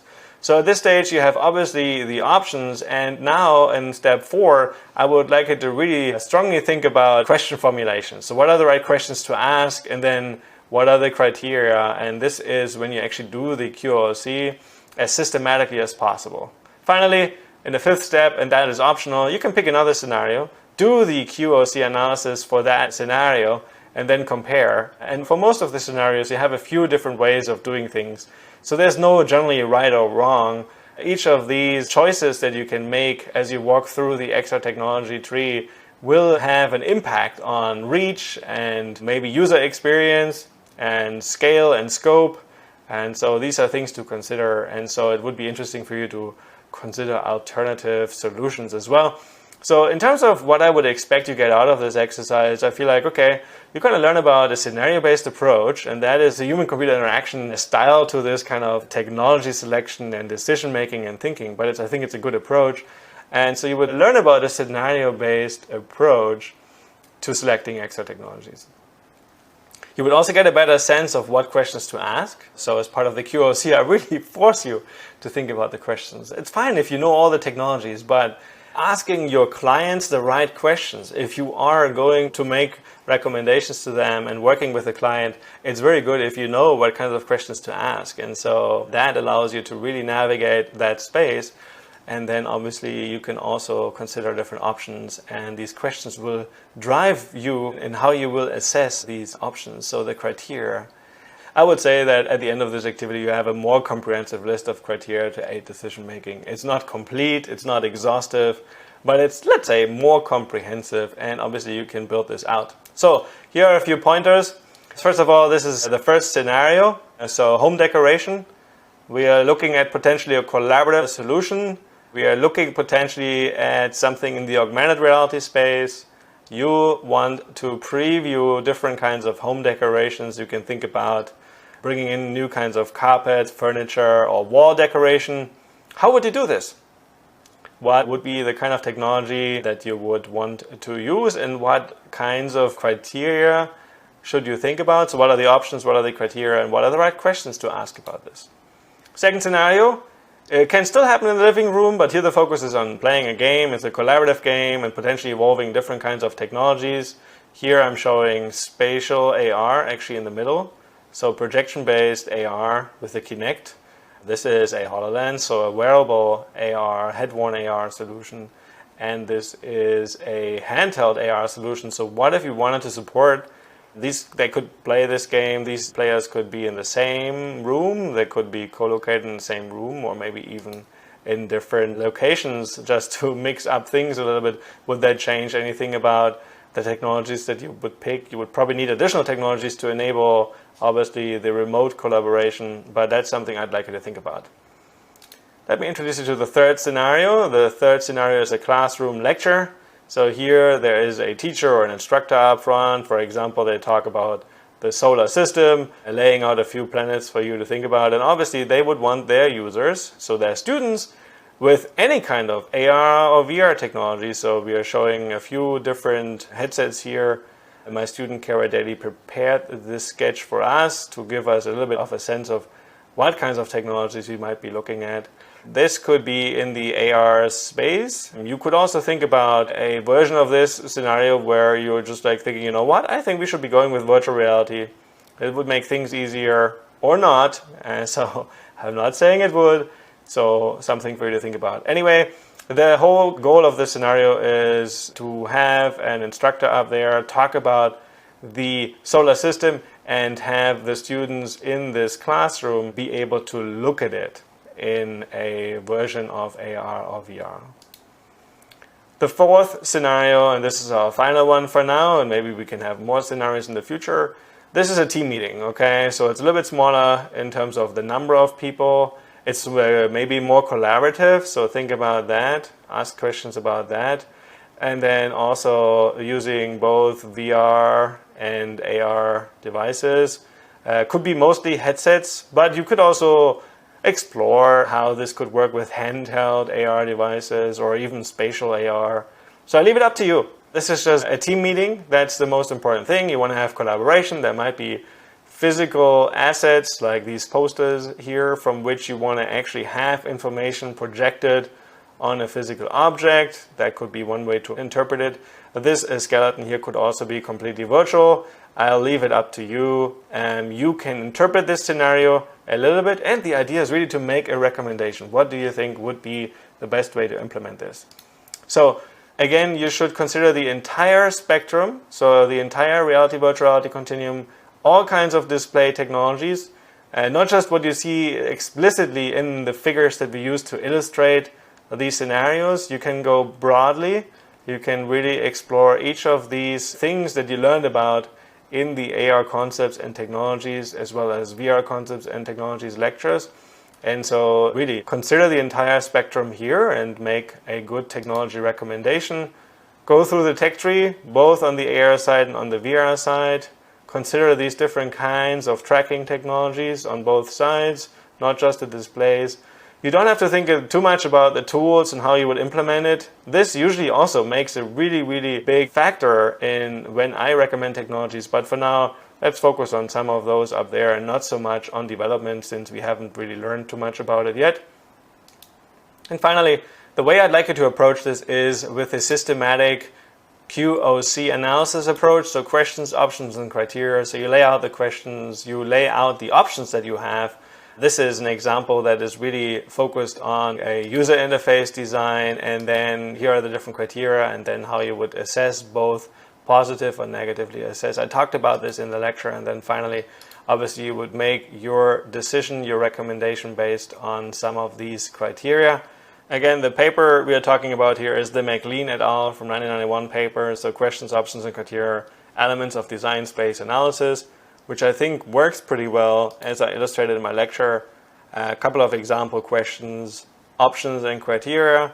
So ask questions about the design of specific elements. This will help you. So consider specific elements in each of the scenarios. You just have to work on one scenario, but obviously nobody's going to stop you if you want to consider alternatives and also some of the other scenarios. Then for each of these questions, you list out the design alternatives. So really like looking for really opposing ends when it comes to options, not just related options, as I explained in the lecture, and then also really you establish the criteria that can be objectively assessed and weighed, and then that way you make a decision. So here was one example for laying out the options for different display technologies and what that means in terms of user familiarity, comfort, mobility, instrumentation, etc. And these are just examples of how you can approach this task. So I would really encourage you to approach this technology recommendation a little bit more systematically, following the QOC analysis. It might feel like we are overdoing things, but that's important. I think it's important. You can start to cut corners when you have done it picture book style. That's what I always say to my students in interaction design. If you don't know all the steps in the process, how are you to know which of these steps is really important and which of these steps you can skip? And often, because every project is different, it might be that there is a step that you would usually skip, but in this particular scenario, in this particular case, you really need to consider this step. And that's why I'd like you to approach this in a more formalized, more systematic way. It'll help you train your thinking, get you into the right mindset, more like a design thinking mindset, which I think will be very useful as we're starting to think more about how we can shape the XR space. And so there will be another exercise as part of the honors track. I have one more for you after this, and then obviously also more exercises in the other courses that come with their own honors track. So I hope you enjoy this. Fine to complain. I mean, it's okay, I can make changes. but it would be great if we could engage with these scenarios and come up with some, well, interesting technology choices. And again, it's an exercise designed for you to really navigate this entire design space of XR technologies, getting a better grip on all the choices you can make. It should be fun. So I look forward to seeing what you're coming up with, and I'll see you hopefully in the next exercise as part of the honors track as well.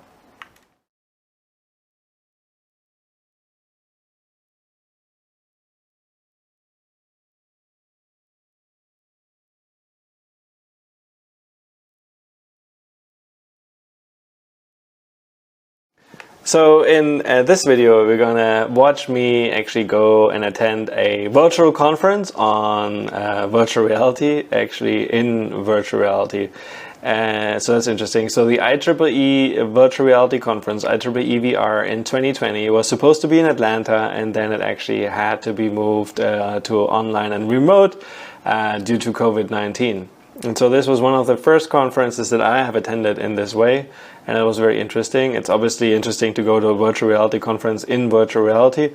So if any kind of conference is the one that seems to be well equipped for this kind of stuff, then at least that's what we all thought, then it's the virtual reality conference. And I want to say that obviously the organizers did a really, really good job. It was interesting to see how it was attended, and actually they had way more attendance, at least in numbers, than in previous years of this conference. And so as part of this video, I want to share a little bit my experience of what it was like to attend this conference. I'm going to show you some excerpts of that, and I'm going to reflect a little bit critically on that experience at the end. So I'll basically have a little bit of a diary study here, so you can see some sequences that I was recording. Now, keep in mind that I was attending the conference, and the way I provide the footage is like as me going to a public event. There are some concerns about filming at venues like this, and so I was very careful, and I was basically just working with a student of mine. We were going to some parts of this conference. We're going for a walk. I did meet some people. I was very careful. I did not include anybody really, and but it is an interesting way to actually capture my little trip to the IEEE VR conference. That's very important for me, and obviously there are issues with how this footage was produced, and this allows us to actually talk about some of these issues as well. This is kind of like me looking at the website, and then I'm like picking an avatar. Now this is the interesting part, right? Where you address yourself before you go to a conference. In this case, you're actually picking an avatar. And I remember I was looking for a very specific avatar. So then this was like one of my first experiences here, going to some of the rooms and exploring essentially in Mozilla Hubs. So it shows Mozilla Hubs, exploring essentially what the world is like, attending some of the speakers, seeing some friends and colleagues, and then trying to make it up these virtual staircases. That was a little bit of a tricky thing to do. And there are some reasons why this venue is designed this way. But it's funny that even in VR, at least to me, it's funny that even in VR, things are not accessible. It's to try to make eye contact and hand contact with Blair, who's a friend of mine. That didn't work. And then I met this person here, and we kind of like shook hands in VR, and that was a very interesting experience. It's kind of like meeting people. I was trying to get a sense for the program, what kind of sessions are on. So somebody from the community actually contributed these screenshots and put them in VR. Bad design, if you know what I mean. And this is something I'll bring back as a negative example in the design-oriented course 2. And then me picking a venue, actually a room. So that's funny, right? You kind of like have to still find your room even in virtual reality as you're going to these conferences in virtual reality. Like you would think that, wow, now that should be straightforward. All we need is a menu, but this menu is obviously significant. Please be aware that visitors in Hub's lobby can be anywhere in the room without being seen by you. So that is important knowledge there. And then also they had some instructions around recording. So what I was trying to do here is going actually to a coffee break. having a little bit of an interaction with some of the people there. And I thought that was interesting. I was trying to, make a joke around tea and coffee. And then I was reading my student, Shweta, and we actually had quite a bit of fun. And so we were exploring a few things together here, so I'll share a few moments. For example, we were looking at posters, and I was trying to find her. And in fact, I was actually occupying the same space as her. That was really weird. And I couldn't see her. That never happens usually. And I was playing around a little bit. These are things you can do in virtual reality. I was trying to get a different perspective on things. And this was an interesting moment because Shweta was kind of like getting embarrassed for what I was doing. Just like when we would go to a real conference, I'm the kid in the room kind of thing. And so I was playing around with some of the tools we have in VR. So we have a laser pointer here, and I saw other students present some posters to me. That was really cool. They made good use of these tools, so I wanted to try it out myself. And then we were going a little bit on a walk, and I thought that was interesting. So I was trying, I think we had some audio issues here. Shweta couldn't hear me, and this is funny because these basic issues happen all the time. Yeah, and then when we figured it out finally. So yeah, this was me attending IEEE VR in VR. Some, excerpts, some sequences from some of the recordings I've actually attended over multiple days, which was interesting, right? Getting up, dressing up, kind of like looking professional, and both in VR and then also in real life, because I was treating it as a job. I thought I wanted to record that experience a little bit for my students so that they know what it might be like to go to a virtual conference. This was probably a little bit special because it's a virtual conference it's a virtual conference about virtual reality, so it was interesting. So when I compare the experience, the things that I'm usually excited about, which is meeting people at conferences or seeing friends, this was, to be fair, a conference that I don't usually attend. And so I did know quite a few people, and I connected with some of them. It was an interesting setup. There was like a Slack kind of like chat thing in parallel to some of the sessions, and you could obviously then watch the sessions in Mozilla Hubs, where you saw a lot of the footage. But you could also just go to a Twitch stream, so it was just live streamed to Twitch and YouTube, I think. And so multiple different ways of actually accessing this conference, which I think the organizers did a really great job. But then really divided attention between some of these channels and created some issues. So when I met people, they weren't always using VR headsets, for example, which is fine. But some people had really issues with muting their microphones so you could hear everything. Some people were speaking very loud. And so that was interesting, just like in the real world, I guess. And so in many ways, this virtual reality experience recreated a lot of the issues we have when we go to a normal physical conference. So you might say it was actually kind of like close to the real thing, right? It's a lot of people aim for that in virtual reality, making it like a reality. I did meet a few people. It was interesting. The encounters were different, definitely. I didn't necessarily see, I couldn't get a face, right? I just saw an avatar. It was interesting. I went to this meetup group. That was cool. Met a few people from Europe. Did not include that footage because it was kind of like obviously private discussion and nobody was aware of that, so I did not include that. The coffee breaks were freestyle, and I asked and announced whether it's okay, and so that's kind of okay-ish.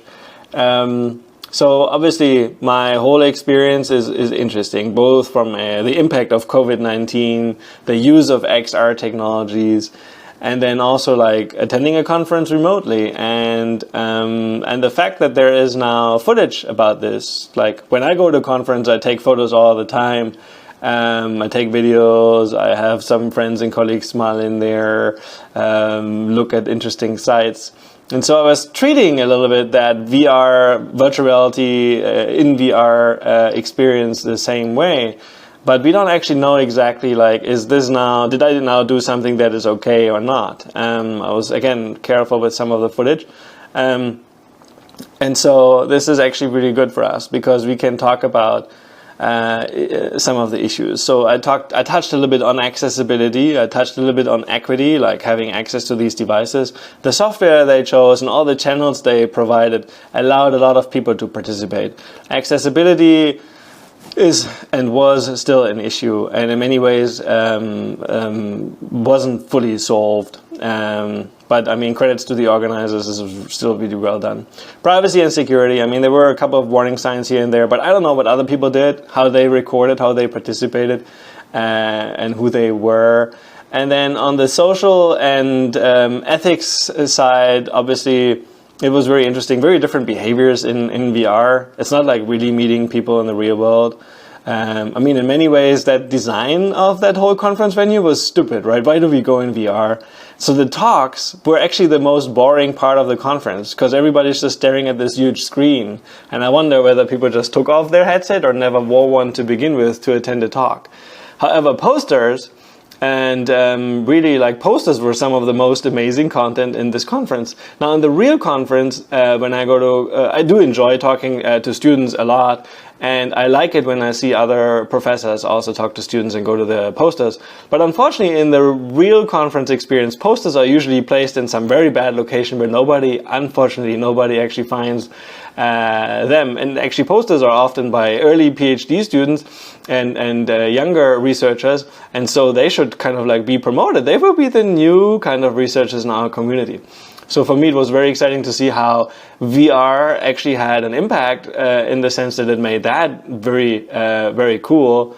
The talks, yeah, I mean, a few people made some better use of VR and actually had some slides in VR and gave some demos in VR. But really, the posters did the trick for me. And what I also liked was a little bit of fun venues, like when Shweta and I went on a walk together. I thought it was a cool idea, doing that in VR, racing each other a little bit. So yeah, so it did have some fun components. It raises lots of issues though, and those are the ones that we're going to explore more. COVID-19 can be definitely had an impact on a lot of the research community, obviously a lot of professional work, and most likely also you. So it's not the main issue I want to talk about here, but it's just interesting because a lot of people now think there was an extra hype around XR just coming out of it. And so in total, what did I think of that experience? Well, I think the organizers did a really good job.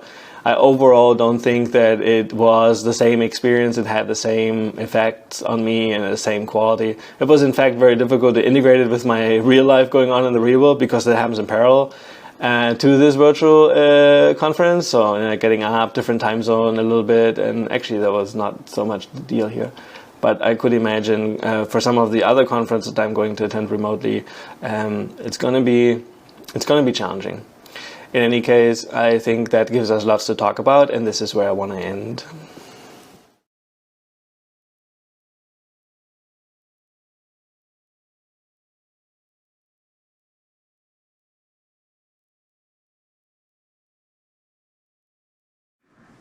In this lecture, we're going to talk about trends in XR.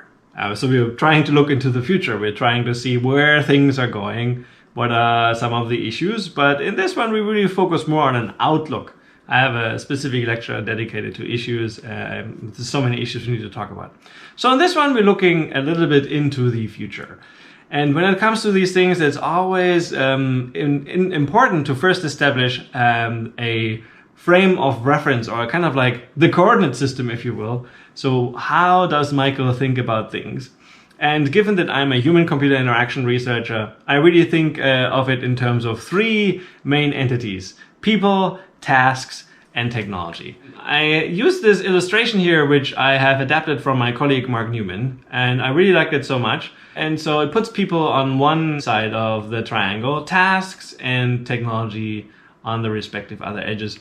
And so this is interesting. So in each corner, we actually have these entities sitting, and we are exploring their relationship. So human-computer interaction, which is again the area that I do research in, we ask this question usually: how do we use our understanding of people, their tasks and technical capabilities to design better systems? So this is a design question, but it's also from a technical perspective.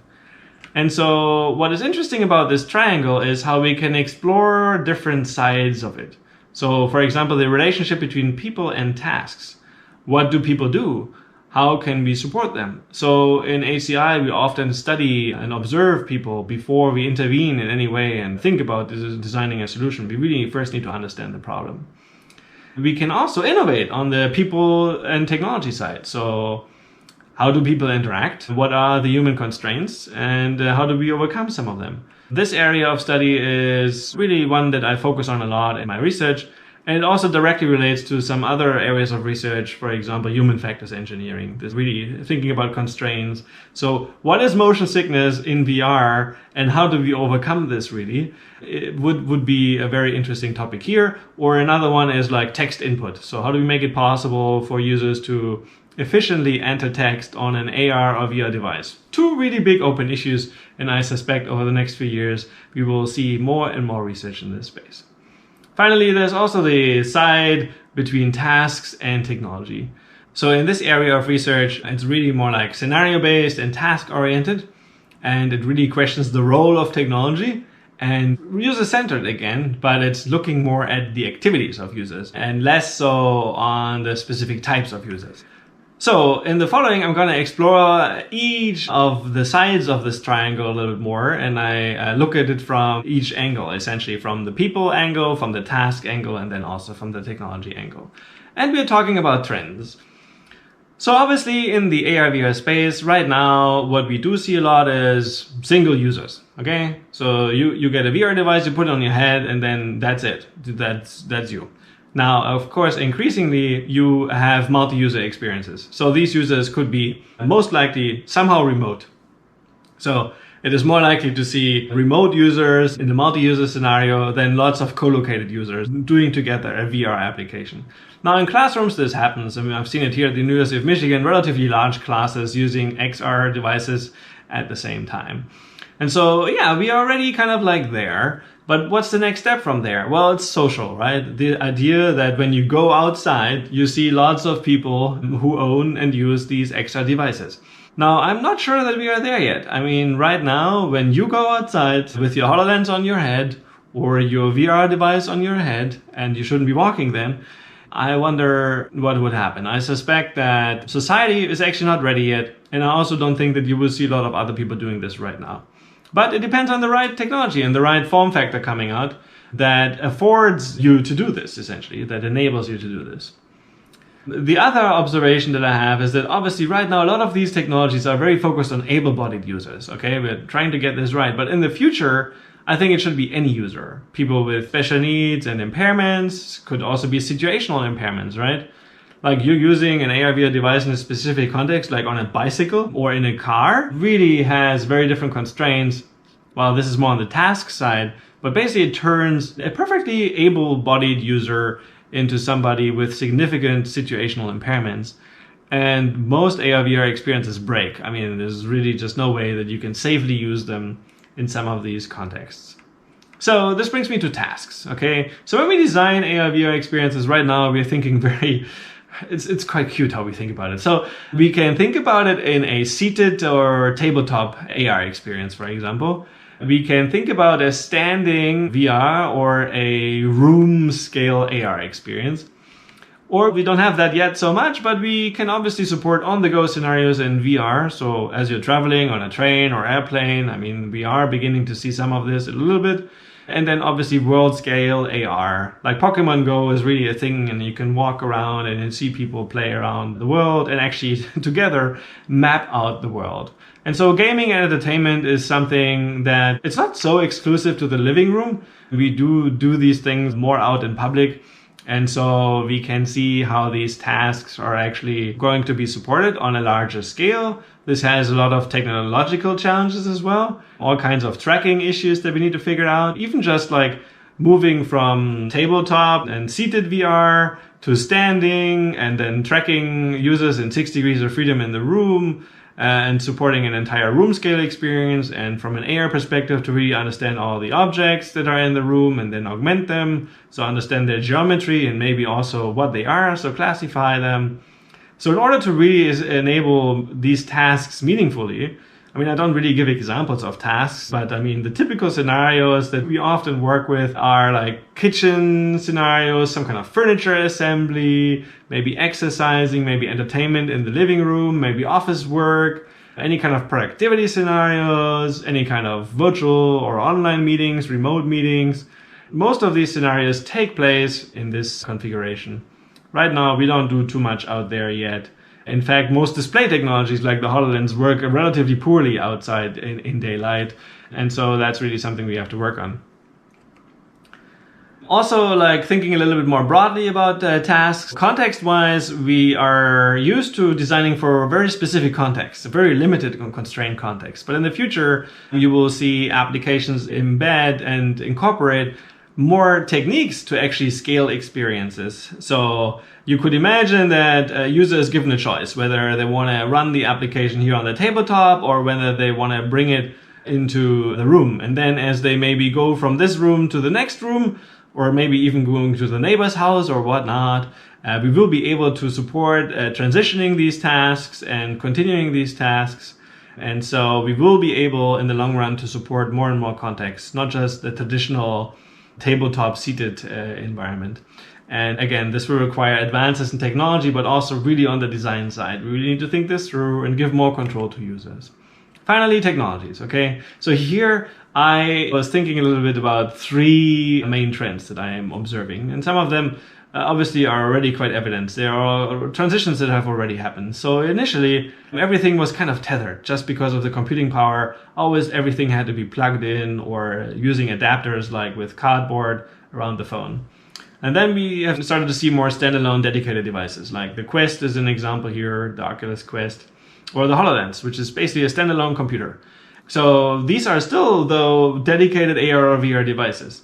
What is happening at the moment is really building mostly AR, not so much VR, into devices. A good example here is our smartphones. How ARKit and ARCore in 2017 really changed a lot the smartphone.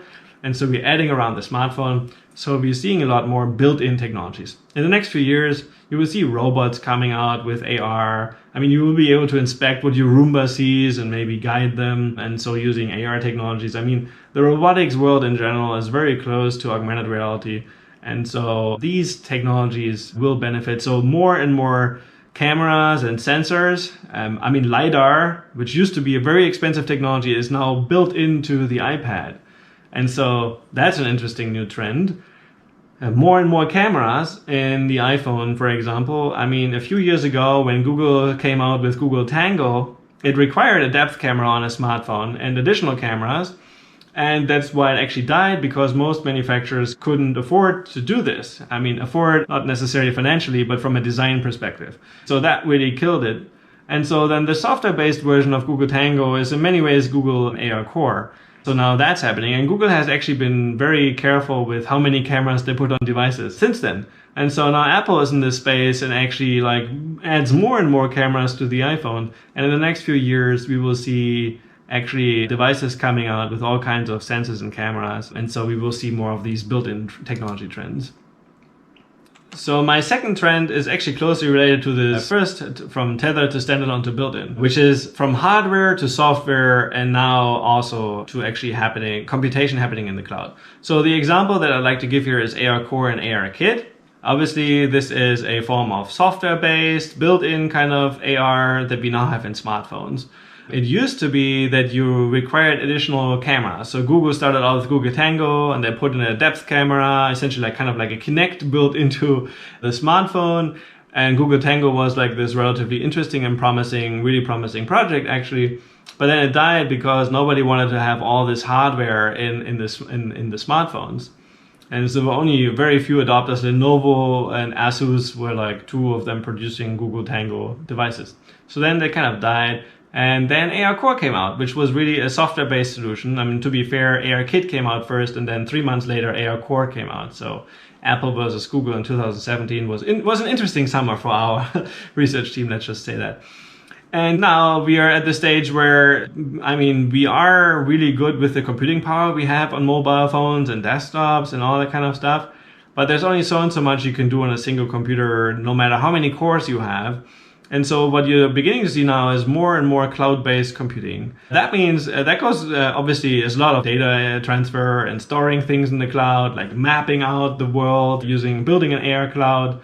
Now that is part of that discussion. But what I mean is actually that the rendering can also happen in the cloud. And then it will actually just be streamed to your phone. It's just like actually you watching a YouTube video, but what you're actually doing is playing a game. So you're using the sensors on the devices to collect all the information of how the device is moving in space. Then we're sending this via software to the cloud. In the cloud, we have multiple machines computing and rendering things and then sending this high quality thing back to you. We've seen examples of this with Unreal Engine 5, where really a lot of rendering is happening online, so in the cloud. HoloLens has examples where there's actually a remote holographic rendering, and so the quality of the models is really high polygon count, super high resolution, high quality. That's what a layman would say. It looks really, really sharp. We can achieve that through cloud-based approaches. And then my last trend that I think is similar to the previous trends, but more focused on an apps perspective. So right now we're thinking about whether to design an AR or VR app. And what you're beginning to see more and more is obviously incorporating AR and VR modes into apps. But it's still AR or VR. So most of us make that choice as designers, and then that's it. What I think in the future will happen more is that there are specific tasks in an application that benefit more from AR, and then there are specific tasks that benefit more from VR. And then so I would imagine that more and more apps are actually building in modes for both, and actually thinking really about this cross-reality transitioning. So an example I would like to give here is when I teach a lecture in the classroom, in this future classroom, this vision that I have, and I want to use XR technologies. I can imagine that there is a topic, let's say I teach about AR, VR, obviously then you will understand that the VR things I really want to show in VR, and the AR things I want to show in AR. And so I want to be able to transition to have the students, look at content together with me and look around in the environment before we go into a VR task.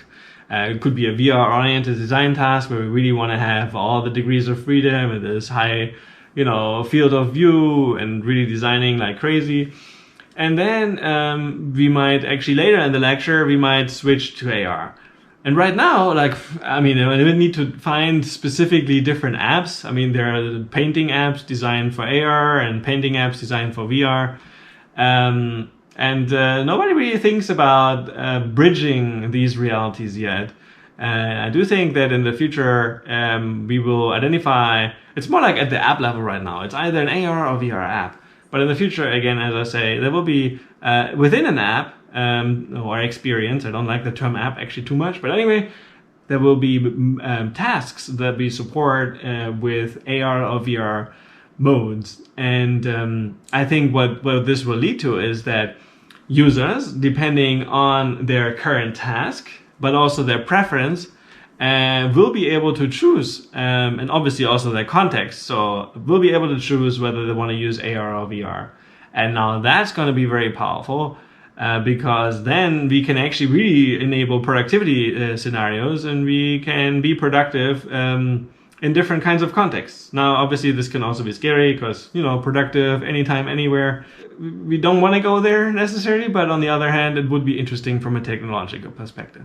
So let's call this cross-reality. And I think cross-reality, by the way, is what I think XR should really stand for. The ability of an application to transition between AR and VR rather seamlessly, really triggered by the user, depending again on their preferences, contexts, and task. So this was just a first overview of the people trends, the task trends, and the technology trends.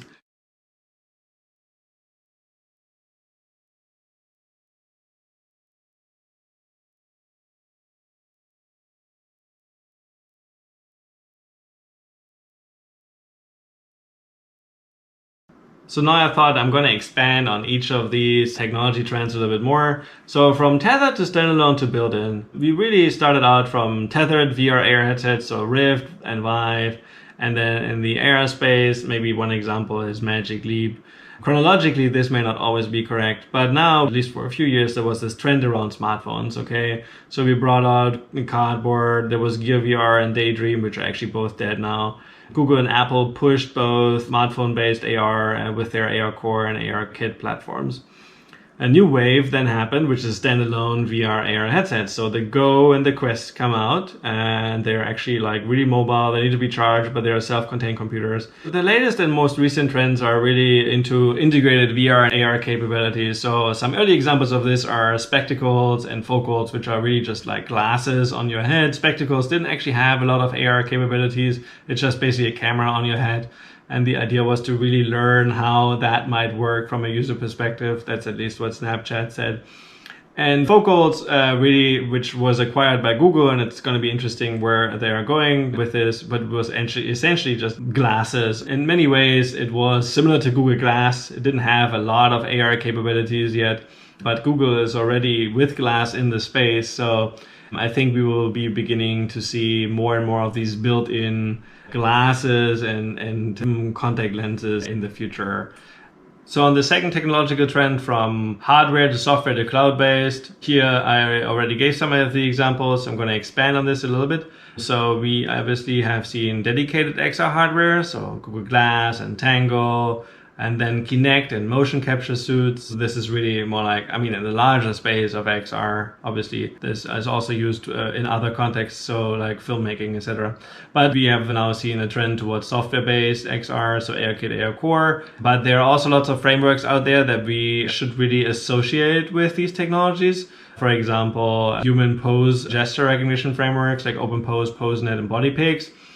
And then obviously also any kind of like face recognition or body-based XR with software and machine learning. A lot of machine learning going on in this space. And so Lens Studio and SnapML, so really bringing machine learning into the community, into the Snap community, is an interesting move and is an example of this trend. To cloud-based XR, which is really, I gave already some examples, but Kinect Azure, the idea that Microsoft takes down the Kinect, which was hugely popular with researchers, and brings back a cloud-based and Azure-based Kinect. It's a depth camera where a lot of the processing and understanding, so basically the sense making of what the camera sees, the semantic reasoning, all that kind of stuff happens in the cloud.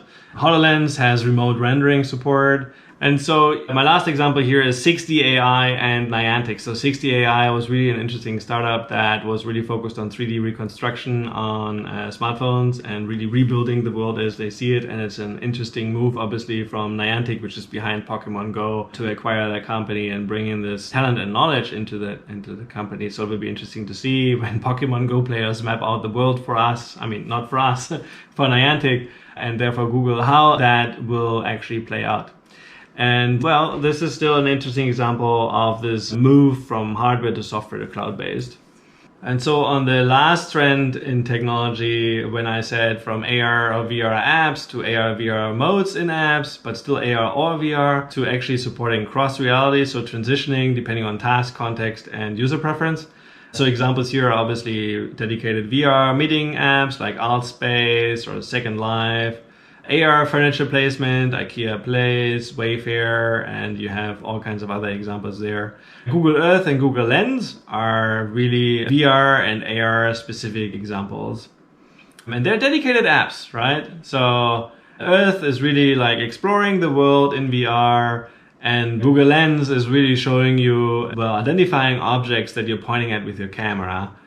And now we're beginning to see more and more integration of some of these features. So Snapchat is obviously an all-around AR app, and it offers obviously lots of AR modes, but people don't think of it as an AR app. That's the interesting thing with Snapchat. It's actually a messaging app, and it integrates all these kinds of lenses as a goodie, if you will, or as an entertainment and content creation tool.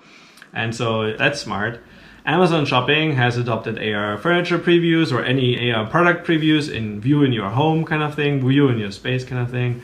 What I find very interesting is how Google is integrating AR and VR into maps. So you have 360 previews, you can do street view on maps, and you can actually do what they call live mode now. You can actually walk around with Google Maps and explore the world that way, seeing like a view of the map superimposed as you're walking through the world. I also think it's very interesting how they are mixing search results into Google search. So when you use specific keywords where they have content prepared for AR preview, you can actually then see 3D models at least, and then also seeing, like, for example, a tiger in your space.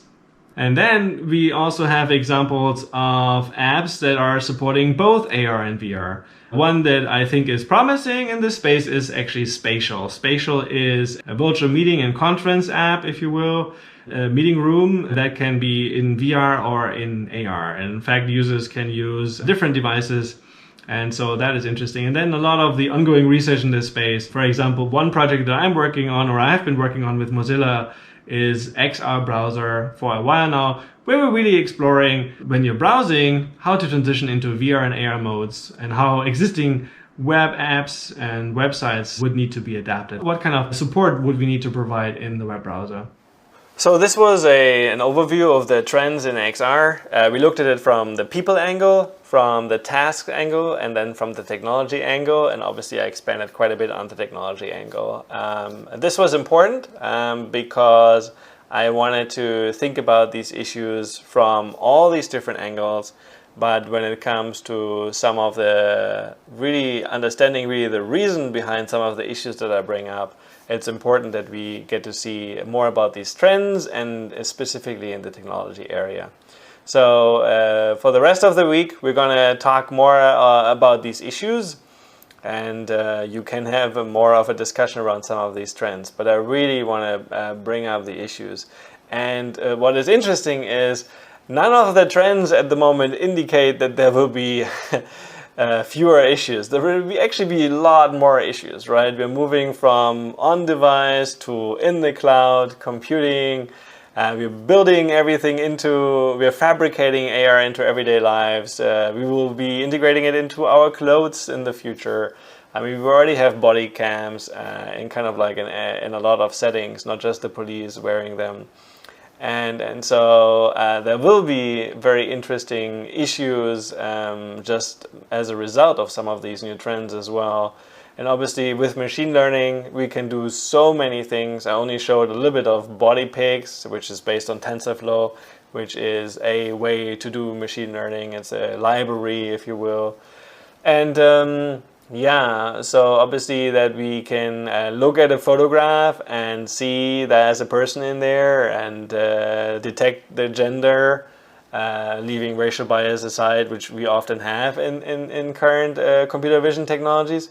Yeah, so, or can estimate body weight and those kinds of things. So I've seen all kinds of solutions in that space. That is interesting, and those trends lend themselves very well for a broader discussion around some of the issues. So that's why I wanted to have this lecture here, and that's why it's at this very place in the MOOC.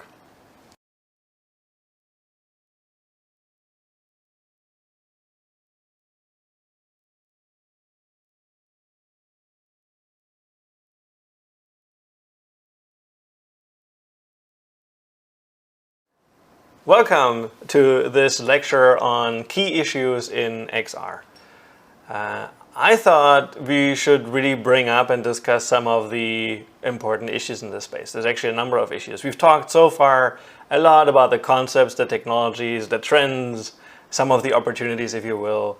And for enthusiasts, it's really quite an interesting space. Now, some of us hope, and that is you as well, should also think about this more critically. And I thought we should have a lecture dedicated to some of the issues. And not just like the limitations of the technologies. No, really the broader issues. Since these technologies are actually making it into our daily lives, we really need to think about what does that mean, and what's the impact of these kinds of developments that we can witness and observe. So before I get into a little bit more organized lecture where I'm trying to provide a conceptual framework of how to think about these issues and how to think them through, I thought I'd start with an obvious one. And I hope it's an obvious one. So these glasses, maybe you could tell, they were actually real. Now, however, one sec, this is not real. Maybe you knew, maybe you noticed, maybe I'm not the kind of beard guy, but in any case, this is potentially an issue because you never know that what you're looking at is actually the real thing. And in an augmented reality application, this can actually be quite, well, dramatic, let's say. There is the concept of diminished reality, which is really manipulating, mediating the environment around you so that it actually starts to look very different. It is different from virtual reality, though, because it is still the real world that you're looking at. So the goal is to really mediate it and change it. Just like, for example, in this case. Now you're getting confused, right? I mean, yeah. I mean, this one is more like for my mom. I really wanted to include this. Maybe it brings back some memories. Okay. So the technology that I'm using here is Snap Camera, if you are interested in this. And this can be set up so that it's kind of like connected to the software, and then I can actually show these different kinds of lenses. And so this lecture is really dedicated to the issues, so let's start with providing you a little bit of an overview and then jump right into the specifics. So to start out, I was thinking, what are the main classes of issues? And I identified 4 different ones. First one is design issues. There's really a high barrier to entry, so it's really hard for anybody who wants to participate in XR design and development to make it into that kind of space. There's actually few guidelines and best practices out there. It's a moving target, it's always evolving, it's radically changing, so we just don't know yet. On the technical side, there are lots of issues. Here I picked like 2 prominent ones. One is platform fragmentation. The fact that we have so many different devices out there and a few key vendors trying to control the market in some way really leads to the same problem that we had with mobile devices in the past, and actually still have to some extent. So with mobile devices, if you remember, as a developer or designer, it really makes a difference whether your user is using an Android kind of device or an iOS, so iPad, iPhone kind of device.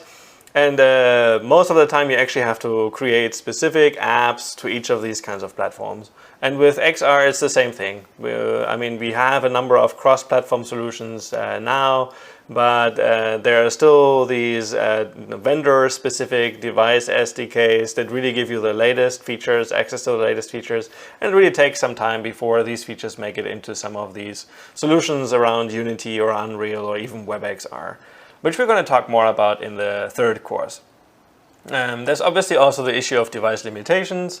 A lot of these devices are still fairly limited. They're often overhyped, and there's a lot of overpromise in a lot of the promotional videos out there, which actually by in itself is definitely another issue. We're not always honest when it comes to these technologies.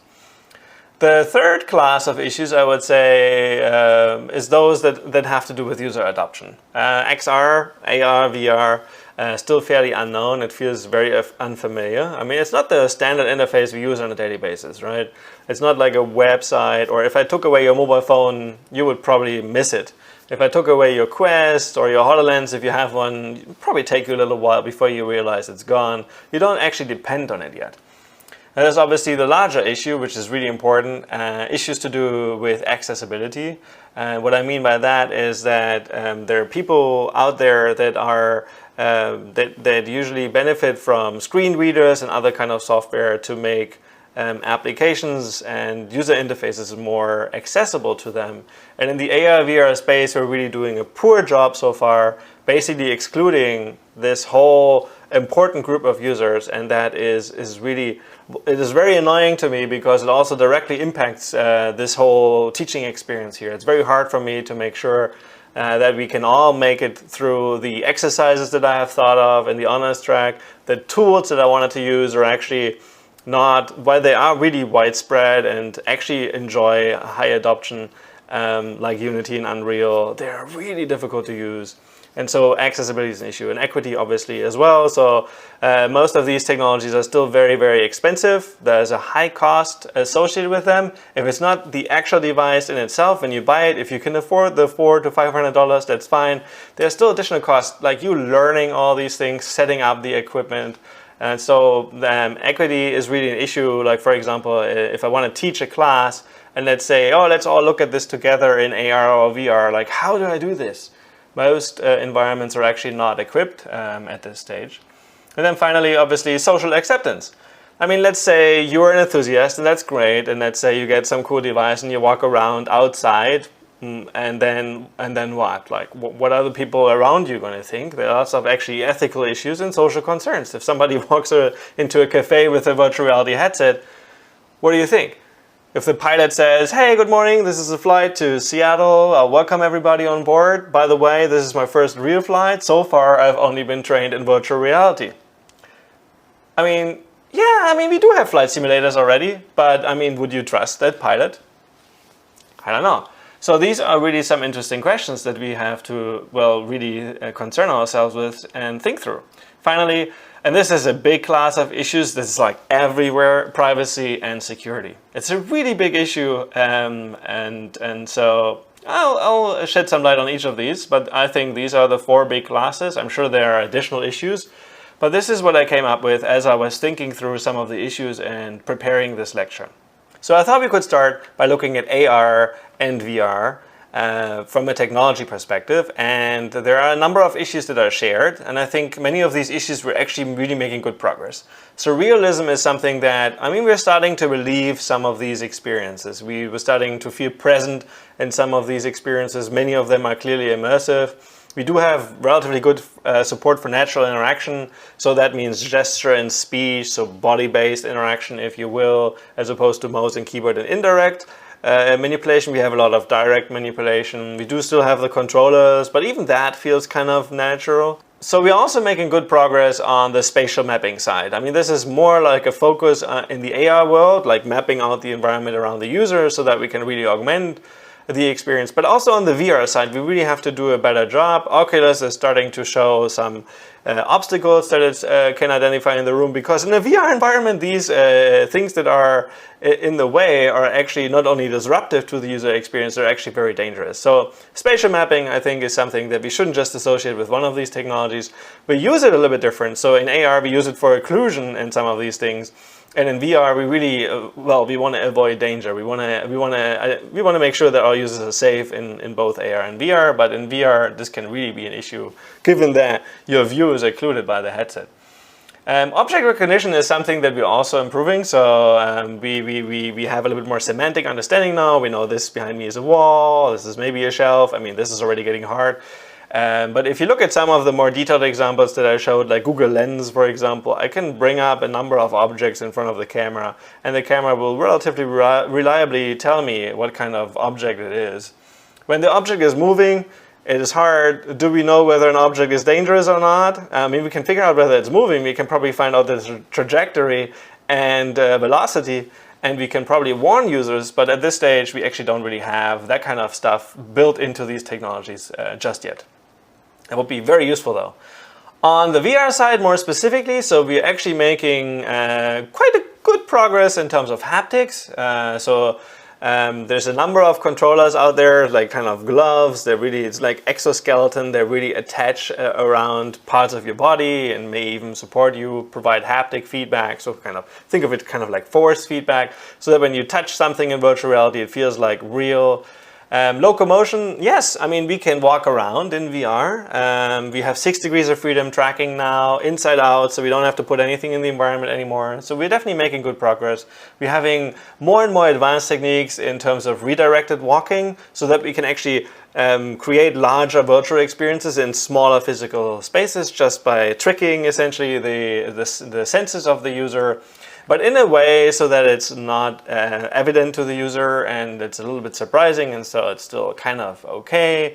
But even that area of research, in my opinion, has a number of interesting issues to really figure out, given that we do essentially deception of users.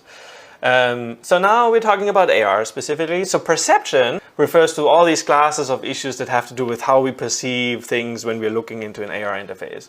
Occlusion is a really important one. So obviously if a virtual object is kind of behind me, my body should occlude it. Just like my body occludes the real chair behind me, or like parts of whatever is behind me right now. And if these were virtual objects, they should obviously react just like in the physical world. And the other big issue with perception is, for example, light estimation. So in order for augmented reality content to really appear like it's part of the real world, we need to figure out what's the light condition over there as opposed to over there. And I have interesting key and fill lights here, so that would be quite different. And we need to figure that out to fit in the content and, well, essentially work around some of the perceptual issues. Finally, scene understanding. I think that's where we're making a lot of progress, because it's this intersection that's so exciting to a lot of people right now with machine learning and AR. So like computer vision, this idea that a computer can look at things and actually understand what they're looking at. So that this behind me is a wall, okay, we can do this. That I'm sitting on a chair, that I'm actually a person. So people segmentation is something that falls into that category. We're making progress there. You can see examples on ARKit. Most vendors will adopt similar techniques and build these techniques into their environments. We can segment the sky from the rest of the world. We know the ceiling. We know all kinds of vertical and horizontal surfaces. Yes, but most often on most, for example, mobile devices, all we know is a classified, to some extent, a few labels that we have there, point cloud. And so then we know that this is a chair or something that you can sit on, let's say. We don't actually know it's a chair. We just know that you can probably sit on it. We can tell whether something is a window or whether something is a wall. So I already gave some examples when I talked about spatial mapping and object recognition, and so scene understanding is really the semantic layer on top of it, and that's really hard. You might think that, well, we're making a lot of progress with like mapping the world, and that's true outside, but indoor mapping, so indoor location mapping, has always been a little bit of an issue. Well, up to the point when Street View started to go into buildings, and public buildings at least. But so with AR, I mean, a lot of us are actually using these technologies at home, and or like in, let's say, more private settings. And so scene understanding really involves a lot of computation. And the question is where this computation happens. And so, you know, this, okay, don't get me started, but this raises all kinds of issues. I should go to the next slide, but I'm so happy to talk about some of these issues in more detail as well. So scene understanding relates to some of the things I also said when I talked about spatial mapping and object detection and recognition, and scene understanding is really the semantic layer.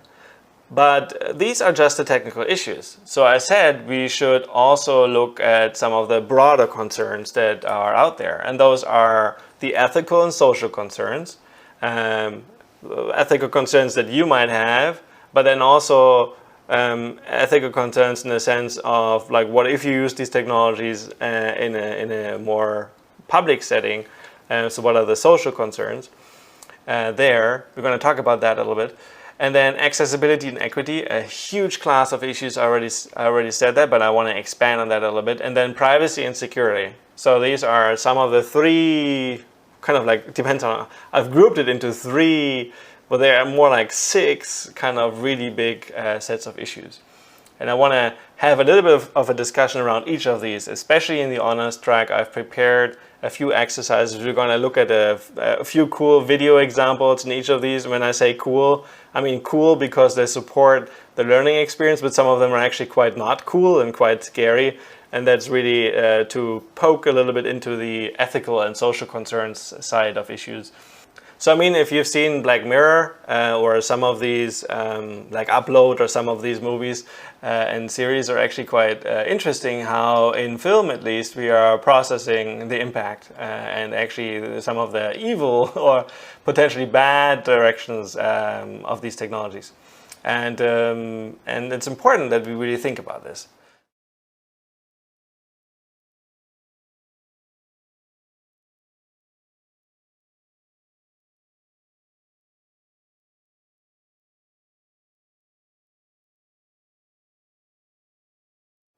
So what I'm going to do now for each of these groups of topics or larger issues, I'm going to ask a few key questions that I think we should concern ourselves with as we are thinking through some of these issues. So the first important question I asked here is how to promote ethical and responsible XR design. This is really a question that is really important to me. It is inspired and informed by many discussions with colleagues and other designers in the space. And I think it's really important. And we don't actually know that yet. I mean, there are like, when you create an AR or VR app, it goes to an app store and then it will be reviewed by somebody potentially, and then it will be determined whether that app is kind of safe to be used. And then it goes out to the users. And then we don't know what happens because we can't anticipate all the kinds of contexts in which these apps are being used. And so how do we actually establish some kind of process and policy to actually govern some of this? It's really a big question. So how to increase control of users over XR apps? So another big question that I'm thinking about a lot on the ethical side is how to increase control of users over XR apps. I mean, the whole idea of ethical and responsible design is to be transparent and to give control to users and also make it safe, obviously. And if you look at the current XR experiences, the apps that you can download and try out, I mean, they're not customizable. I mean, they just come in some standard configuration, basically more or less do what the most they can do in terms of what the devices allow them to do. So the limit is really more like the technology, not like whether we should be using all these sensors. It's more like, oh, cool, we have access to all these sensors. And so how do we give control to users? So maybe I want to trade off some accuracy and tracking if it means that you don't know everything that I have in my household. I mean, you as the developer of that XR app. And so I think obviously this also plays into accessibility issues that I'm going to talk about later. What are new norms in social XR apps? That is an interesting question. There's a lot of social and meeting-oriented AR and especially VR apps. So Altspace is a popular example. It used to be Second Life and had all kinds of interesting issues around it. And so it's a lot of issues in that space. Harassment is a really big one. And how do you actually police this? And is it okay to have, like, should we have real people observe what other people do? And are they allowed to judge them? Can they police them? And should they be visible or not? All kinds of issues there. And what happens if you ban somebody from these platforms? And should you ban? And what's the threshold to banning? It's really difficult. How do you trace identity? And how do you make sure that this person that uses that ID but then also has another ID? So it's all these issues. How to mitigate concerns about XR use in public? That to me is a big one because right now, I mean, when you walk around with your smartphone, that's fine. I mean, legally, it's probably not, and it's also like not the smartest thing to do, depending on how you walk around with it. It's not the safest thing to do, at least. But nobody looks at you in a weird way if you take out your smartphone. But if you were, let's say, at the bus stop and you took out your VR headset or you put some kind of glasses on your head, more like AR technology, what do you think is going to go through people's minds around you? And how do we mitigate those concerns now? One way that is often done is through extensive advertising. So I suspect when Apple comes out with their new kind of whatever it is, glasses, it'll look so cool in videos, it'll be heavily promoted, and then at some stage it'll be fine. People may want to have that, and maybe it'll mitigate some of the concerns. But overall, this is something that society will figure out, and what we need to do is actually make sure that we get a lot of the other issues right. So accessibility, equity, privacy, and security, and make those safe and customizable.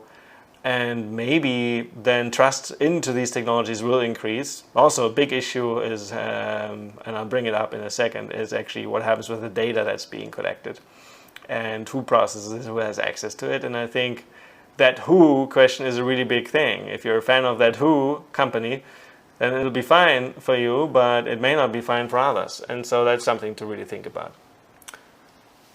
So looking at the two issues on the right, as one example in this space, it's really hard to give concrete examples, it's so broad, but let's revisit quickly when I went to IEEE VR conference in virtual reality.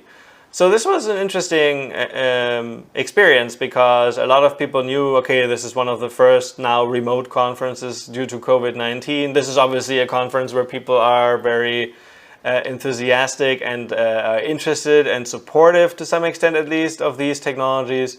And so on the social XR side, it was interesting because I met a lot of people in VR. I had interesting discussions talking to their avatars. It felt a little bit like meeting people at a conference, at a real conference, so that was fine. There were no weird moments, but that was because it was overall a professional event. The organizers also made sure that a lot of information was provided beforehand to really make sure this is a professional event. And obviously people have a certain reputation and a responsibility when they go to these events, and so kind of was fine.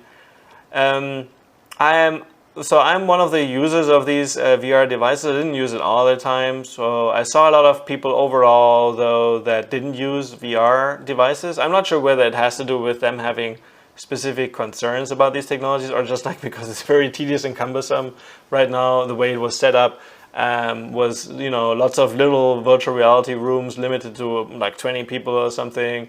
It was really hard to find somebody just because of bandwidth and other kinds of issues we had to. It's hard to scale these kinds of events. It's the same with finding a big conference venue in the real world, but it's much more solvable in the virtual world because we can add more compute, if you will, and then we can support larger meetings and venues. Wouldn't be such a big deal. I mean, you still need to figure out some of the technical issues there, no doubt, but overall, it was an interesting experience and really played into some of these ethical and social concerns that I was just talking about.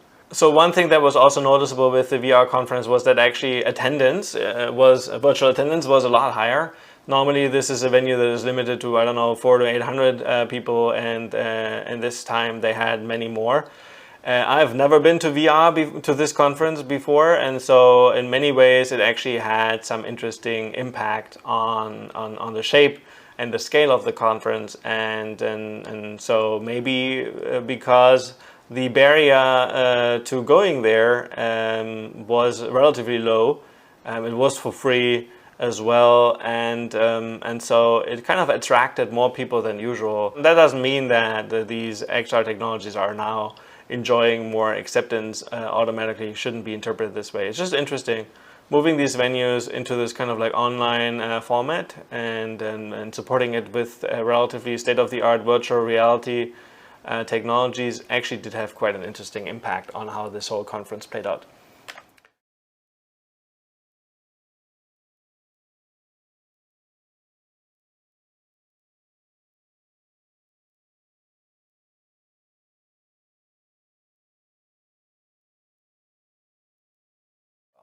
So one big question that goes through my mind is how to make XR accessible for impaired users.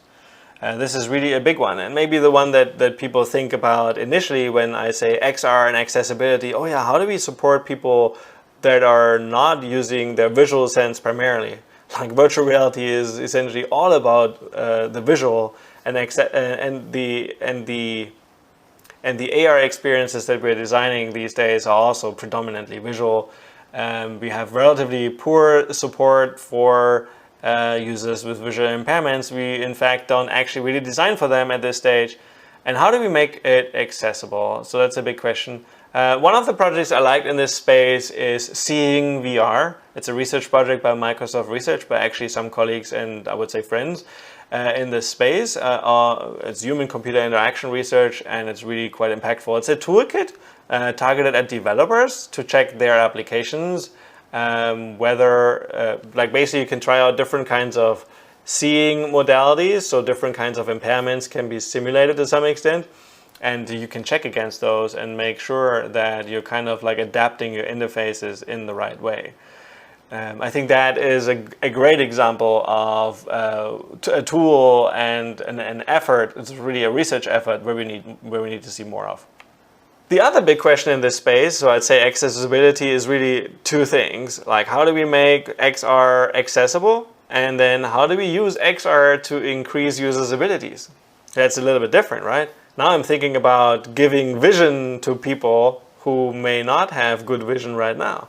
And we can use, given that some of these technologies are quite advanced, especially in the AR space, so we talked about, we have good spatial mapping, we have object detection, we have an understanding of geography, and we also now are making good progress on the semantic layer through scene understanding. So we can actually tell people what they're looking at. I mean, in real time, you could provide a screen reader for augmented reality. And that might actually, I mean, designing this is still quite a big question. How would you do this? And something that I'm actually thinking about in some of our own research right now. But it could be really powerful. The one example that I wanted to share here on the accessibility side, and then also equity, because it really levels the playing field and allows more people to come together, is the iGym project I did with my colleagues here at the University of Michigan. And that project was led by Roland Graf, who's a good friend and actually a really good researcher as well, and a designer.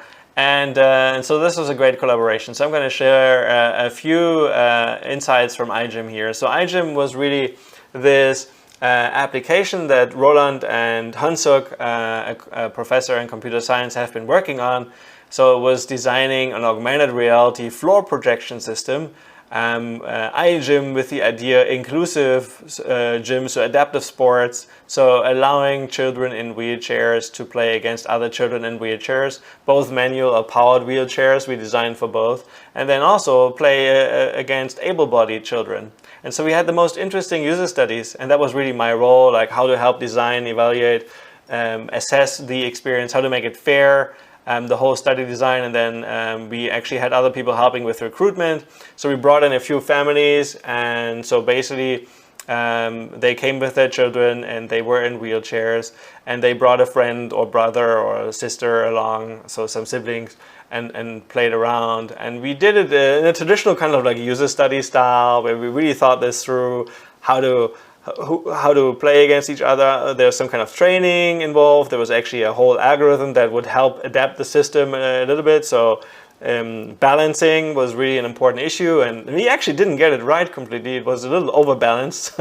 So the wheelchair users often beat the able-bodied children, and that was actually in some situations that was actually not cool, because this is the first time this happened. And normally I let my brother win kind of thing, but hey, now he actually beat me. And that is a feeling that I've never had before, an experience I've never had before. Anyway, that was really, really interesting. And AR, so augmented reality, the AR component was relatively simple from a design and development perspective, but it had a lot of impact. And there's also an important lesson actually to be learned. It doesn't always have to be complicated or super advanced.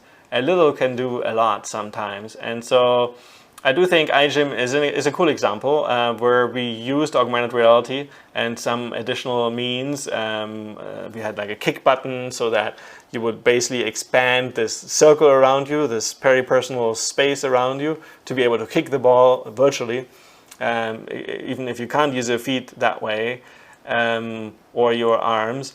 And so yeah, I thought that was a really cool example of how to use XR to increase users' abilities. So this then also directly leads to some of the issues to do more, well, I would say more with equity. So how do we actually broaden access to these XR technologies? How do we make sure that more and more people have them? How can I actually go into a classroom, and at which stage is it okay to expect that all my students have an XR device and can try out some of the content? To which extent do I still have to provide that? I mean, when we now go to a classroom in the Western world at least, we say things like, yeah, just Google this, or like, take out your laptop and I want you to use your laptop and I want you to use your mobile phone. But I can't say at this stage, hey, can we just VR this or AR this? I mean, this is not even a word yet. And yeah, because it's expensive. There's a lot of concerns about these technologies that hinder adoption. And the technologies by and in themselves are actually still not super convincing yet. There are more like lots of toy examples out there. I mean, iGym was really actually a really cool example. And I think we need to see more of these examples so that people see more of the potential. And that might be a way, if the finances are not the primary issue, it's more like some of the concerns you have, then maybe that's a way to broaden access. We need to learn from both positive and negative examples, but the positive examples are really the ones that have more impact, I would say. At least less damaging impact. How to increase diversity of XR users is another big issue. So finally, finally another question that I'm thinking a lot about as well is how to increase diversity of our XR users. So I just gave examples from the Western world, and that's really where we see most of the technologies at this stage. I'm not sure really, I suspect gender balance-wise, it's probably more male when it comes to AR, VR technologies. I don't actually have any concrete numbers to go on. It's probably more like the younger generation, and I might just be stereotyping here, and that is actually dangerous, but I feel like based on what I've seen so far and based on the information that I have, this might actually be true. And so therefore, how do we actually increase the diversity of our XR users? Do we do this through design? Does it need do these devices need to look more fancy? Do they need to look more like fashion? That's what some people think. The form factor is definitely an issue, but I don't think that's it. There are other issues at play here. For example, motion sickness. One thing that is a fact is that female users often react more heavily or are more likely to experience motion sickness. So motion sickness really means that you are like in this headset and you're just starting to feel dizzy, you're experiencing nausea, and you're just really uncomfortable. And that, while it happens with male users as well, it's more likely, and actually it happens more often, even in my own experience in the classroom and teaching with female users. And so we can do something about it, maybe from a design perspective. So we have certain techniques, for example, as you navigate through this space, this is actually when motion sickness happens, like when the proprioception doesn't actually, your physical senses of the of your body don't actually match what's happening in the virtual reality. And so if you don't get this match right, or you're seeing too much at the same time, like in the periphery, if you focus more on the fovea area and actually blend out some of the peripheral, so if you limit some of the vision for the time as you're moving, is, for example, one technique to make this work a little better. And then we need more research in this space as well.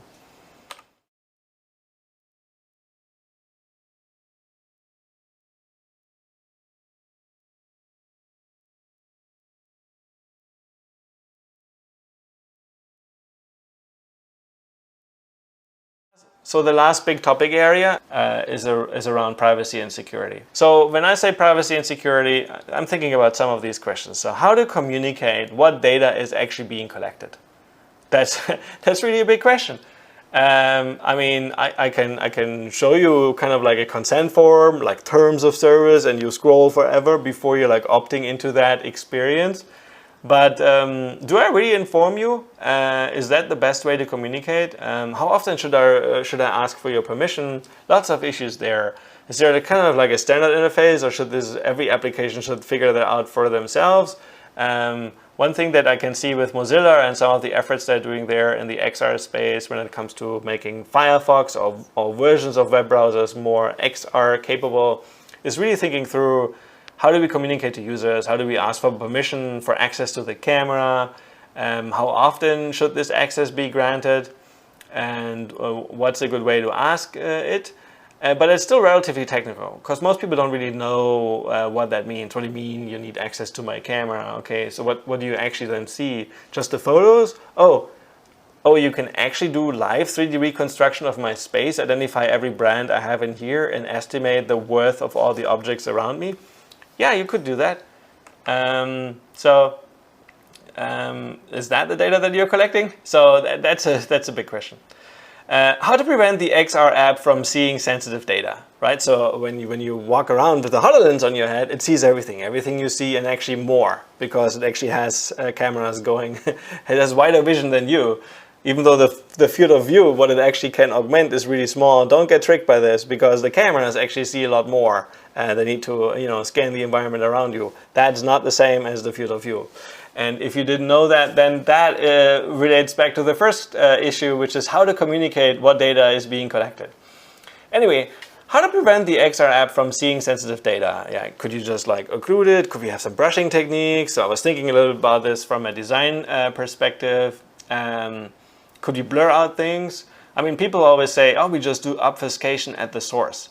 So to do both with the data that's being collected and then also actually transferred to somebody else for being processed somewhere. And that is, this obfuscation at the source means, okay, before any application gets to see the data, we're going to blur out, for example, your face. We're going to de-identify you. We're going to anonymize it. And okay. What if my face is not the most sensitive data? So what if like all the documents that are around here, mostly my notes about the MOOC, but let's say there were some more important documents. So let's say who I'm going to vote for, or some of this data. And while that may be in my office, maybe I don't want the XR device to see this. And so how do we make sure that it doesn't see this? The best way is to just like not use it in that space. Yeah, so there are actually lots of issues just there, and I could go on forever. So how to know whether the XR app is actually secure? And here's a hypothetical scenario. So we can do redirected walking now, and that means somebody could remote log in maybe into your device and then start tracking your senses.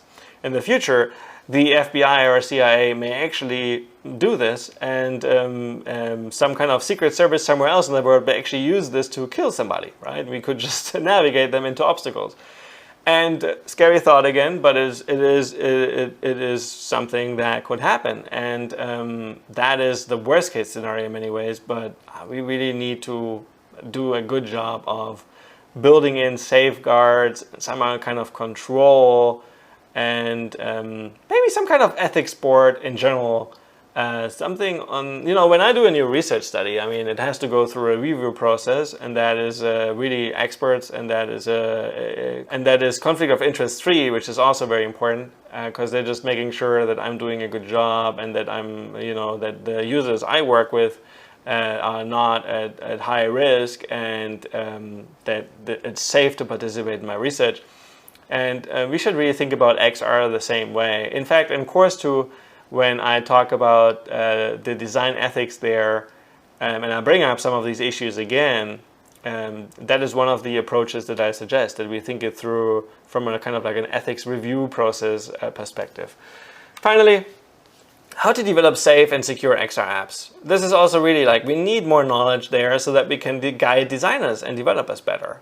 We need to have some process and workflow in place. I mean, the initial considerations of some of the app stores and app review we have out there is fine. And then that obviously it's user rated, so the community can also, alert themselves and somehow govern this to some extent together. But we probably really need some more official, some kind of more standardized way, because there are things like side quests, for example. I can sidestep the entire Oculus store.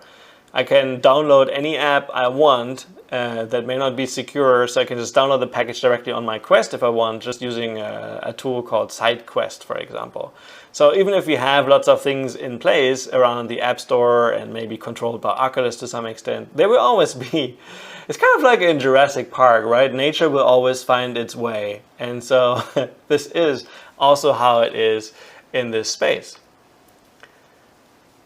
So on the issues of how to communicate what kind of data is being collected and how to prevent the XR app from seeing sensitive data, I have an example here of using IKEA Place in the studio here, but it should really be in my living room. I had some concerns about that. And so I recorded it here, and it was just interesting to go through that process, initially agreeing to all these things. And actually it was very different. When I tried it on my iPad, there was actually this whole process, and I have to kind of like agree to all the terms and give access to the camera. And then on my AR Core enabled phone, so on my Android phone, I mean, nobody warned me of anything or asked for any permission. It just worked. And I find that also interesting, that we have these differences between platforms. And one was obviously overkill, like nobody reads all those terms. And then on the other experience was like, that was also like no concerns. It was also a bit interesting. Anyway, so that was my example for this part. So far I've actually listed quite a few issues, and I was just like rambling and going on forever, and it's really something that is really important to me, and I think a lot about these issues, and I'm sure if nothing else this came through in this lecture quite a bit. And so get a sense that this is it's interesting, it's dangerous territory. I mean, designing in this space, using things in this space, we do have a lot of responsibility to our users as the creators. We often lack the knowledge and experience. There's a lot of hobbyists and people out there that are trying to innovate in this space. We don't have a lot of norms. We don't have a lot of established processes and workflows to guarantee some kind of quality. And in fact, to me, it's really annoying with lots of the AR VR experiences I see out there. They're actually really naive, and I find that really a little sad. It's actually damaging to the whole potential of these the whole potential of these technologies. But I mean, it's also true that we are exploring this together, and we need to learn from both positive and negative examples, and we can often learn more from negative examples. We just have to agree on the fact that not every example we see in the space right now is actually a good example, and we don't actually have all the indicators that we usually have, because we don't have equal chances of everybody trying this out, and so it'll take some time before we actually really figure out which of these applications make sense and which of these applications are really exploring the wrong direction.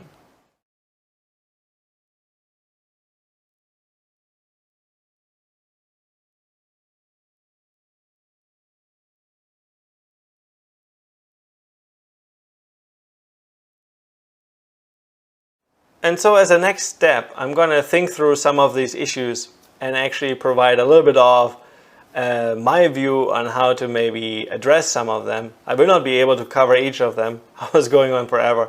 But here's a few ways maybe forward.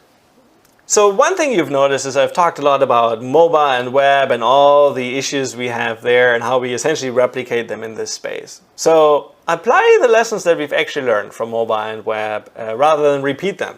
So I mean, to me it's surprising that WebXR is only now happening after we already had some of these kind of like the vendor specific doing their own thing kind of SDKs.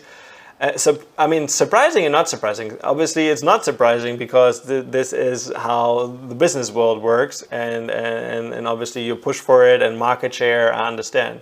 But it's surprising because we know from the whole mobile and web world that this didn't play out very nicely, and it just caused so much frustration for both the design community, so designers and developers, and then also the end users, because you just don't know, was it an app? Was it a web page? Is it an icon that I need to look for? Is it a bookmark? And so it's like, I don't know, there's actually this whole idea of having a shared virtual ecosystem in the future is going to be very interesting. In fact, this leads me to the second consideration, which is right now these AR, VR applications and experiences, I mean, they live in their own little ecosystems. We have their own app stores, they're not compatible. Like you buy this thing for the Oculus Quest, it doesn't run on your Rift S. And I mean, Oculus is now addressing some of these issues. I don't want to buy the same app multiple times. I mean, it doesn't make sense to me. And the other issue, though, is that these VR and AR devices don't really work well with anything else we have. Like, they don't integrate with my TV or my smartphone. I mean, Oculus, for example, has an app that allows you to register devices, but it doesn't do a lot more, and it makes some of the process a little bit easier. But I mean, essentially, we have been creating more and more new information silos, right? Now we have some apps that are just on the Oculus or the Vive platform, and that's not so ideal, because not everybody will be able to have all these kinds of devices. And we really need to think about kind of like this whole IoT, Internet of Things movement. really needs to also make it into the XR space. And I'm not talking about those boring IoT applications that I see at every conference where I go to right now, where they give me an iPad and allow me to look under the hood of the car as if I were able to repair anything with my car or see what's wrong with it. No, I mean, maybe they target manufacturing scenarios, to be honest, obviously. But no, I'm thinking really IoT in the sense of having these integrated ecosystems, like a cloud around us, edge computing. And they're actually, like, I say this as if this were cool. It could be cool, but it's really, there's lots of issues to do with all of it. And the AR cloud is a really big one, for example. So once we have mapped out the entire space, who owns the data, who processes, where is it stored, how do I have control over the data? So that's very, very interesting. From a design perspective, a lot of tools out there are trying to create their own workflows, like use our tool, and then we have this next tool, and then you publish this, and then you have that tool, and then you have your XR solution. So, but then how do you actually get it from there to work on that other platform? Oh, yeah, I mean, that's not really supported by our workflow. And so, yeah, I see this a lot, and we really need to, when you design a new tool, for example, never try to replace, for example, Unity or Unreal. That's like too big a target. So you have to think about where does your tool fit into this larger workflow, and then make sure that you're really connecting nicely and integrating, and don't just hope that everybody will just change their workflow. It's like with all these to-do lists and task management tools or things that help you manage your email. And there are a lot of these buy-in and then they're becoming all-in solutions. So it's kind of like almost no way to get out of it anymore and you're stuck in them. We should really avoid this. So this one here also goes to designers and developers out there. So a lot of XR applications right now are really just toy examples. They are there specifically created to demonstrate some new kind of feature technology like people segmentation. So we have that as an example. I show you the vase as an example. There are other examples like with virtual objects behind people. I mean, that's cool. Or like you look at live 3D reconstruction and then you apply a little bit of physics and then people like drop like virtual balls into the physical world. I'll show you some of these examples as well. Yeah, so first of all, for an end user, it's hard to imagine what the real value is with each of these applications. I mean, they're designed to inspire designers and developers to show their potential. I understand that we have these toy examples, but we can really be a little bit more thoughtful when we create new kinds of XR experiences. It's a lot more work, but that's something that's definitely, I see a lot more effort in my research lab in that space. I'm really grateful for my students to really think beyond some of the, it's so cool initially to show you a virtual object, and I get it. But you really need to think more about it. How do you communicate the value of these technologies? And it's in specific domains out there, but we have to understand those domains to really understand how we fit in, how does the XR fit in. And you won't get away easily with some kind of toy example in a critical domain. One is, I mean, medicine is definitely a very critical one, or crisis simulation, or nursing, things that we've worked on in the past. But even just learning and instructional design is very critical, where XR will play an important role. And even there, we see lots of toy examples right now. I mean, okay, again, I get it, we're exploring the space, but let's go beyond this somehow. Finally, we really need to lower the barriers to entry. And that's something that I've worked on in the past as part of a lot of my initial research in this space, just because of how hard it was for me to get started in this space. I thought maybe other people are also experiencing this. And that's true. Lowering the barrier to entry also brings me back to some of the accessibility issues I talked about. So we really need to be more inclusive. We need to make sure that a lot more people can use and benefit from those technologies and actually see the real benefits, and enable some kind of critical mass. And then the responsibility that is with designers and developers out there is also a lot more significant. So those were really a lot of the issues. And remember how we started out? This is almost how we started out. And I'm just going to go back, so maybe that it will be a memorable lecture.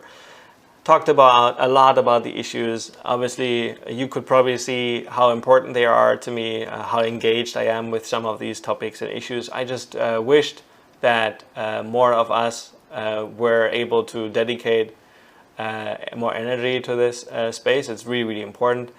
It's a really difficult set of issues to work on. It requires a lot of training in a number of areas. So in the human-computer interaction space, which is the research space that I'm active in, we do have a lot of people that play around with these technologies and invent new interaction technologies. And I think, and that's cool. And I'm also one of those people as well. But over the last few years, I've organized a few workshops and collaborated on a few research proposals that really try to push into these issues and work on those that are highlighted here. And I think it would be great to see more appreciation for some of this work, and that people like myself can actually transition and work on these issues, because I do have the training, and that we have the experience of actually putting these teams together to actually work on those issues. The issues are really too big to tackle by individual people. They require large efforts, and so yeah. I think there will be a lot of pressure on companies in the future, if not already, to really get a lot of these things right, and we need to continue to push that way. We also, as designers and developers, we really have to figure out more of our responsibility and find ways to, actually do ethical and responsible design. That triggered the lecture that I added to the second course, and accessibility considerations are throughout. It's hard. It's difficult. It is really frustrating to me, and I'm sure to a lot of our learners out there as well. I was trying to do the best I can. Now the best is not good enough. I can see that, and maybe in the next few years this is something that I can improve as part of some of the contents we offer here. So okay, now I don't want you to think. I don't want you to get used to this too much. So I'm actually gonna go back to normal Michael look, but this one last time, just one last time. Okay, and that's it. And here the lecture ends.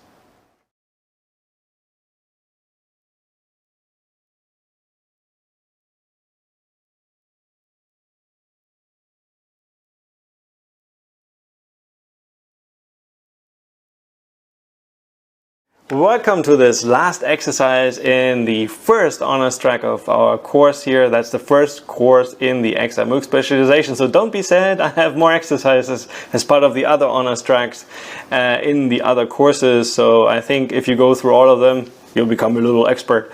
At least that's what I hope in terms of the XR space, if you're obviously not already an expert. So in this one, we're going to approach things a little bit differently. If you think about the tasks and activities we've done so far, so the exercises in the previous modules were really focused on building a better understanding, so the knowing XR part. But now we want to start thinking more about the issues. We are entering the last portions of the XR MOOC course 1. Again, there's more to come.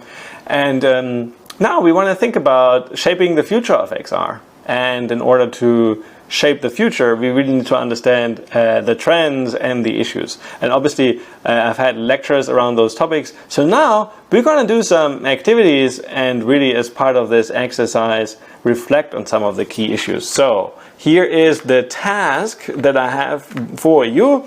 So perform what I call an XR impact analysis, focusing on key issues.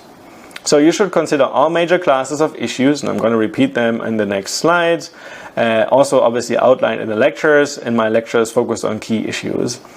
State the issues that you are most interested in, and that may be for different reasons, but I just want you to be clear which issues are you going to focus on as you are performing the activity. I think you should pick those issues first and then focus on those issues in the activity.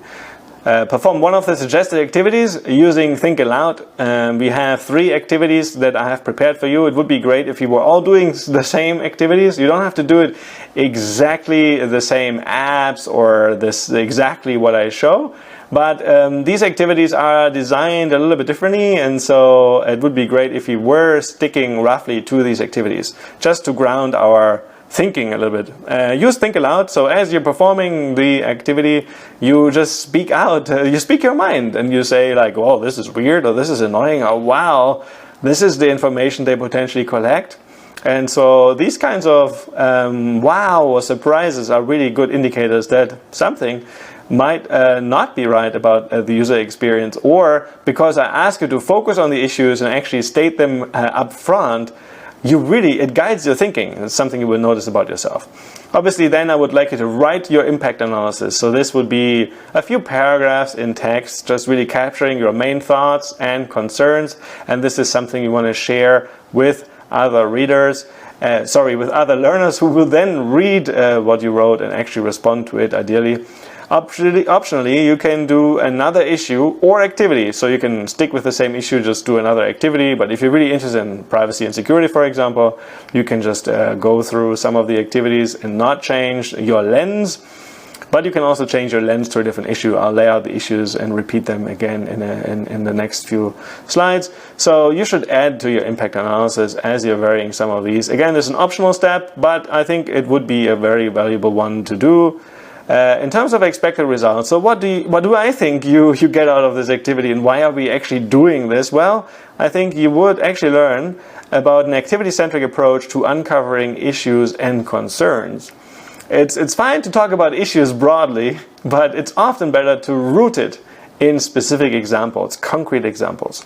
So you would also start with an initial brainstorming, how to address issues and mitigate concerns. This will then actually develop our design thinking mindset, and that promotes, for example, ethical and responsible design. So ethics are obviously a key, and they should be like everywhere. We should concern ourselves with ethics as part of a larger design problem all the time. Unfortunately, as you will also notice if you start working on some of the other courses, especially the development-oriented ones, so the 3rd course in the XR-MOOC, we are going to be so busy with the technology, it's actually sometimes really hard to focus on ethics and responsible design, at least if you do not make those issues explicit. And that's why I make them explicit. And I'll remind us every single time. So I hope you don't find it too annoying. It's just a reminder, and this will help our more technical audience as well. So we don't want to be blind to these issues and just be like, yay, this is cool technology. We really want to have a critical discussion. So what are these issues again? Social and ethical concerns, obviously, accessibility and equity, and privacy and security. So these are the 3 big classes of issues. These are your lenses that you can adopt as you're working on these activities. So what are the activities? One activity is a social VR meeting activity. So this is from me going to the IEEE Virtual Reality Conference in 2020, the one that couldn't take place in Atlanta due to COVID-19, the one that I attended, as many others, completely virtually. Here is actually an example of me walking up these virtual stairs and trying to find some of my friends and waving at them, and then no response. But I met somebody else and I had a virtual reality handshake, which was a cool experience. So you can look at this activity, and I hope you will have a similar experience as you're trying out social VR. Hopefully a positive experience, but there is no guarantee. Then the other activity that I'd like you to consider is an object, I call it object recognition activity. And in the object recognition activity, here I'm showing an example of me trying out IKEA Place in the study. I'm actually performing object recognition of one of my pieces of furniture. You can use other apps to do that. For example, Google Lens allows you to point at objects and ask Google what the things it is. So I wanted to perform one of these activities where you are using your camera to, in some sense, scan the environment, and then the computer does something but you don't know exactly how they do it. It's just magic, and they recognize the object. And then obviously you can continue with the activity. So here I'm actually now placing really this object in my living room. There is additional, if this is really well done in the future, there would be additional object recognition to make sure that this actually fits nicely into the room. At this stage, it's a little primitive, no occlusion whatsoever, and so these are things that we'll talk about later. But it's interesting when it comes to these activities and how a computer, you should think how a computer thinks. This idea of human computation, you specifying the algorithm, that's a very good approach to uncover some of the issues. So who tells this smartphone what kind of furniture we're looking at? Where is that database that they are looking up against, for example? Last activity, and this one is a little bit of a, well, let's say funny one here, is an augmented reality photo activity. So I want you to do something like this. Here I'm actually using an AR Core samples project. This is not Snapchat, but you could just go ahead and use Snapchat. It would lead to similar results. I'm analyzing a little bit what this lens, which is clearly a lens, just saying, right? This is not how I usually look. It is a lens applied to my face, so face tracking. It is interesting. So essentially you're pointing the phone at your face, and obviously there could be things in the background that you are showing as well. So these are some of the things we should concern ourselves with, and then again consider it from these different lenses. So the social and ethical concerns in each of these activities are something to think about. Accessibility and equity, right? Who can try this out? Is this accessible? What kinds of issues might users have with special needs? Is there anything else we should be thinking about when it comes to accessibility and access? So equity, and by the way, accessibility and access are not the same things, even though I hear people always confuse the two. But equity is really this idea of making sure that everybody, independent of social and economic status, whatever that means, has access to an XR experience, so technology and the app. And there are all kinds of concerns when it comes to equity. One of the big recent ones, and I just have to include it here because it just happened, is Facebook, for example, requiring users to register with their accounts starting October 2020. That is a really big issue along all these fronts, and something to consider as well. In particular, privacy and security, you will see it will be a major theme. So, in fact, you could take any of these three activities I just showed you and run it through any of these lenses, and you would learn a lot, and that would be the most comprehensive way to do an impact analysis. Finally, when it comes to impact, I want you to also consider what happens before, during, and after the experience. As a designer in course 2, I would guide you in your thinking to make sure that before your users are trying out an experience, you should set the expectations of users for this new reality. It's very important, and there are a few techniques to do so, other than just text and long terms to accept. There could be an onboarding mechanism, for example, something more tutorial based, or some kind of instructions that would guide users through this and actually prepare them based on examples, for example, seeing quick snapshots of the experience and potentially even inserting a warning. It could be a trigger warning. That is something that also comes up in some of my projects in research that I'll share with you in the second course. Obviously then design impact analysis during the experience, where as a designer you really have to balance the realism. You want to make it as cool as possible an experience, obviously, but comfort, user comfort and safety, you can't really compromise on them. So think about how much is what I just said, how much of this is actually violated in some of the activities that I suggest here. And then finally, obviously, as a designer, you should help your users transition back to the old reality. So if there is onboarding, this would be the offboarding, so more like a debrief, maybe some kind of support in this transition period. Obviously, the longer we, for example, spend in social VR, the more we might identify with it. One of the big dangers that I see, for example, especially with children and maybe different kinds of audiences as well. So really take a diverse, inclusive mindset here. Don't just think about yourself, but obviously that's a starting point. But as you explore these different concerns and as you're trying out these activities, so really as you're navigating this whole landscape of issues, I think this impact analysis will help you. The techniques behind it that I wanted to formalize here a little bit. So using these lenses, following my protocol, the task description to make things fair. So really stating the issue first and then stay focused. Use think aloud and write up your concerns. This, I think, will be a good way for us to think about it. Obviously, in the research domain, there are even more formalized, so privacy impact analysis or assessment. There are more formalized methods. So this is a little bit of an intuition, a little bit more, broader audience scoped activity here. But I think it'll get us into the right mindset.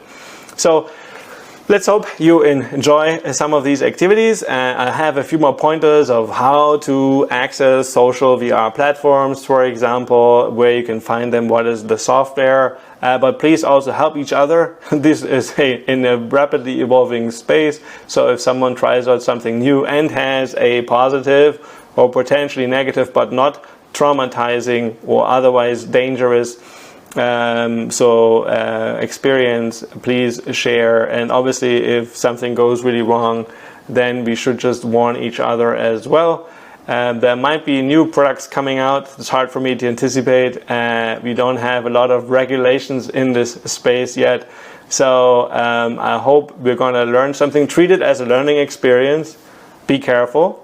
I think the activities I chose shouldn't be too dangerous, but if you watch Black Mirror a little bit, obviously social platforms are actually come with a certain danger. Harassment is a really big issue there, and then it's not going to be better in virtual reality, for example. So I hope you have some pleasant experiences, and they will still be worth reflecting on. You don't have to experience the most negative versions of some of these realities. So I hope you enjoy this, and we're going to learn a lot together, and we can share our experiences and learn from each other. Again, this is the end of our honors track, but only in this course. Please consider taking some of the other courses focused on design and development. Would be great to see you back there. And then I'll see you next week, where we're going to think more about strategy, and I have a few cool panels with both leadership at U of M and people in various domains and positions, and then also students, which I think is great, and I hope to see you there.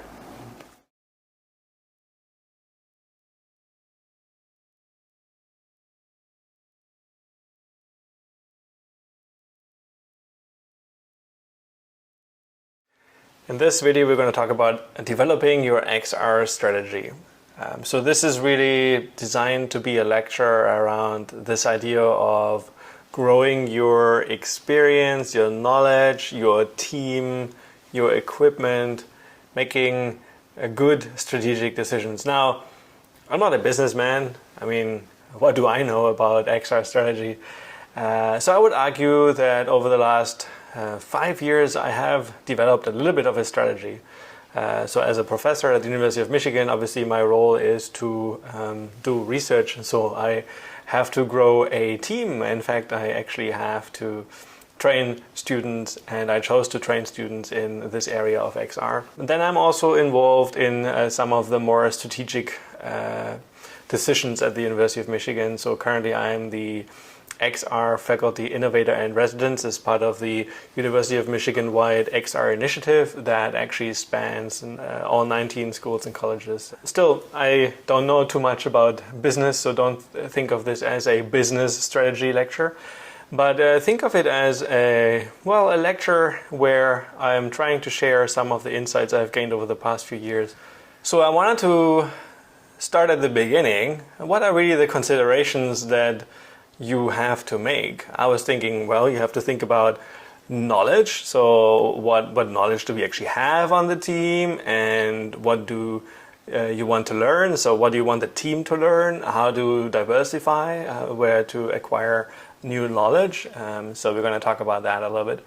And that obviously is a lot about team. So strategic considerations have a lot to do with team building and what kinds of talent do you need to have in your team. So what roles do you have right now? And what is actually a good composition? What are new roles you need to create? Obviously, XR is a lot about equipment, so I'm basically just buying things when there is a need, and a need means there is a project and potentially funding behind the project. Also, like what kinds of tools? What kinds of tools do I learn, and how do I embed them into the process? What is the workflow? And then users. First of all, obviously, if you have a product or service in this space, who are your users and the target users? And then what tasks do you want to enable? Obviously, what problems do you want to solve? But that's obviously the first important thing to ask. Now I'm going to talk about each of these. So knowledge, team, equipment, and users. And so we're going to go through each of these and we're taking a mindset of growth, a growth mindset here. So on the knowledge side, so it helps to have knowledge obviously in the applications. I don't mean like I've played Beat Saber and Pokemon Go. I mean, that's maybe the first step. No, I mean really like having an overview of the kinds of applications that are out there. We need to have decent knowledge about the technologies. If for any kind of new solution that we create or want to create, we really have to have a basic understanding of what kinds of technological options do we have. You definitely want knowledge in the space of what are the key issues. Right? So somebody who thinks through the social, the ethical concerns. The ethical concerns are really important, and how they influence design, how they drive design, how they inform design. You want to have knowledge in design. So in this space, obviously a traditional, or let's say a very basic UX background is a good start. You want to have knowledge in the development tools and environments. You want to have an understanding of how to build against some of these technologies. What are fast and rapid test-driven development cycles? How do you quickly deploy to these platforms? How to debug, and what debug actually means, and how to inspect XR experiences. So that's definitely where you want to have knowledge. You also want to have knowledge on the management side. So building a team of people that can innovate and work in this XR space is hard. It definitely requires experimentation. I'm not sure I have the solution. I've been experimenting over the last few years. Obviously, management also has to do with financial decisions, and including also what kinds of equipment and tools you may want to acquire and invest. So growing the knowledge, well, it often just takes one person, an evangelist, like this person here, a VR adopter walking around and showing it to other people. A strategy that we've often used, and this maybe works best in academic context, but in general is a reading group, like bringing together people from a variety of research groups or research areas. So I'm involved in a few reading groups, not always as active as I wished, but there is one by Academic Innovation here. That's an entity at the University of Michigan. It's quite broad, drawing in a lot of people, and we did a reading group around XR. One thing that I think is very useful is a community of practice. Having this opportunity, maybe once a month, to gather and bring together people from across the institution, let's say, so the university or the company or the little team that you work on. Maybe bring in people from the outside for some technology demos. We've done this quite a few times. Let's talk about the team. So when it comes to the team, obviously you can think in terms of roles. So I need a designer on my team. Do I need more than one designer? I don't know. I need at least one developer, somebody who really understands that technology, maybe somebody who knows Unity. Do I need a manager? Am I the manager? So that's something to think about. In the XR space, how much is there a place for artists? There's actually a really strong place for artists, and it's a really good place. And then researcher. Researchers are really both on the academic side or user experience research side, so a little bit more practitioner oriented, like finding ways of, finding bugs and finding issues and improving the product, as opposed to finding evidence for a hypothesis and doing some more rigorous scientific research. How much do you need to have somebody with an entrepreneurial character on your team? So somebody who manages and goes beyond and maybe drives innovation and also thinks about acquiring funding. So I feel like as a professor, I'm like in each of these roles a little bit, but I'm going to share a little bit my strategy of how I've tried to grow my team at least. So the first thing I usually look for still is actually experience with development. I just like these technologies are quite technical, so in some sense it's a filtering mechanism. If you're not technical, that doesn't mean that I will not look at your materials, but I'm looking for experience with XR. Any kind of development experience with XR. If not, then at least some kind of mobile web development experience. I'm looking for a portfolio. I'm looking for projects in that portfolio, and I'm looking for the complexity of the prototypes that were created, and also the size and the complexity, the composition of the teams that somebody has worked in. So have they worked actually in teams, or is everything individual? I'm looking for roles, whether there's a lot of independent work or a lot of teamwork, and then to which extent was it leadership, and that's something that I'll just think about. I am looking for experience with design. This is often still very necessary, but most of the times I'm looking for somebody who can bridge both design and development. I'm very interested in whether somebody has experience with running and designing and conducting user studies. So that was very important. And finally, obviously, there's always this adding this any kind of talent to the team. So is there experience with X, where X is really new, and if this new thing would be significant, is always a place in my team at least. And then when I bring somebody into the team, I'm usually thinking about how to make this a productive and useful learning experience for the new team member. I'm asking myself, how can they grow by working with us? Like, what do they get out of it? What can we provide? In fact, mentorship is something that I really think about. How can I enable them? What can I provide? Are there things that they need to grow in? And do I have the knowledge and experience to support them? And do I have the time? And then I'm looking at opportunities. So what do they actually add to the team if they were to join us? And this is a little bit more generic. And I do make a risk analysis. So I'm thinking about the challenges of bringing somebody into the team. So how much overlap is there with existing skills? How much do we grow? I'm thinking about team dynamics and all those usual things as well. So that is not specific to XR. Thinking about equipment. So throughout this course, we really made an effort of bringing in all the equipment, or a lot of the equipment that I have access to. Some of it I bought, some of it I was given by vendors. Sometimes the school chipped in some money, but a lot of it was actually me sourcing, if you will, the equipment. I just show basic devices here, but there's a lot more custom stuff in my lab. So this question around equipment is really an important one. So when can you use an off-the-shelf device, and which of these do you actually buy? Growing the equipment, really, I would say, first of all, your phone is a great start. I mean, if you're not running a team or something, if you're just by yourself or exploring this in a little group, really start from what you have, which most likely is a smartphone, and then explore ways of turning it into an AR device, so marker-based or even markerless if it has support for it, or into a VR device. My approach has always been to go more broad rather than deep. So what I mean by that is I don't buy like X times the same device. I'd rather have a variety of devices. So I'm aiming always for a good mix, both of AR and VR devices.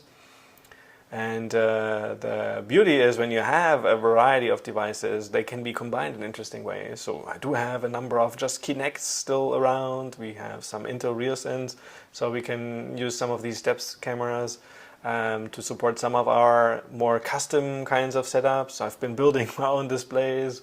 You can also combine your traditional like smartphone and touch with a HoloLens, tablet or smartphone touch with a HoloLens, and can build new kinds of experiences that way. At least that's how it's often approached in research. So I've usually looked for this power in combination and really trying to go complementary in terms of technologies.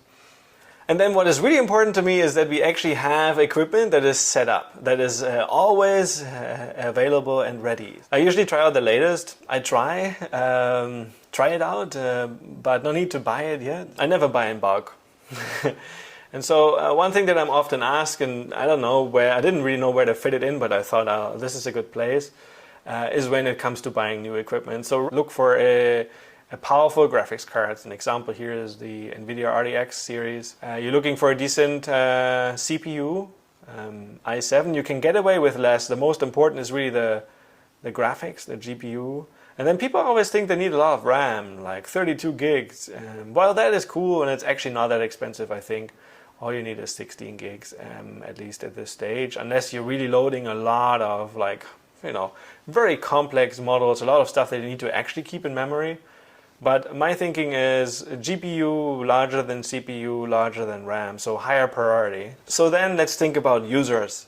So internally in your team, you really want people to adopt more of these technologies. So it often takes one person. If you are a user, but more like with a designer or developer background, then what you really need to do is you need to embrace these XR technologies. You need to learn about the methods and tools, how some of your traditional methods and tools need to be adapted.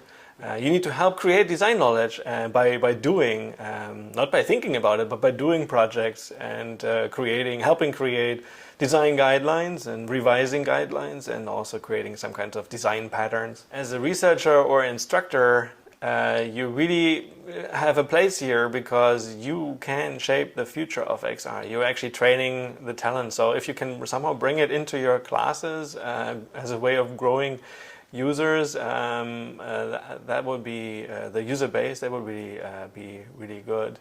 I'm always looking for creating new learning opportunities. So even in a class that is not focused on design or development or anything like that. As a researcher or instructor, your role is actually to spread the knowledge. As a manager and entrepreneur, I think you really need to know the players, the key players, like who are actually the people, where is essentially funding available, and then develop some XR strategies. So growing the users really could be through seminars, right? So you have an evangelist or somebody who knows the stuff and then talks about it. I think better yet is actually giving demos, so really learning by doing or trying things out, I think is very good. Workshops, it's kind of like a combination of seminars and demos. A workshop is really much more active. I think it's one of the best ways to learn about these things. One tool that I think I have used, and it's been very successful actually in my little career here at Michigan, is design jams. A side effect of each of these activities is after that somebody will walk away that has not seen XR yet, and they will then go to the next person and maybe become an evangelist. And so, this then creates an interesting cycle and hopefully spreads the knowledge. Yeah, so that brings me to the end. At least I wanted to convey a few ways to think about XR strategy, not just in terms of promotion and marketing, but really a much broader view on things. So how do you, what kind of knowledge do you have? How do you grow the knowledge? Who do you have on the team? How do you grow the team? Equipment, how do you make good decisions there? And then users, and users was really broad, not just like the users that you're designing for, but also like growing the user base of XR. Okay, so let's wrap up here. Keep in mind, whatever you do in this XR space, make it a regular thing. So maybe bi-weekly reading groups, or maybe even weekly, some kind of monthly community of practice, some kind of ritual that people know is happening. And if they miss out on one opportunity, they know the next one is coming up. I would always encourage you to try out different things. So go for a mix. I've been experimenting over the last few years. I've tried out a mix of kind of like seminars, demos, design jams, all these kinds of things.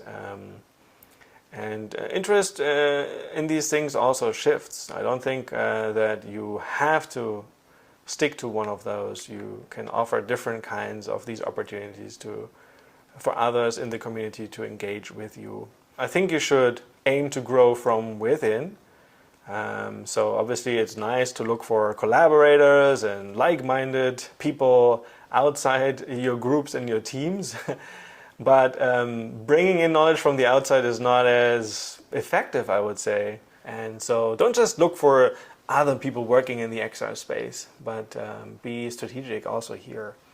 Bring in enthusiasts from the outside. So, and by enthusiasts, I mean people who are passionate potentially about XR, but they are primarily domain experts in their specific domains. Again, I hope this was kind of useful, and look forward to some of the feedback and hearing some of your thoughts about this lecture. I'm sure I can improve some aspects also with your help and over the next few years, but this is the knowledge that I thought I could share at this stage, and maybe it's the starting point for an interesting discussion among us, and also learning about other strategies that others have employed. So, well, thanks for watching this.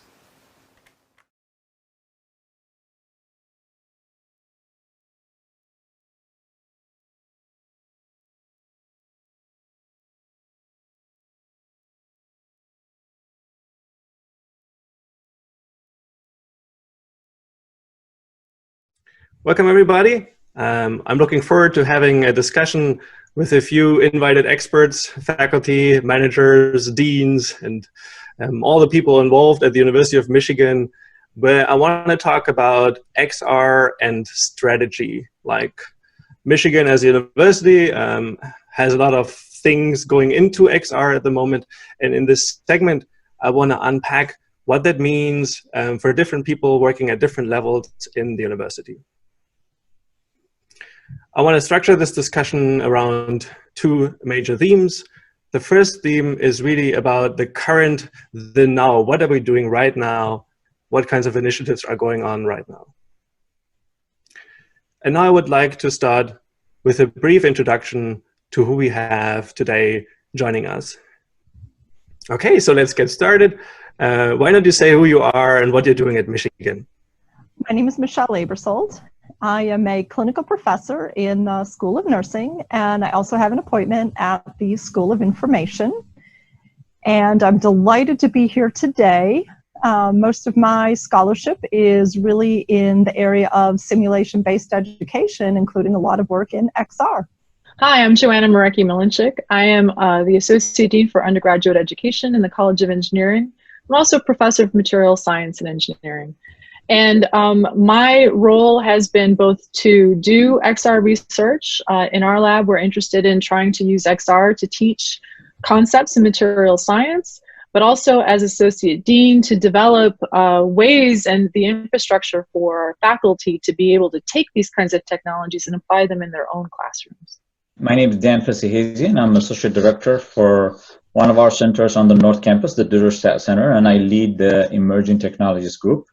I'm also a member of the College of Engineering's IT department called CANE. And my role is to help evolve technology. So we've been involved in XR for a long time, but my team develops spaces, and we actually have a team of developers who actually build applications for different uses on campus. My name is Jeremy Nelson. I am the director of the XR initiative at the University of Michigan.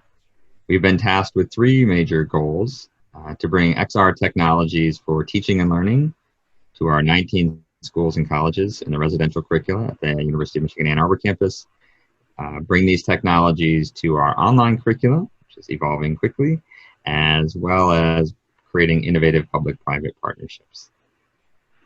Well, this is great, and such a nice set of participants that we can learn from today.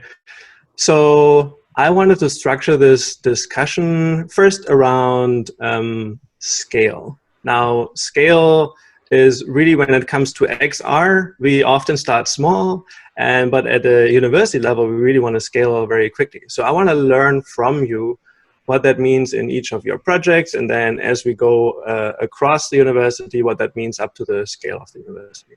So Michelle, I wanted to start with you and learn about some of your XR projects and initiatives, and how you deal with the question of scale there, both in terms of like how many students may be involved or how many subjects may be involved, and tell us a little bit about the kind, you can pick a project and tell us a little bit about participants and technologies and how you deal with scale? So the whole question of scale, I think, is really an important one when you're thinking about XR technologies. And sometimes I also think that that might drive the choice of technologies that you're using. So two of the projects that I'm working on right now, I think about both of them have a little different scale. So the first project that I actually got started with is a virtual reality program that will focus on helping practicing nurses, physicians, and pharmacists really learn about teamwork and communication.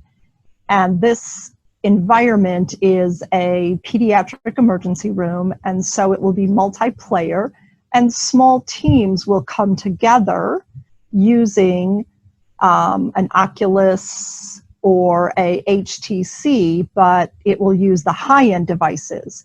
And so they'll come together, they'll practice their skills, they'll practice communicating, and they'll practice their teamwork.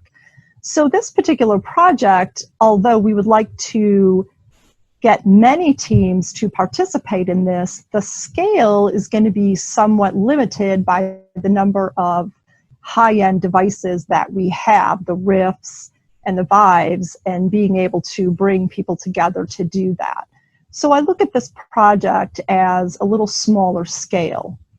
Now, another project that we're involved in that was just funded through AI, who is going to partner with us, is a project where we're really going to help nurses and pharmacists understand some of the devastating effects of chemotherapy drugs when those drugs are administered intravenously and something goes wrong, and those chemotherapy, very potent, hazardous drugs leak outside the blood vessel or leak outside the port and destroy the skin and the internal skin.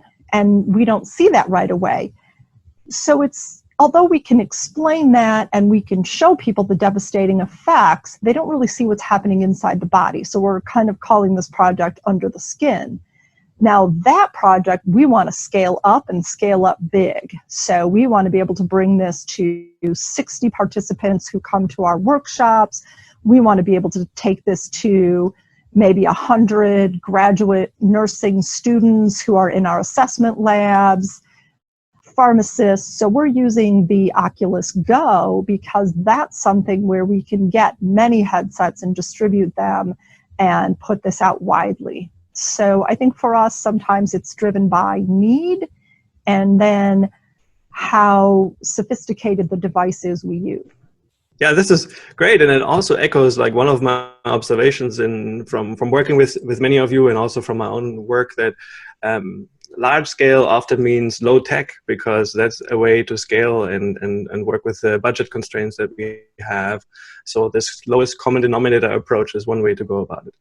So Joanna, I was wondering if we are now to talk about the college level, the College of Engineering specifically, and the University of Michigan. I know that one of the initiatives you have going on is the AVMR Clinic, and I wanted to learn how you deal with scale at that level. Thank you. That's a great question. So just as we heard before, there are different kinds of technologies that you can employ. You can do a Rift, or you can do an Oculus Go, and so forth. One of the ideas that we had early on is to use mobile devices to do augmented reality, for instance. And so that was the idea that I first started working on as an individual researcher. When I got into the dean position, one of the things that I began to realize is that as you go to different kinds of classrooms and different kinds of contexts, the students need to understand how to interact with the mixed reality itself. And we don't actually have a very good way of doing that yet. There is no normative context. Like in a lecture hall, people know, you sit, there's a screen or a blackboard at the front, and everyone faces the front and listens to a lecture, and that is the normative context. But there is no normative context for XR kind of applications.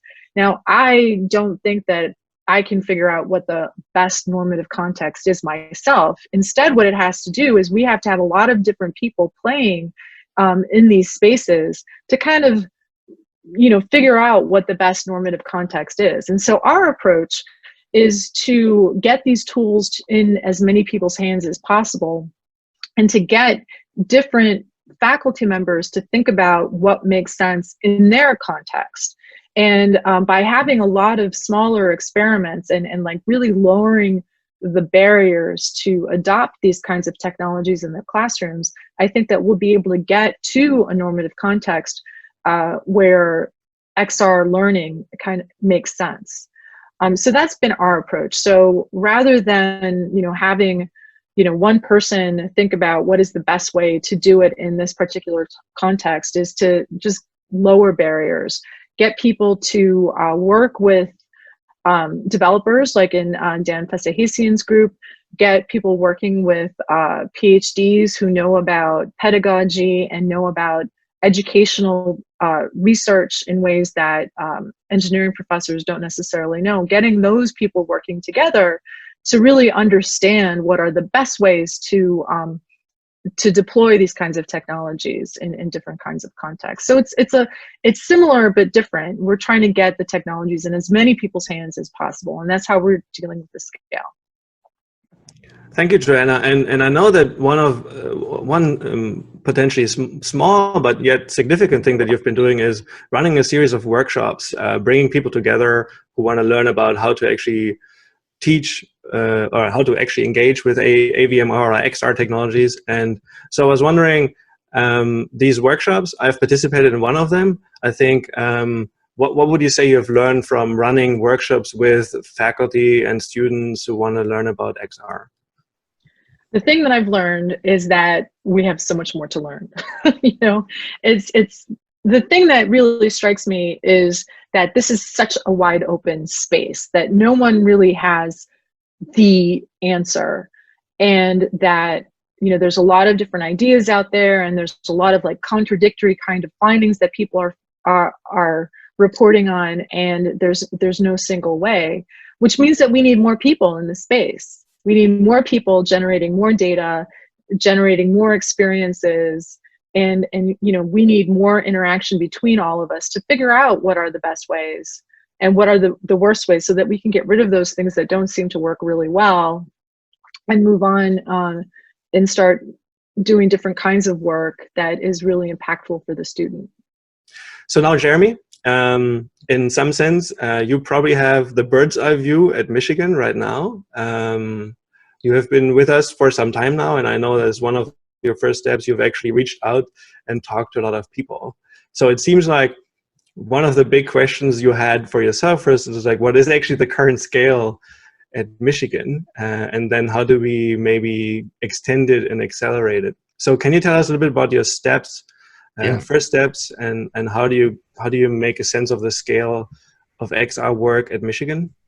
Yeah, no, thank you. I mean, the first thing I really wanted to understand is where were those pockets of expertise, who was building in space, who was teaching with the technologies. And I think the folks we have today together on the panel of leading that space. So I really tried to meet with as many faculty, staff, students, other non-academic units that are in the space to really understand where are the folks that can build the technology, who are the people consuming it, what do they want to explore, what types of equipment do we have.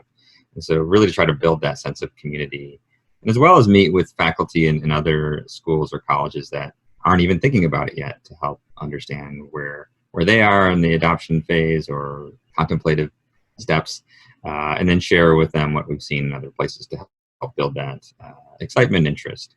And so, there's been a lot happening. Obviously, the work here at Michigan didn't start with the XR initiative. There's been a lot of work happening for years. It's really tried to bring that together and see where there's critical mass that we can support.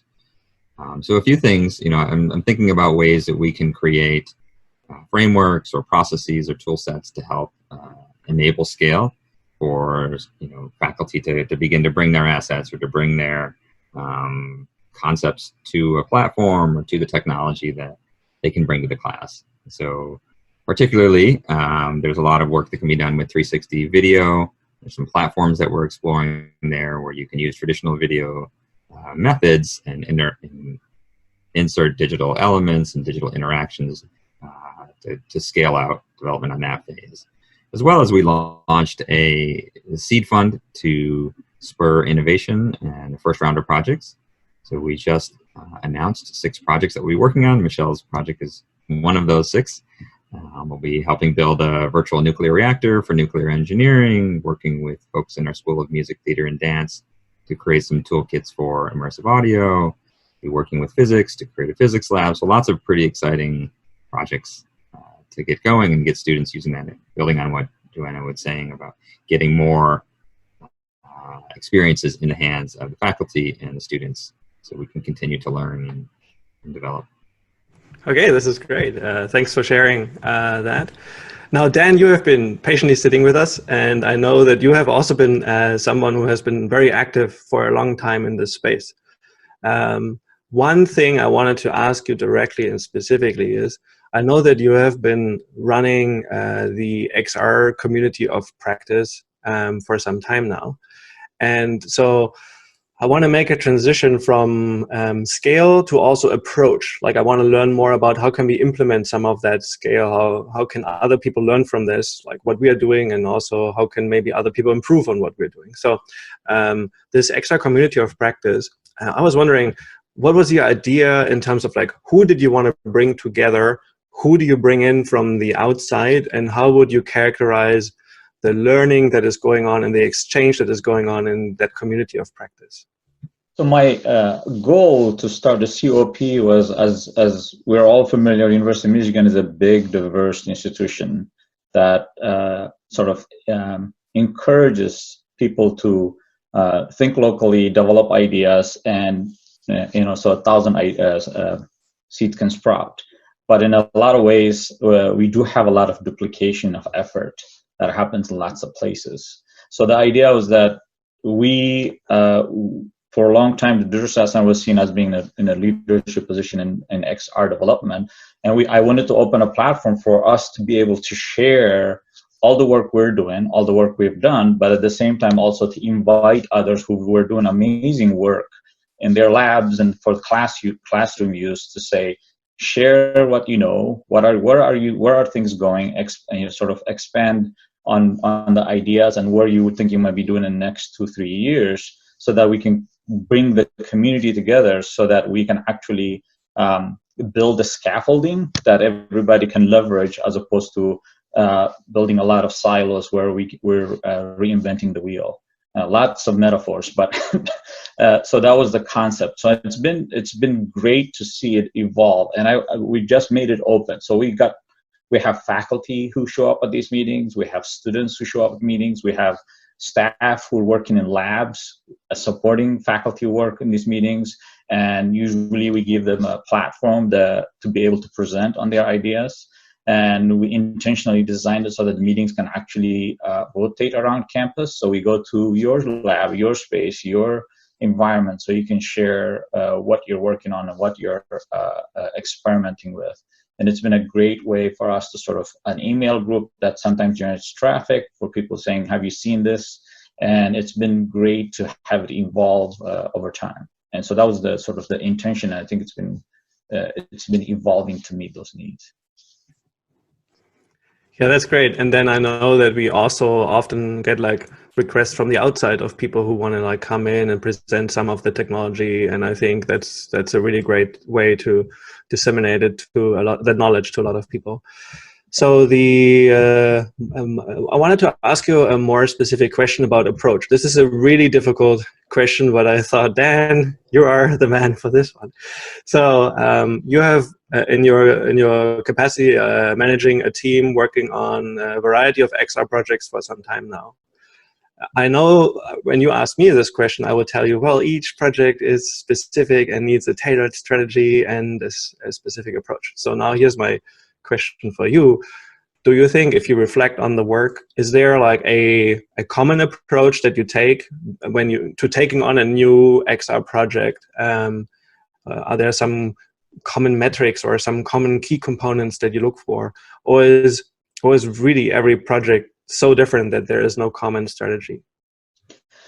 That kind of touches on your question of scale as well, because in a way, always go back to sort of mission of the Duderstadt Center, which is what I try to drive our identity, which is we are supposed to be in a space where we are experimenting and thinking about where things are going as opposed to where things are in a lot of ways. We're supposed to be, as Dr. Fauci has been quoting Gretzky, which is we're supposed to be where the puck is going to be as opposed to where the puck is now, you know?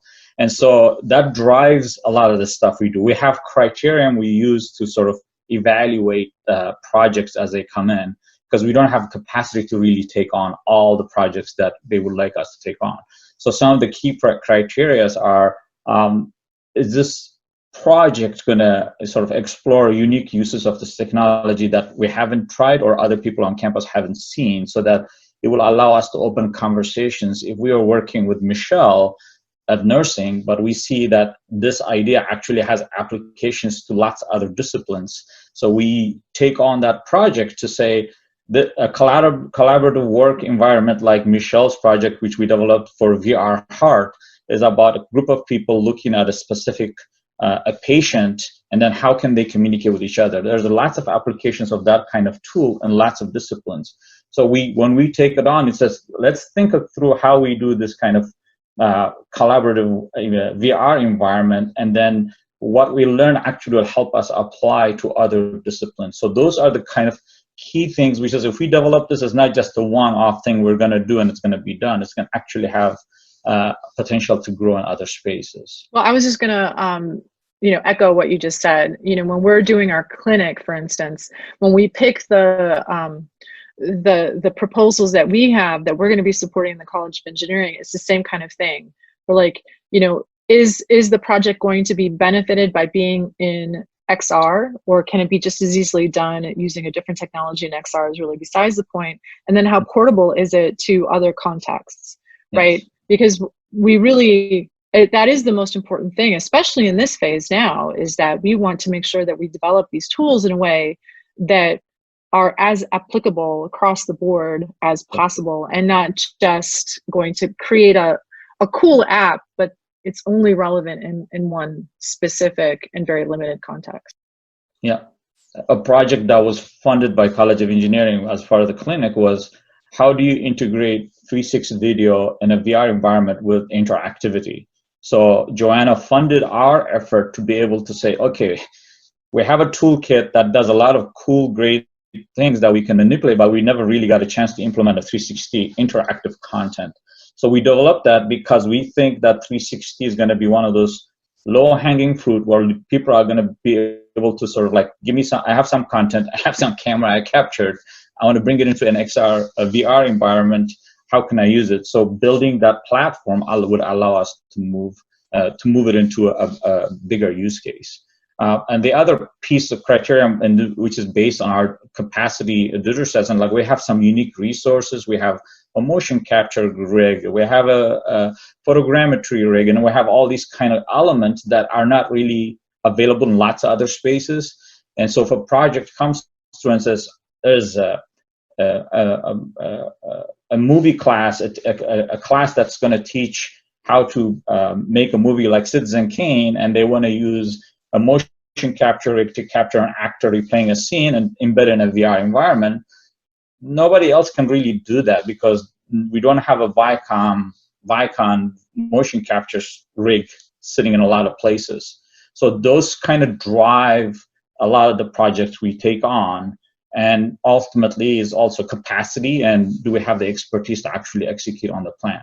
So those were sort of the high overview of things we think through as we get contacted by faculty and researchers to say, is this maybe a potential pathway for them to pursue using XR?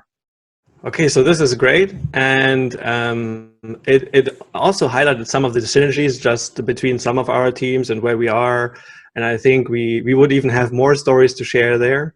I think we nicely talked about scale in this segment. The observation that scale ultimately means potentially making low-tech choices, at least at this stage, and making sure that we can reach more people. We talked about approach and how to define what is an interesting project. And it can sometimes be disappointing for somebody starting out in XR, thinking that this is interesting, isn't my app interesting? And the choices that we as researchers or Dan as managers and Joanna as deans make when it comes to funding projects. I think these were valuable insights that I wanted us to share with our learners. And so thank you for this first part of our discussion.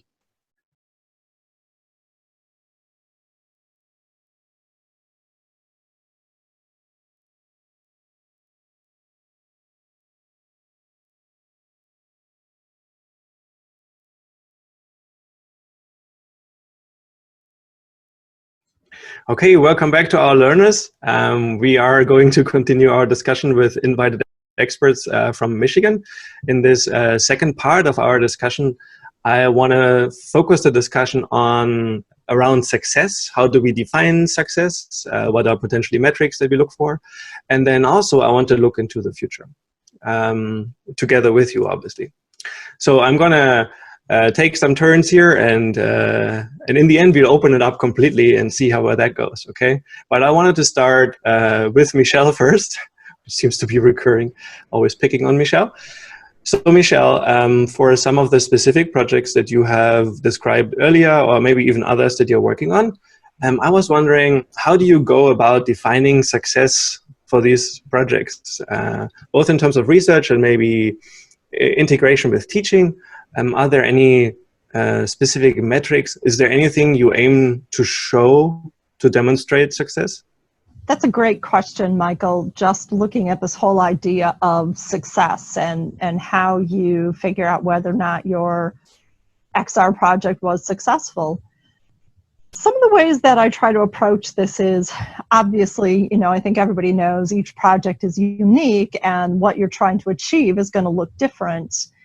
And I think it just kind of goes back to really some of the basics. So what makes sense for learning and research, whether it's, case study or, for me, mannequin-based simulation, are going to look in some ways similar to XR. So, I think about, things like learning outcomes. What is it that I'm trying to achieve with this? So when I looked at the Heart VR, one of the most important things that we were trying to accomplish was to give our learners an opportunity to practice communication skills and practice their teamwork skills. Those were the two things that were the most important. And so we created the environment to support that. A sort of secondary objective was the opportunity to practice the pediatric advanced life support algorithms. So they were able to go through and practice the algorithms. We knew that we were not going to be dealing with any type of task-based learning, so they weren't going to practice CPR skills, they weren't going to practice, any kind of hands-on skills. So that guided our development. So then at the end of that, what we looked at is, so how would we know whether or not it's successful? Now we haven't fully implemented it yet. However, things that we've built into that is, first of all, were they able to demonstrate effective communication skills? If we ran them through this program several times, did the communication skill improve? Did we see back in their home units, could we follow up with them and ask them, did this help? It's hard to measure transference into the clinical environment, so we often don't try to do that, but we do try to ask them, did this help? Do you feel more confident in your skills? And maybe sometimes look at knowledge, things like that. So what can we easily measure? For us, sometimes the research questions are really the same as the learning questions, what we're thinking about for education. So another area that we can use XR very effectively is Kavya came and talked a lot about this whole idea of perspective taking. And so I have another project where we are going to help folks that are in healthcare provider roles understand what it's like when you're deaf or hard of hearing, go to a healthcare visit. And so we're going to use the idea of, as Dan talked about, 360 video and creating these 360 videos where you can sort of step in the shoes of somebody who's deaf or hard of hearing. And the whole goal for that is just to learn what it's like, to understand what it's like, understand the perspective. So if they understand it, they can then work towards creating a better experience. So our goal is not to teach them what to do better, but to just give them that experience and improve and increase their understanding. So those are really very two different goals. And I think with everything, you really look at what am I trying to achieve? And then I always say, how do you match the technology with what you're trying to achieve? And for our purposes, we thought 360 video could do that for us. And we didn't need to try to create a much more expensive virtual reality animated environment. We could do that with 360 video. So we'll see how it works out. So that was great. I think it showed obviously that we are all also still learning, and even if a project may not be successful in some traditional sense, for example, I had some other questions in mind as I was listening to you, like did a project ever fail in the sense that you matched it with the wrong technology? But I'm going to ask Joanna, because Joanna, I know in your role, talking again about the AVMR clinic, but you can take this question more broadly. When you accept a project for funding, are there specific criteria you apply in terms of how we should be thinking about success in each of these projects? Yeah, so the way to determine whether or not a project is successful, I mean, there's two ways that I kind of think about it. So one way is, specific to that project, and one of the criteria is that every project does have some kind of a mechanism or some kind of a way to determine whether or not a project is successful, if it's actually achieving the goals that it is planning on achieving. And the second metric of success, I would say, is whether or not that technology is then ported to another context. So that to me is the ultimate success, right?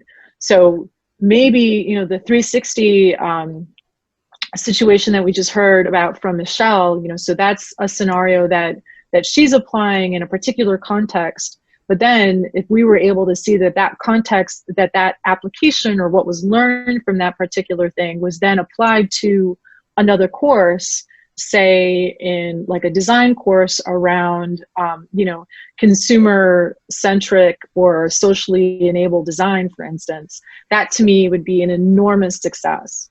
Now, we don't have successes like that quite yet because, it's still very early days in the projects, and we're still trying to determine whether or not the individual projects themselves are successful with regard to their own criteria.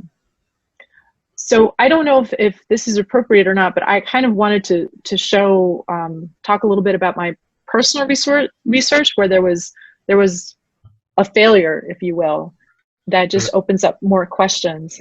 So the research that we're trying to do is to try to help students understand crystal structures, which is an important concept in material science. And a lot of that concept requires spatial reasoning. And so what we were thinking about is perhaps we can use virtual reality and just mixed reality kinds of representations of crystal structures to help students develop like an understanding of what these crystals really look like in space. And the idea is that they would do better and get better spatial reasoning out of this. Where spatial reasoning, of course, is the ability to take a three-dimensional object and turn it in your mind.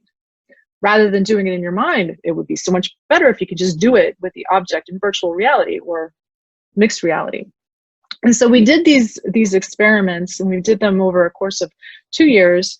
And we saw absolutely that students who did a particular task using virtual reality to manipulate these objects on that task did better than those that didn't. But here's so that was like a huge win. We're like, woo, yay, fun, this is exciting.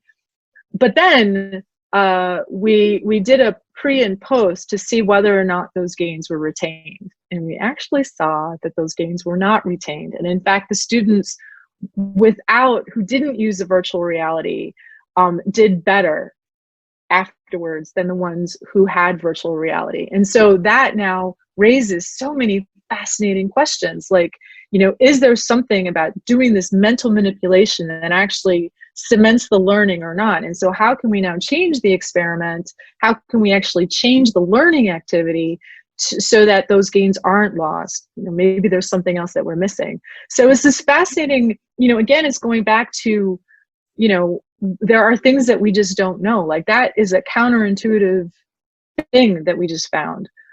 So how do we actually apply that? So that's a failure in an individual case that I think will have ramifications in the long run that will be much more positive.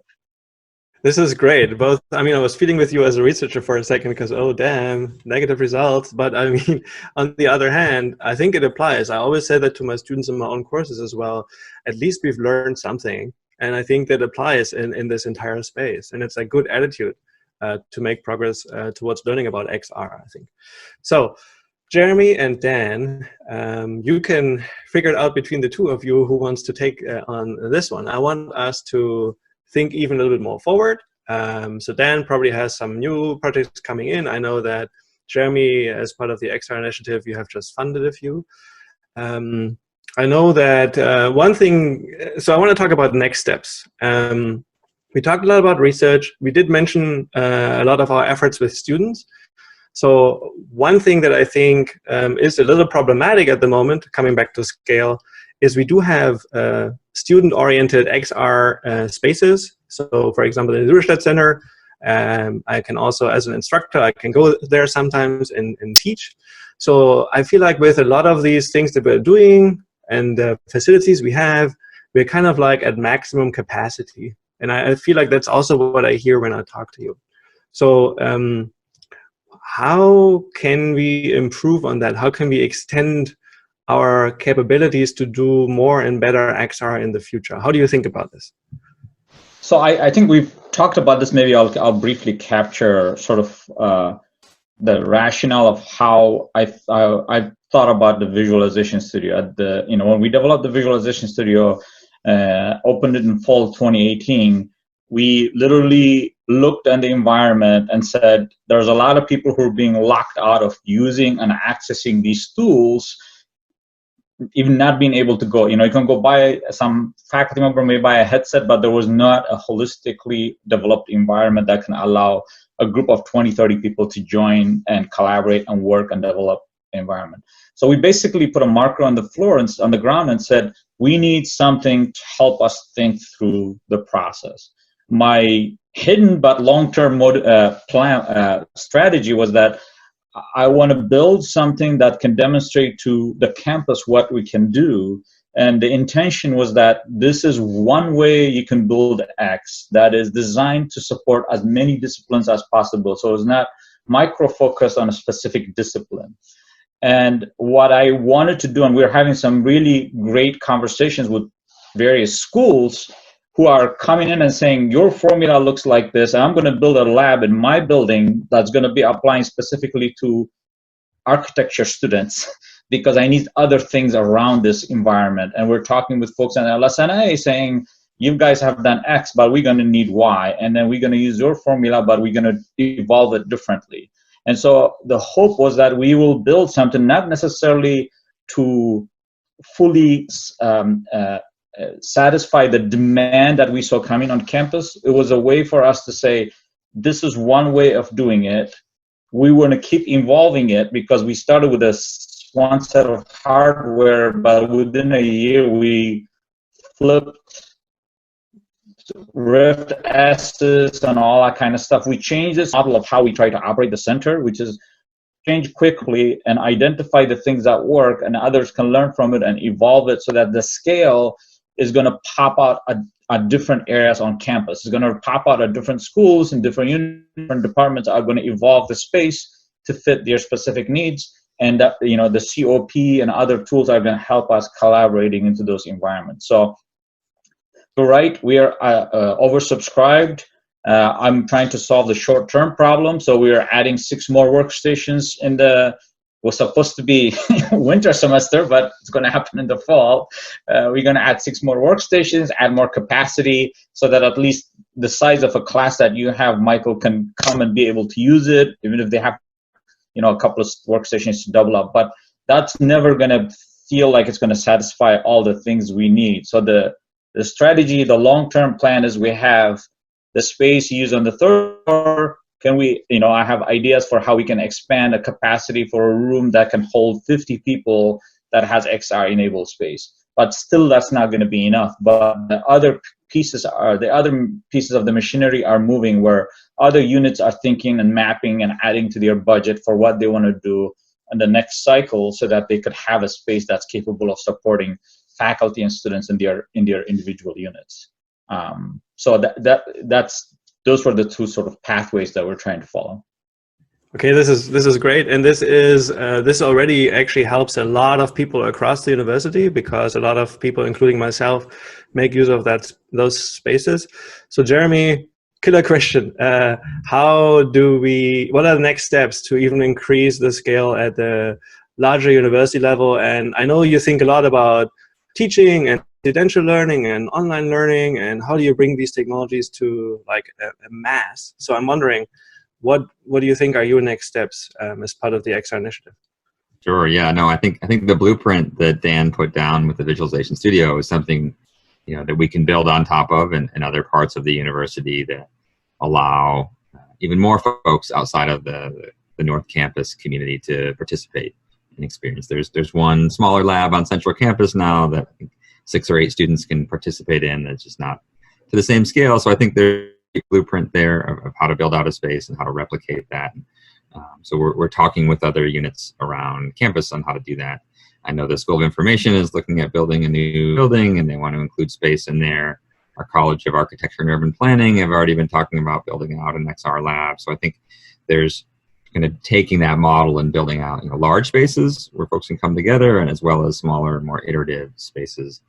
Also, I think with some of these new devices like the Oculus Quest and more of the portable, Pico devices that you can have anywhere, really, anywhere where there's a wireless connection and enough room.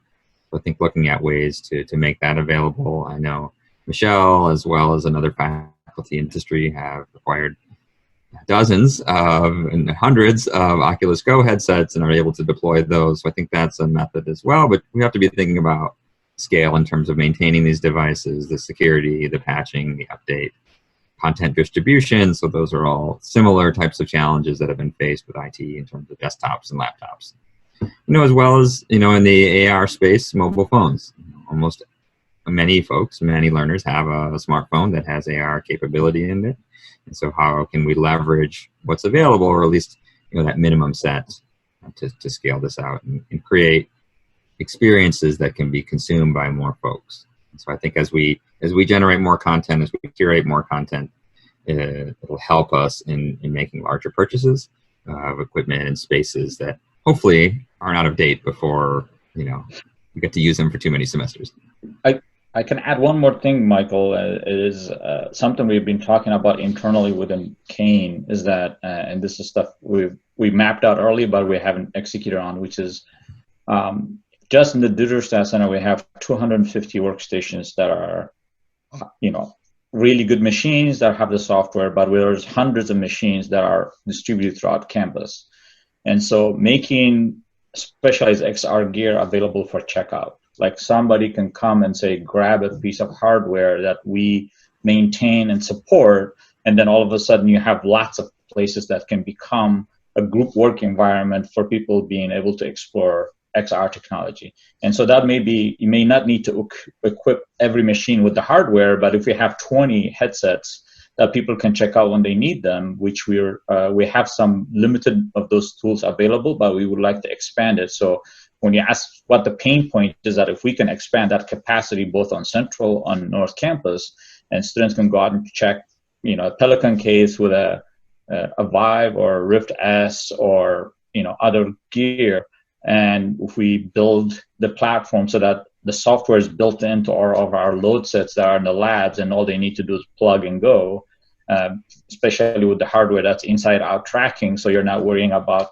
sensors having to mount on the desktop and stuff like that, then that feels like it's a step that will allow us to engage, and lots of students actually are coming to campus with really powerful laptops so that they can actually take it to their dorm and be able to use these tools. So that's another sort of strategy that I would like to pursue. We're having some internal conversations, but would be happy to engage for a more wider approach to campus. Yeah, so one of the things that I also wanted to make sure that we pointed out is, XR is coming, right? The technology is getting better all the time. The devices are getting less and less expensive. Our ability to, detect motion, it just changes by leaps and bounds every single year. And so really, the message I think that we really need to say is that we need to do investments now in hardware, not because of the hardware so much, is because we need to develop the content. We need to understand what XR is good for, so that by the time XR is in everyone's hands, which it will be, we'll have a very good sense of how to deploy XR in the best possible way in the learning context, in the training context, culturally, think about security issues and so forth. So the fact that we're doing all this investment now, some people might be, well, as soon as you build it, it's obsolete. Yes, that's true, I suppose, but that's not the point. The point is developing the normative context. The point is understanding under what circumstances XR is best used for. The point is, trying to figure out all of these other issues around security and accessibility before it's in everyone's hands. That's the point. That's why we do the investment now.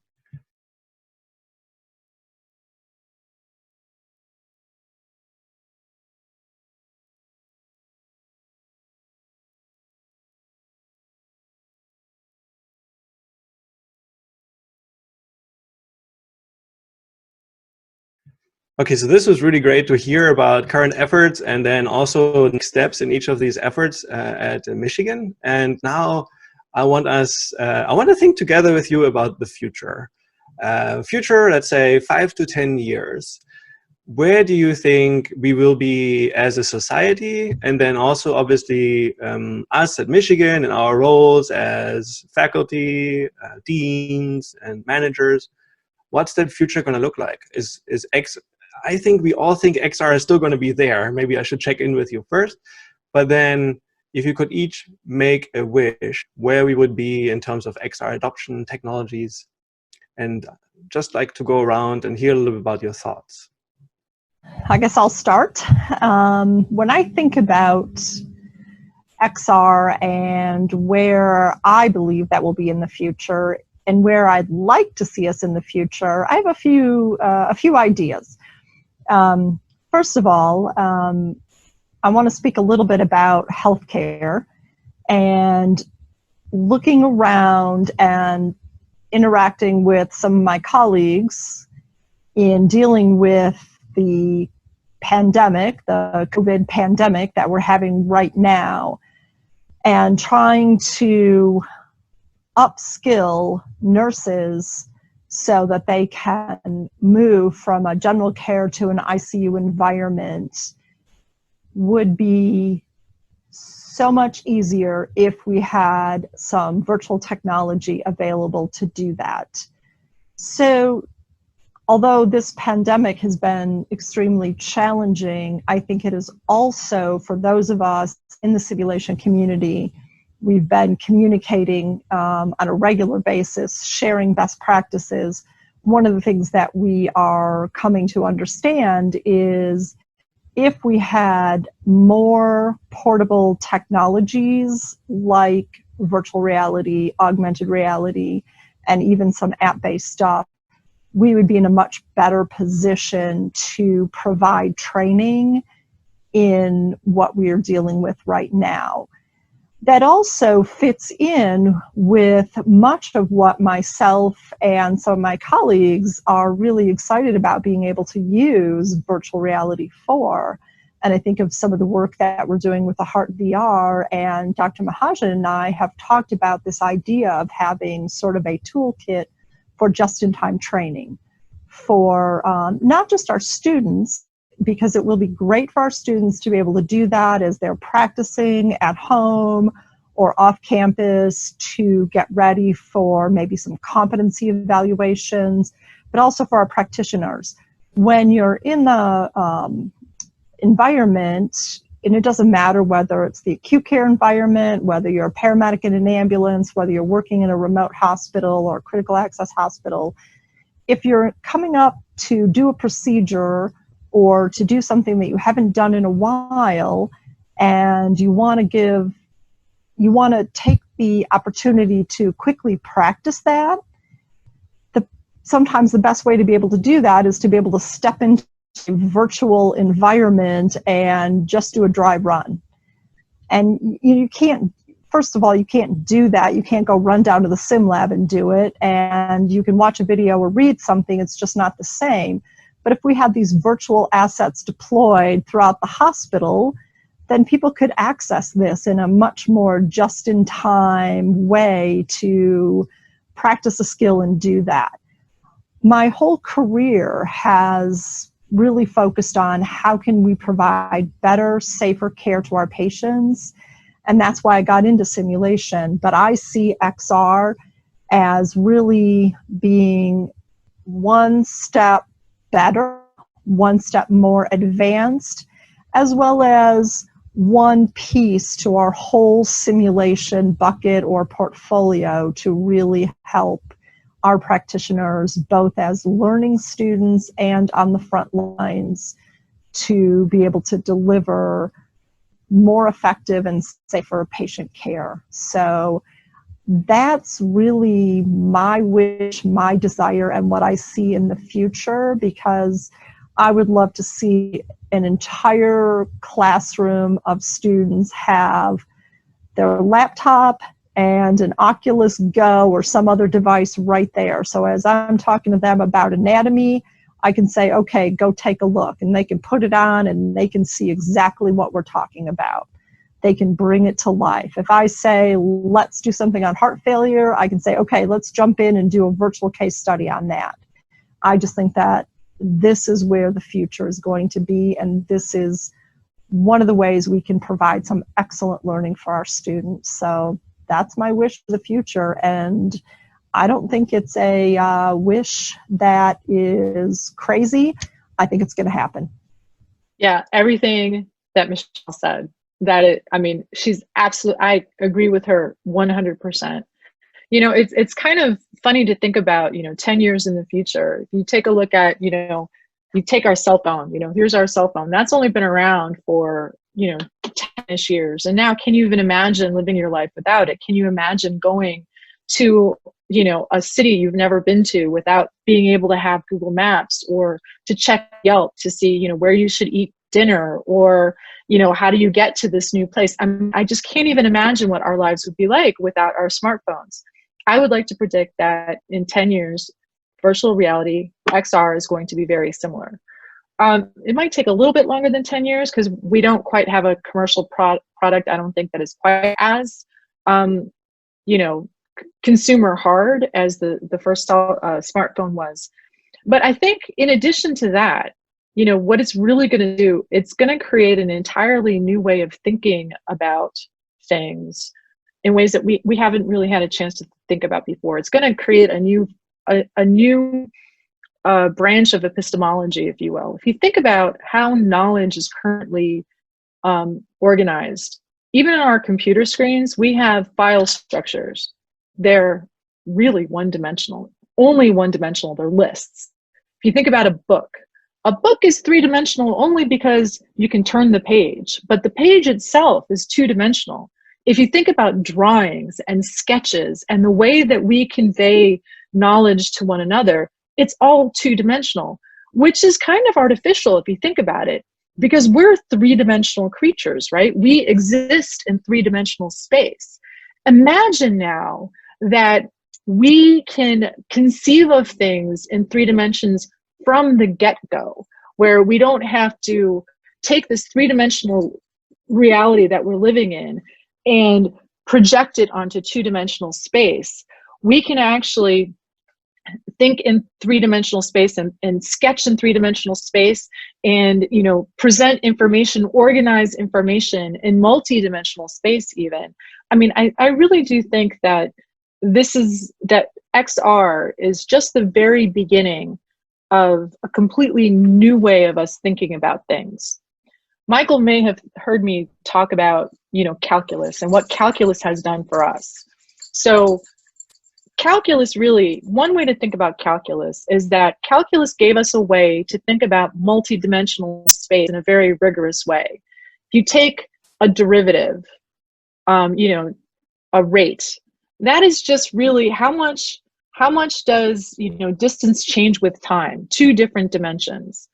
An integral is really the area under the curve, two different dimensions. And what we've done is we've taken multidimensional space and we've turned that into a single dimension of code. An equation is just a way of representing multidimensional space in one dimension. Say we don't have to do that. Say we don't have to take that cognitive step with converting the multidimensional into a single dimension, and we can just do this directly. What that even has to do with accessibility now, because one of the biggest things I think that prevents people from going into STEM fields is this abstract thinking. We have to be very abstract in the way we talk about the physical world. XR, if we can manipulate physical space directly, I think that means that we can open up STEM fields and other different kinds of fields to people that have never been there before. So I'm very excited about the prospect of XR, not only from the kinds of things that Michelle was talking about, but also, you know, all of these other kinds of things and different ways of thinking about our physical world. So I'm so excited. I agree with both Michelle and Joanna wholeheartedly, and it's the concept of 2007 when iPhone came out and you know things changed drastically. I just see AR especially, but XR in general over the 5 to 8 years sort of changing how we do a lot of stuff.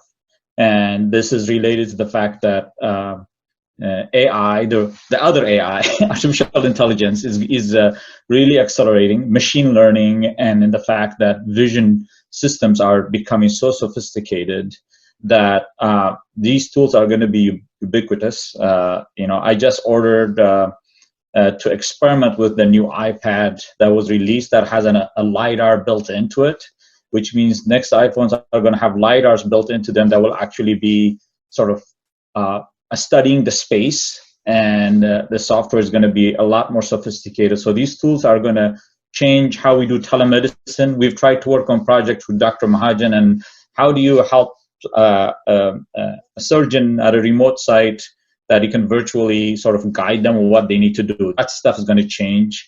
Ubiquitous access to high-speed networks, machine learning, and you know, sort of massive processing GPUs sitting in the cloud is just going to really revolutionize the things we do both on campus, off-campus life. And so the things that I see for us to pay attention to is that the questions about privacy then automatically is on steroids. We have to really pay attention to it, because the things that we were checking a box without reading, giving it away, all of a sudden we have these devices that have dozens of sensors that are capturing a ton of information that is getting shared. And so those are the things that internally as a University of Michigan and other learning institutions have to pay attention, and how do we train the future workforce to pay attention to this stuff. But I see VR being sort of this amazing empathy machine that could actually put you in somebody's shoes to understand what it is to be in that position. Anecdotally, we did a fast project on Uncle Tom's Cabin, where Eliza is escaping as the slaveholders are chasing, and the students could then inhabit the Eliza who's being chased or the person who's chasing her. And then the reactions we saw from the students was just like, you can read that book, but now all of a sudden you're in that role where you're running away, dogs are barking after you, and all that kind of stuff. And so these kind of things are going to be, as the quality of the content, the processing, and all that stuff improves, it's going to be sort of second nature for us to be able to acquire information with these tools. But that's the caveat, is that we really have to pay attention to what's happening with the data and how when the information gets shared broadly. So those are my 2 cents. Okay, that's great. Michelle, Joanna, Dan, that was great. So Jeremy, I'm going to ask you the same thing. You can make a wish or you can make a prediction. Where do you think XR is going to be in 5 to 10 years in our use of XR? Yeah, I think the acceleration of the hardware, the ubiquity of the computing, I think we will have glasses that are able to transfer the world and bring us together. I think the concept of presence, in terms of imagine if we were all sitting together virtually in the same space or augmented in the same space, and we could have this conversation differently than just looking at a screen. I agree with what Joanna said about we've for thousands of years been developing for a rectangle, basically, whether it be a wall or a painting or a phone or a television or a computer monitor. I think the opportunities that the technology holds, both virtually and augmented, I think we'll see a little bit more sorting, where augmented reality will probably be more pervasive throughout the world, and virtual reality will have more very specific use cases. I think the simulation, the training, the base, the soft, those sorts of trainings will be, I think, more refined and honed where that use case is. I think our role as a university, as an institution, will be to help figure out where best to sort and how to teach to that space and how students can learn in that space and become co-creators. I think much like we've seen with social media and other spaces, I think students and the world will become co-creators, and the tools will become more available for people to build and enhance on top of that. It's a very exciting time now to help shape that future, and I'm excited to be part of it. So this is exciting to actually listen to you and hear your actually not so different perspectives. I think we're all enthusiastic. There was a little bit of a warning, we need to get this right. There are lots of new issues that we're raising. To me, it's a little bit ironic that when I teach this content, and Joanna and also Jeremy were making this point about how we live in 3D space and how we understand it so well and how we have been designing for 2D rectangles for a while, I would say that now we're starting to finally get good at designing for 2D. We need to think about 3D, and we know nothing. In some sense, we really have to learn from scratch. Our knowledge and skills of living in 3D space every day don't necessarily translate well to design. We make lots of mistakes there. I always say we need new guidelines and better guidelines in any case. But that's probably also what we're exploring together. We each learning in our own fields, and it was nice to hear your wishes and your predictions about the future of XR, which in general is positive. We agree it's not going to go away. We actually agree that it's probably going to be very pervasive and affordable, accessible, even to people with special needs, may even enhance some of our abilities in many ways. So there's potentially a bright future. So thank you for joining us today and sharing your knowledge and expertise and insights with our online learners. I thought this was a great discussion, and we'll hopefully have some interesting follow-up comments and discussions in forums that come with this. Would like to hear issues and concerns that our learners maybe have, or also dreams and wishes you want to make for the future. And so we can discuss those and reflect on those together as a community of learners and early adopters and practitioners. So thanks again for your time and for joining in today.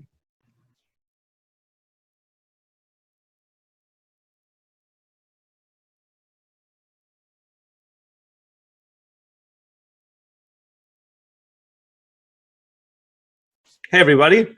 So in this segment, I would like to talk about initiatives, and specifically about one student initiative here on campus at the University of Michigan, the Alternate Reality Initiative.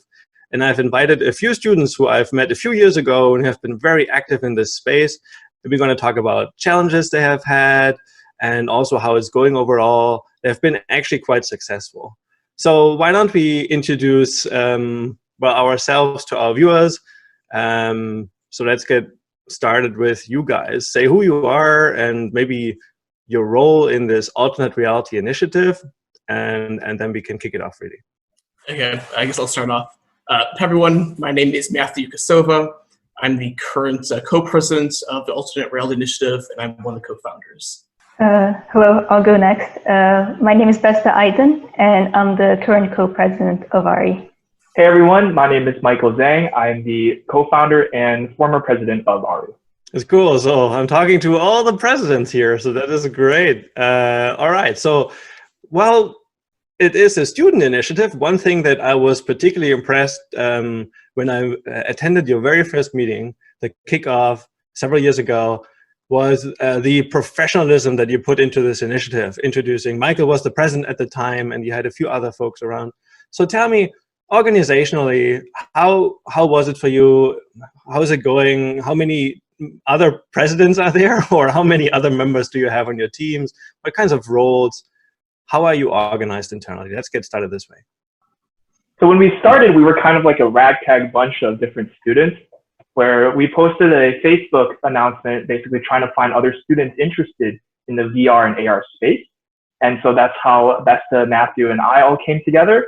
And from there, we then started forming like as a formal student organization and having these different roles. And our leadership structure and the people that have been a part of our team has changed over the last few years as well. Yeah, so then right now for different positions that we have, of course, we've always had president, vice presidents, or right now 2 co-presidents. Then aside from that, we've had someone usually be in charge of the workshops that we do during our meetings. And right now with project teams, we have a head of project teams. We also do different sorts of community events through our meetings and different types of outreach. So we have a bunch of different leadership members for those roles. I want to say right now we have 8 different leadership members on the team, so we're able to divvy up the work amongst everyone. So that includes like marketing, I guess, about your various initiatives and a lot of communication. I am proud receiver of your newsletter that comes in weekly. So what other things are going on? Beste, what are you responsible for right now? So right now, as a co-president, I focus mainly on the workshop and development side. So I help organize the workshops, make sure we have new and different content each of our workshop meetings. And we also balance those out with some community events. So we have movie nights, game nights, just to build the community of our team. So basically anybody, I guess students primarily, with interest in XR, or like how were you recruiting? What were the people that you wanted to be part of your community? Yeah, so for the most part, we'll take anyone. We are open to any students on campus, undergraduate or graduate students, to come and join. For the most part, our students do tend to be more technology-based, more STEM-based. A lot of our students come from CS, computer science, or other majors like that. But then for how we actually get the students, we recruit students at different on-campus events. So for example, at the University of Michigan, there's Northfest, there's Festival, Rackham has their own event for graduate students.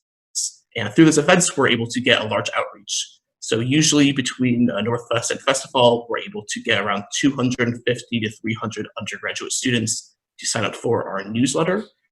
And then through Rackham, we're able to get around 50 or so graduate students to also sign up for that. And that's really just how we build this community. Whether or not they actually come to our meetings, we're able to at least get our information out to them, whether that's just information about our weekly meetings, about any job opportunities that we see, any events that we're holding. We also don't really differentiate experience level. We have some people who are more experienced that come to our meetings and people who are just starting out. And we make sure to make our workshop content applicable to both of these groups, because we want the new people to be able to learn and we want the experienced people to have some of a challenge. And to add on to that, we essentially created ARI with the idea of there being 4 different types of areas that students will be going through. So starting off with exploring XR technology before they learn through our workshops, they build different projects and then connect with other students or other people in the XR industry. So that way we can appeal to a large variety of students in different parts of their XR journey. Well, that's great. There's a lot of useful tips out there for people who want to start off initiatives. So some of the ingredients that I hear include workshops. So, and I think Ari always struck me as this, it was always striking me as this initiative where people come together to learn about XR. So can you give some examples of workshops you have done? So some of our workshops, we have some very technical workshops. So we have, for example, a Oculus Rift workshop through Unity, where we teach basic programming and controls for the Oculus Rift. We have some augmented reality workshops, such as creating Snapchat filters, which is a more of a fun workshop. And then we also have those that are not directly XR, like we have Blender and modeling tutorials so that people can make their own assets and import these to their VR or AR projects. So we try to cover a lot of bases with our workshops. And the workshops are organized by you guys, right? It's not like you're, I remember attending some of the workshops, at least the ones that I attended, there were other students giving those workshops. Is that the norm, or was that special that day? So for the most part, we are the ones, our leadership members are the ones who put on the workshops. It usually takes our leadership members a few weeks, maybe even a few months to get the workshop materials together, to practice, to create an online blog for those workshops that other students could follow along with on our website. So for the most part, it is us who are putting them on. Although, like you said, we do sometimes invite guests from other student organizations or from companies to come in and give workshops of their own. So we had a HoloLens workshop last year that we did not put on. A different student organization did that for us. Oh, that's cool. So the partnering up, I hear the piggybacking on other events. That was what Michael pointed out, and you, Matthew, to really get the numbers. The numbers were really impressive. I didn't even know we had so many people interested, because I see just like 40 students in my class, right? Because we cap it at the moment, I agree. The wait lists have been longer, and they're in the master's level. But I think at the undergraduate level, which I think you have a lot of students that are undergraduates, and I think all of you are actually undergraduates yourself. So you're the home that they have at the moment, and I think you're doing a really good job. So we have workshops. I know that at some stage we really have to talk about one of the most exciting parts, which is your own conference. But so apart from the workshops, I also noticed a lot of fun activities. So Beat Saber tournaments is one thing. What else have you been doing to try to, keep the engagement high in your community? So some of the things we've done, so Beat Saber tournaments are one of the more fun, and we try to get a lot of people from outside our club to join these fun events as well. We also do some movie nights or TV show nights where we watch something that's related to VR or AR. I remember once we did a Black Mirror episode, which was a lot of fun. And those are the ones that come to my mind. But we try to get students outside our org to come to these events because it's more of a fun experience than a workshop.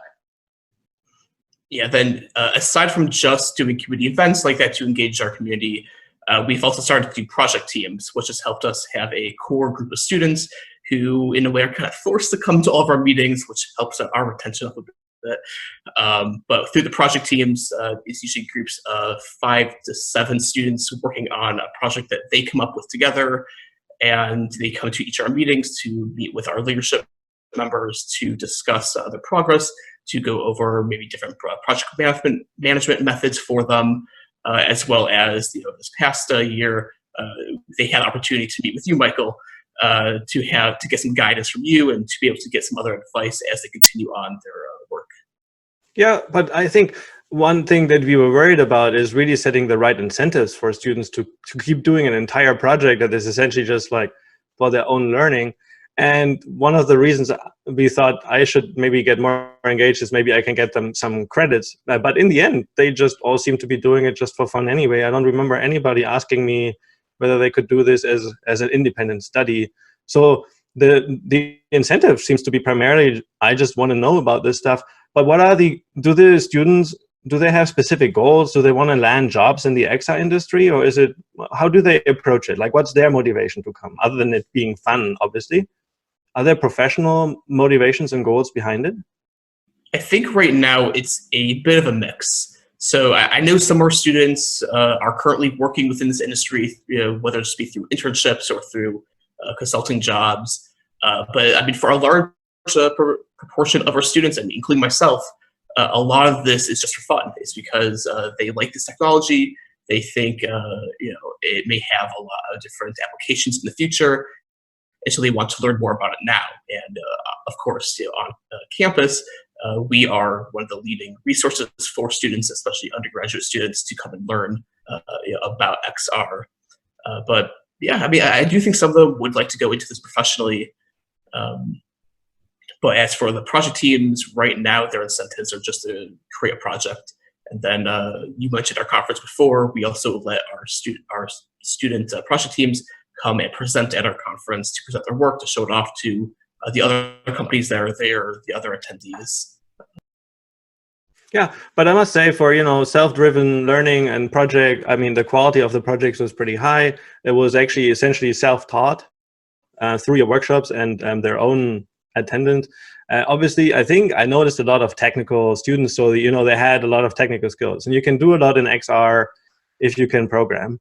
I think there's something we want to change in the future, maybe to include more people, but the quality was really good. So I want to move on to one of the potential highlights. Over the last 2 years, I've attended your conference, the XR Midwest conference.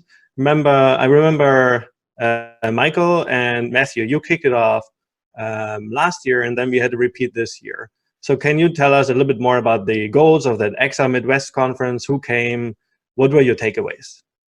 Yeah, so the initial thought for putting on the conference was we're in the Midwest. When we were starting up RE, one of the struggles that we had consistently was just that we couldn't find that many resources outside of our school to kind of support us. Being in the Midwest, there aren't that many major companies that have headquarters here. Most of them are on the West Coast, maybe East Coast, some down south in Texas. But here in the Midwest, there really weren't too many opportunities for both company relations and for different events. So we ended up having additional funding from one of the programs that we applied for, and we decided to put on a conference with that additional funding. So for the first year, we didn't have any sponsors.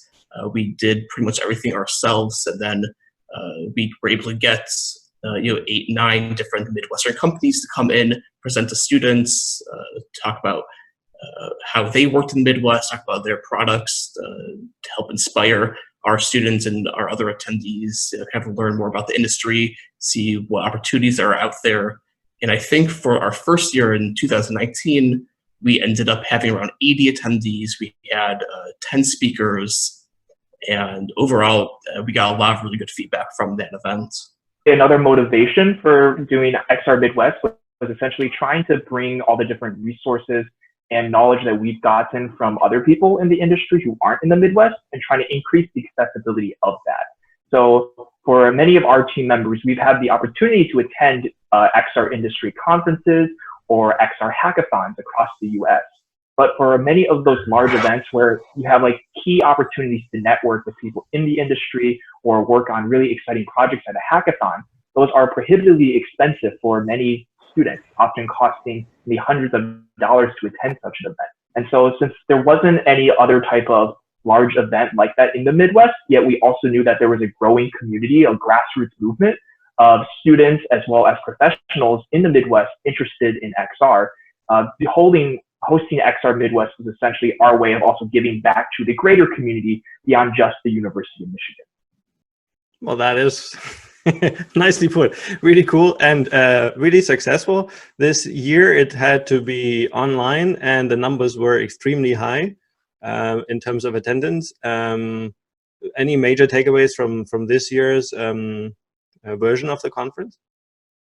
Yes, I mean, this year, kind of like you said, we had to transition it from in-person to online. So that gave us about 2.5 weeks to do that. One of my Yeah, not too much time to restart an entire marketing campaign to try to get attendees, but it ended up working out. Like you said, I think we had like 200 unique visitors on the day of the event, around 300 registrations. But my major takeaway was just that no matter what happens, people are always going to be interested in this topic. So whether we're having it in person or we're having it online through Zoom, no matter what, we're going to get people, and no matter what, we're going to be able to spread the word, or like Michael said, to be able to give back to our community. So for the online event, we were really focusing on not just students at the University of Michigan. We were also focusing on getting attendees from the greater state of Michigan, from around the Midwest. Is kind of what we're targeting in our marketing. So pretty much no matter what, we're always gonna be able to get people to be interested, and as long as we're able to kind of get our word out there and explain our reasoning for why we're holding the conference, I think that we'll be able to be successful with it. Okay, so Ari has been really one of the driving forces at the undergraduate space here on campus. But outside of Ari, what do you think are other kinds of opportunities for students on campus or even beyond to learn about XR? Can you give some examples there? So something we've been doing is inviting speakers who are professors or are doing work in this field to come to our meetings and talk about opportunities beyond just RE to explore XR. This could be through research opportunities on campus, work opportunities beyond, which we post through some of our job opportunities on our newsletters. And we also encourage students to do projects outside of our RE, such as through attending hackathons. I remember the first year these hackathons were announced, we only had 2 students, me and Michael, attend the first one. And then the second year, the number grew. We had 4 students attending the hackathon. So we've been pushing our students to explore XR beyond just our club at the university or outside the campus.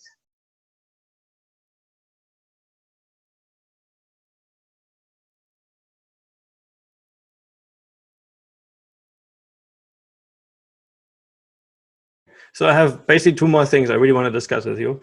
Before we talk about challenges and current issues and things like that, I wanted to ask you guys, what do you think your own involvement and leading in these initiatives, did it pay out for you? Like, I know that Michael has, at least Michael and Matthew, I've seen you've been speakers in events. So like, what kind of trajectory are you on? Are you going to be the future leaders in the XR space? Is that even an ambition, or is it just a side effect of being so active? What are the benefits of for you as students and in your own careers leading such initiatives? Like a career in XR, as well as so reword that. We found that one of the challenges essentially was trying to create resources for students who were interested in pursuing a career in this space. And so we had formed this organization called ICXR, the Intercollegiate XR Community. And essentially we tried to bring together all these different universities. And at our height, we had 23 universities actually across the US, trying to build up this network of sharing resources and advice to help get more students in this space. And I think in terms of my career, as well as in what I've tried to bring to many of the different organizations and communities, both in person, like the Alternate Reality Initiative, as well as communities online in social VR.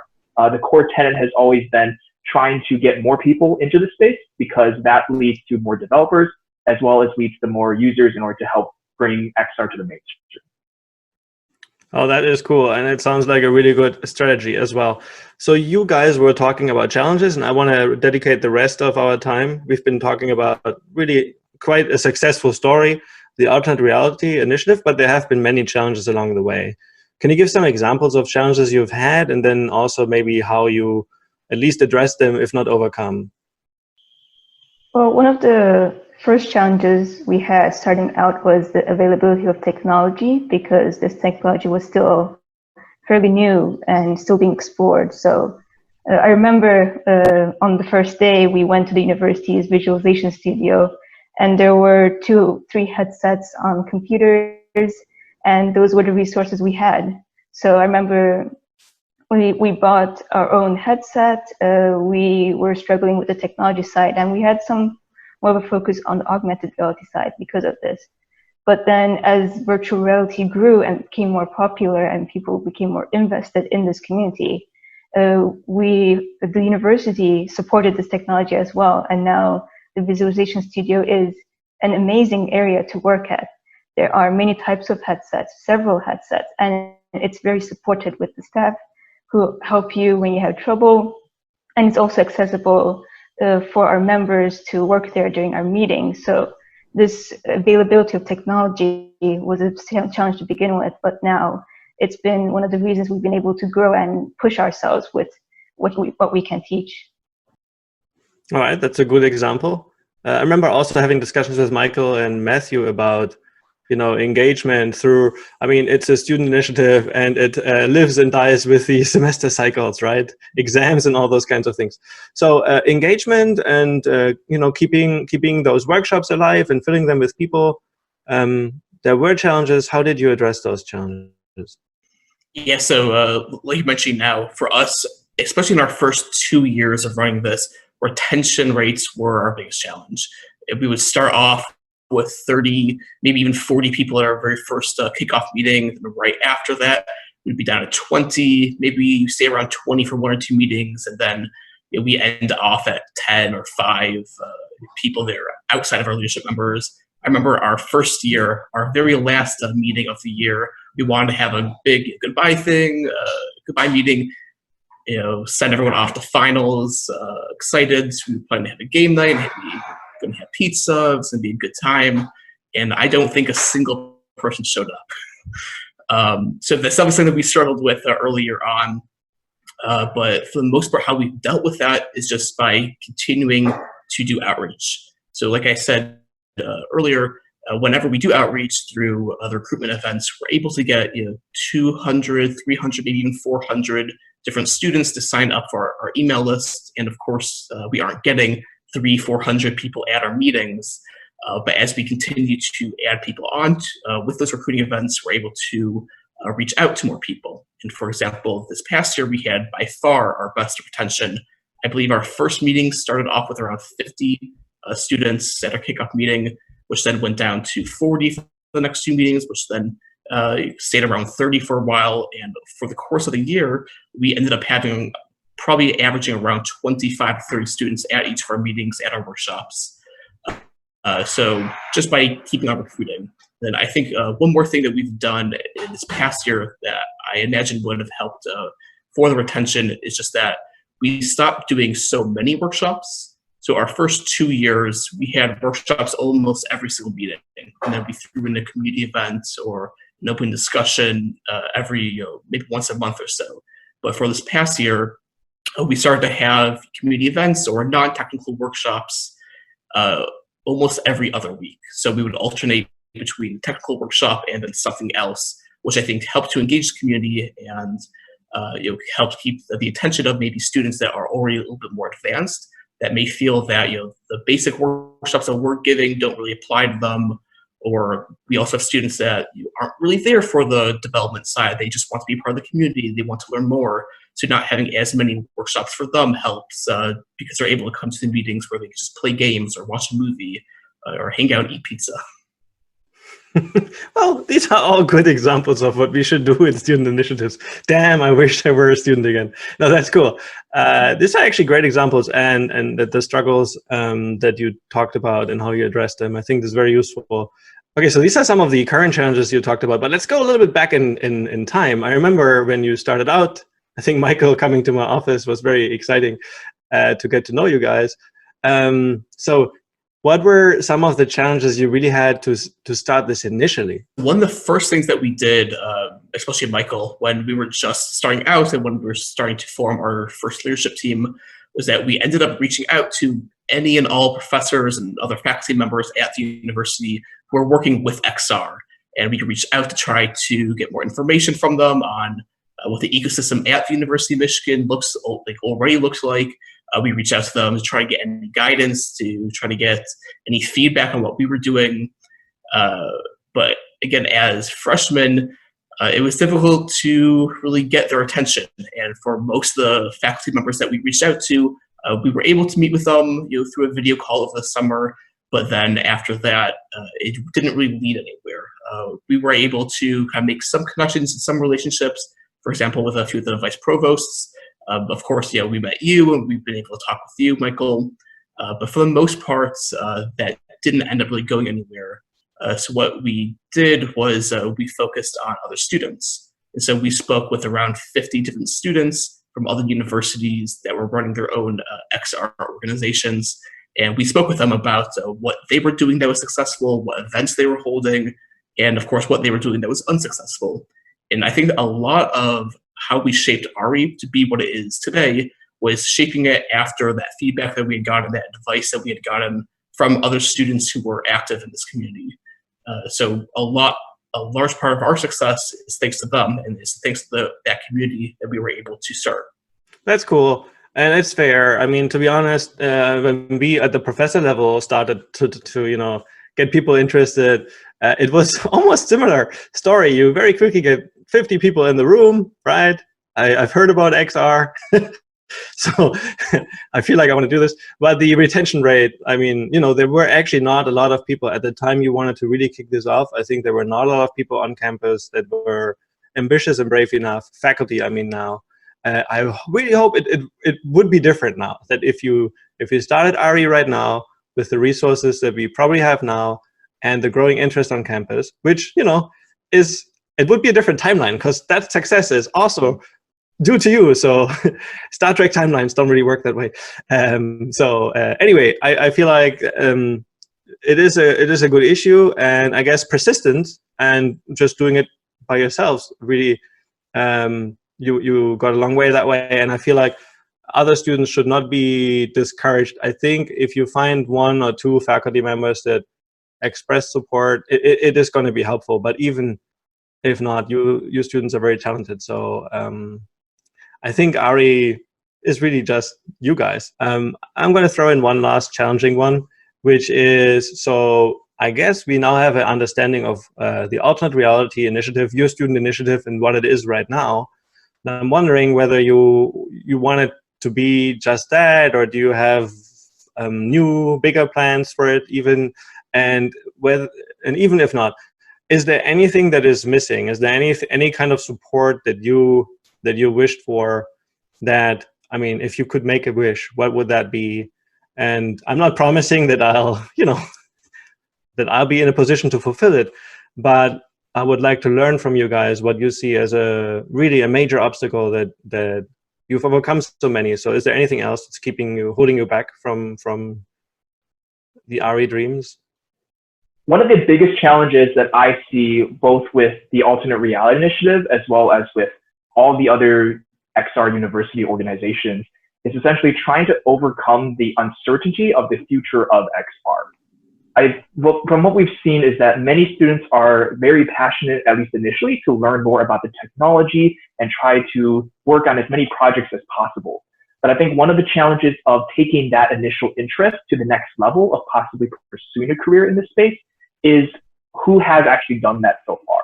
For so many of the people that we've met, these are essentially like the first group of students who are coming into college and university actually starting off with their interest in XR and then possibly pursuing a career in XR, versus most of the other people in the industry who currently come from oftentimes the gaming industry or from software consumer technologies.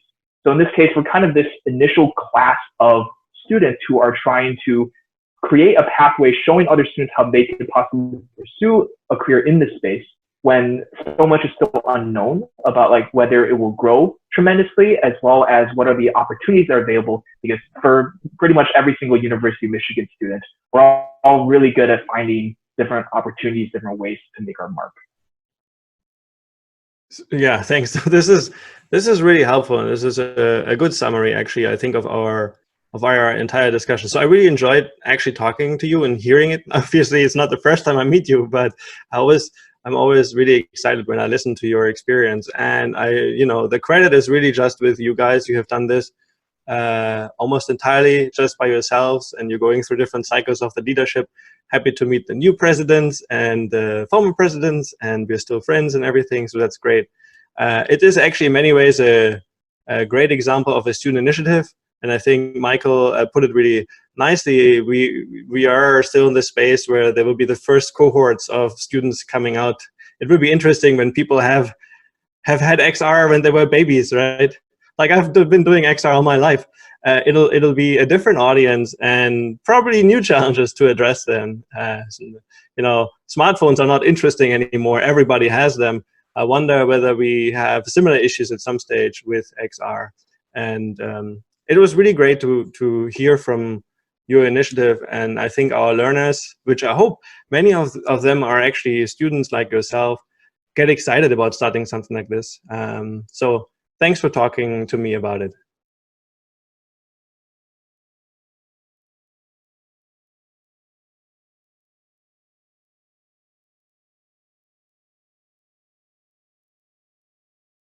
Congratulations! You've made it through this first course as part of the XR MOOC. This course was really focused on the terminology, learning about the concepts and technologies, and then learning about the trends, and then discussing the issues. Finally, also a little bit on strategy. And I think these are all just initial insights into XR. This space is really evolving very quickly, which is probably one of the main takeaways that you will hopefully have. It's really hard to actually have an overview like this. So I really enjoyed putting this content together. If you made it through this course, that means you actually have a really good overview of the space. And actually that would be really great for having critical discussions, and also then thinking maybe about ways of doing XR, which is really the focus of some of our other courses focused on design and development. So now that you have made it through this course, let us celebrate a little bit together and look at, well, the things that we should know about at this stage. So this was the road through the course, right? I hope it wasn't too rocky. And if you haven't had the opportunity to look at some of the honors track contents and also some of the exercises, I would still encourage you to do it. I think it's an even better way to learn about these technologies. But it's fine. Also, just going through these and maybe making it through the quizzes already would make me very happy, and hopefully provide you a little bit of at least some fundamental knowledge in this space.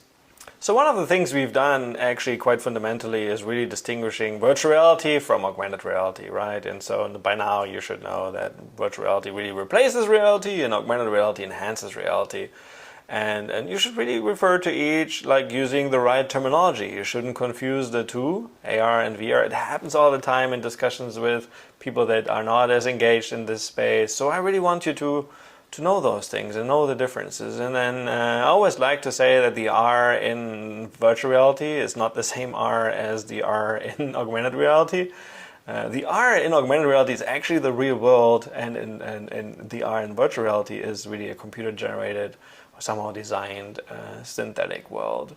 We've also learned about the reality-virtuality continuum, and we've actually done exercises around this, classifying existing applications along this continuum as part of the honors track. We did learn about some of the display types throughout, from those that are a little weaker on the AR side to more AR into the virtual space. Let's just say it this way. We have actually learned about each of these technologies driving VR and AR. So I think that was quite cool that we now have that understanding and can put together this technology tree that we perhaps now can navigate and understand some of the things that I put in here. But we've also learned about how to ask questions around these technologies. So I've introduced you to this idea of doing QOC-based design space analysis, really asking fundamental questions around some of the things you may be designing in the future, and also thinking about available options for each of these questions, and then criteria. And this QOC approach is really more like a formalization of all the things that are going on in my head when people are asking me about how would you do this, Michael? What kind of technologies do I need? Is this even possible? Could we even do something like this? And so I think it's very good. And approaching it from this questions, options and criteria perspective may allow you to involve these stakeholders, to involve maybe your potential users in some of the discussions. Rather than just throwing the technologies around their ears, you can actually engage in meaningful questions. So that was the goal of that one, and I hope that you will adopt this somehow into some of your practices. That would be really cool. Learned about the trends, really going through it from an HCI, a human-computer interaction perspective, thinking about people, tasks, technology, and how each have evolved. So we now know that obviously there's a lot of interest in the social AR VR space, multi-user experiences, cross-device AR VR is very interesting. At the same time, while initially we were just enabling more or less able-bodied users, we really now have to think about inclusivity and enabling all kinds of users, including those with special needs, and we actually have to do an even better job there, although we are beginning to see some really good examples in that space. So initially what we can see here in terms of context from more specific, a little bit more constrained contexts like your work areas or living room, to really the world, to a new world where AR, at least AR, will be always on and always available, which is really going to enable all kinds of contexts. And that is a future that we need to prepare for. And knowing about these trends and the issues, I think, is at least a good kind of preparation. I've shared a few technology trends, obviously from tethered to standalone devices to built-in. We will actually see more and more AR, VR technologies built into various devices. More devices will have cameras and sensors, and some of these AR techniques that we would now associate with AR will actually be much more widespread. The computation will be going around between requiring additional hardware, doing more or less everything in software, and then outsourcing to the cloud. I think we will see, and maybe you agree with this, or we will see in the next few years. And obviously we also can see a technological trend on the application side, from dedicated AR VR only standalone apps to apps that are including AR VR modes, to maybe in the future even apps that are basically porting the content into both AR or VR depending on task, context, and user preference. This idea of cross reality, designing interfaces that can actually span these different kinds of modalities, that is something that I also expand on in the design and development oriented course. We talked about the issues, so we should have at least a good overview of some of the, well, classes of issues in this space, right? Social and ethical concerns, accessibility and equity, and privacy and security. There are additional issues, obviously, but these are some of the really big ones beyond the technological considerations or the design considerations that we really focus on in some of the other courses. But at a higher level of thinking, and really actually what I want us to think about more as a community, as a society, these are really some of the key issues. So in the last part, I was talking about strategy. I was talking about building this growth mindset, right, around knowledge and your team, how to actually build both knowledge and actually diversify your team, and what are good strategies there. At least I've shared some of the strategies that I have used, or some of the things that I'm looking for when I'm filling new roles. We talked about equipment and users. This is just the beginning of a strategy discussion. I do think that XR is actually all about strategy. Strategy in terms of like what projects you work on, what initiatives you contribute to, really what you believe in, where this space should be moving, and then also how you continue to learn about this space. So for example, I can say for myself that while I have been active in this space for a few years now, and I actually have been teaching it for many years, putting this MOOC together and also the other courses, I feel like I've learned even more hopefully you also learned quite a bit by, well, going through this together with me. And I hope by that time we will have already had some really cool discussions in some of the interactive elements throughout this course. I invite you to look at Course 2 and Course 3, where some of our learners are actually working on real projects in this space, designing a new AR or VR experience and then also taking it into the development stages as well. So I think even if you're not necessarily a designer or a developer, you could have a little bit of a peek in there and see what's going on. It would be great to see you there as well. So this course then was really on the knowledge and shaping of XR. This is the first course in a series. It is focused on really providing this fundamental introduction. And then we have 2 more courses, one focused really on design and design thinking and prototyping, and then one focused on development, really building this toolbox and working with the tools and the technologies themselves, overcoming some of the barriers to entry that are still there, making this jump from 2D to 3D, and then learning really about specific VR design and development aspects, and the same for AR as well. Finally, we're going to look at some of the more advanced topics in the space. We're also going to learn a little bit about XR research, which I really care about as well. So these are courses that I would obviously like to see you take if you're a little bit interested or passionate about some of these. But this is really our first course as part of the larger specialization. So here I'll end with an overview of the specialization. You have now made it through this course. Again, the design one is really focused on methods and tools with additional exercises around design critiques, storyboarding and prototyping, both with physical tools and then also digital tools, and even doing it immersively. That means directly in AR or VR, quite interesting. Also, as part of this course and the second, or actually in fact the third course here, you would actually engage in a project and then finally do a peer review of other projects. Actually quite exciting. So the development-oriented course uses slightly different language and has a little bit of an expectation of you being eager to learn some of the technology behind some of this and working with the tools.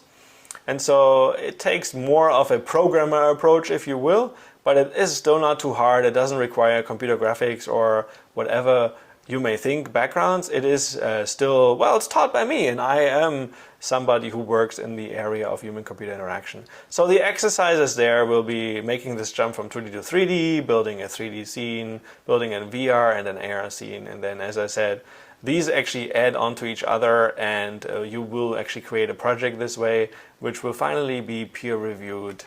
I invite you to join me in this world around XR and really contributing to this discussion, and also by being active in the space as a doer and shaper, which I think would be a great accomplishment. Thanks again for taking this course. Again, I had a lot of fun preparing this. I hope you could feel that a little bit. It wasn't always easy to record all this content. COVID-19 really had quite an impact on actually all the courses. So I'm glad we made it to this point. And thanks again for taking this course with me, and really don't hesitate to reach out. I would like to hear from you. It was actually nice to work with you. So hopefully I'll see you in some of the other courses or in some versions of this course or other things I may do in the future. You never know where it takes people. So bye-bye.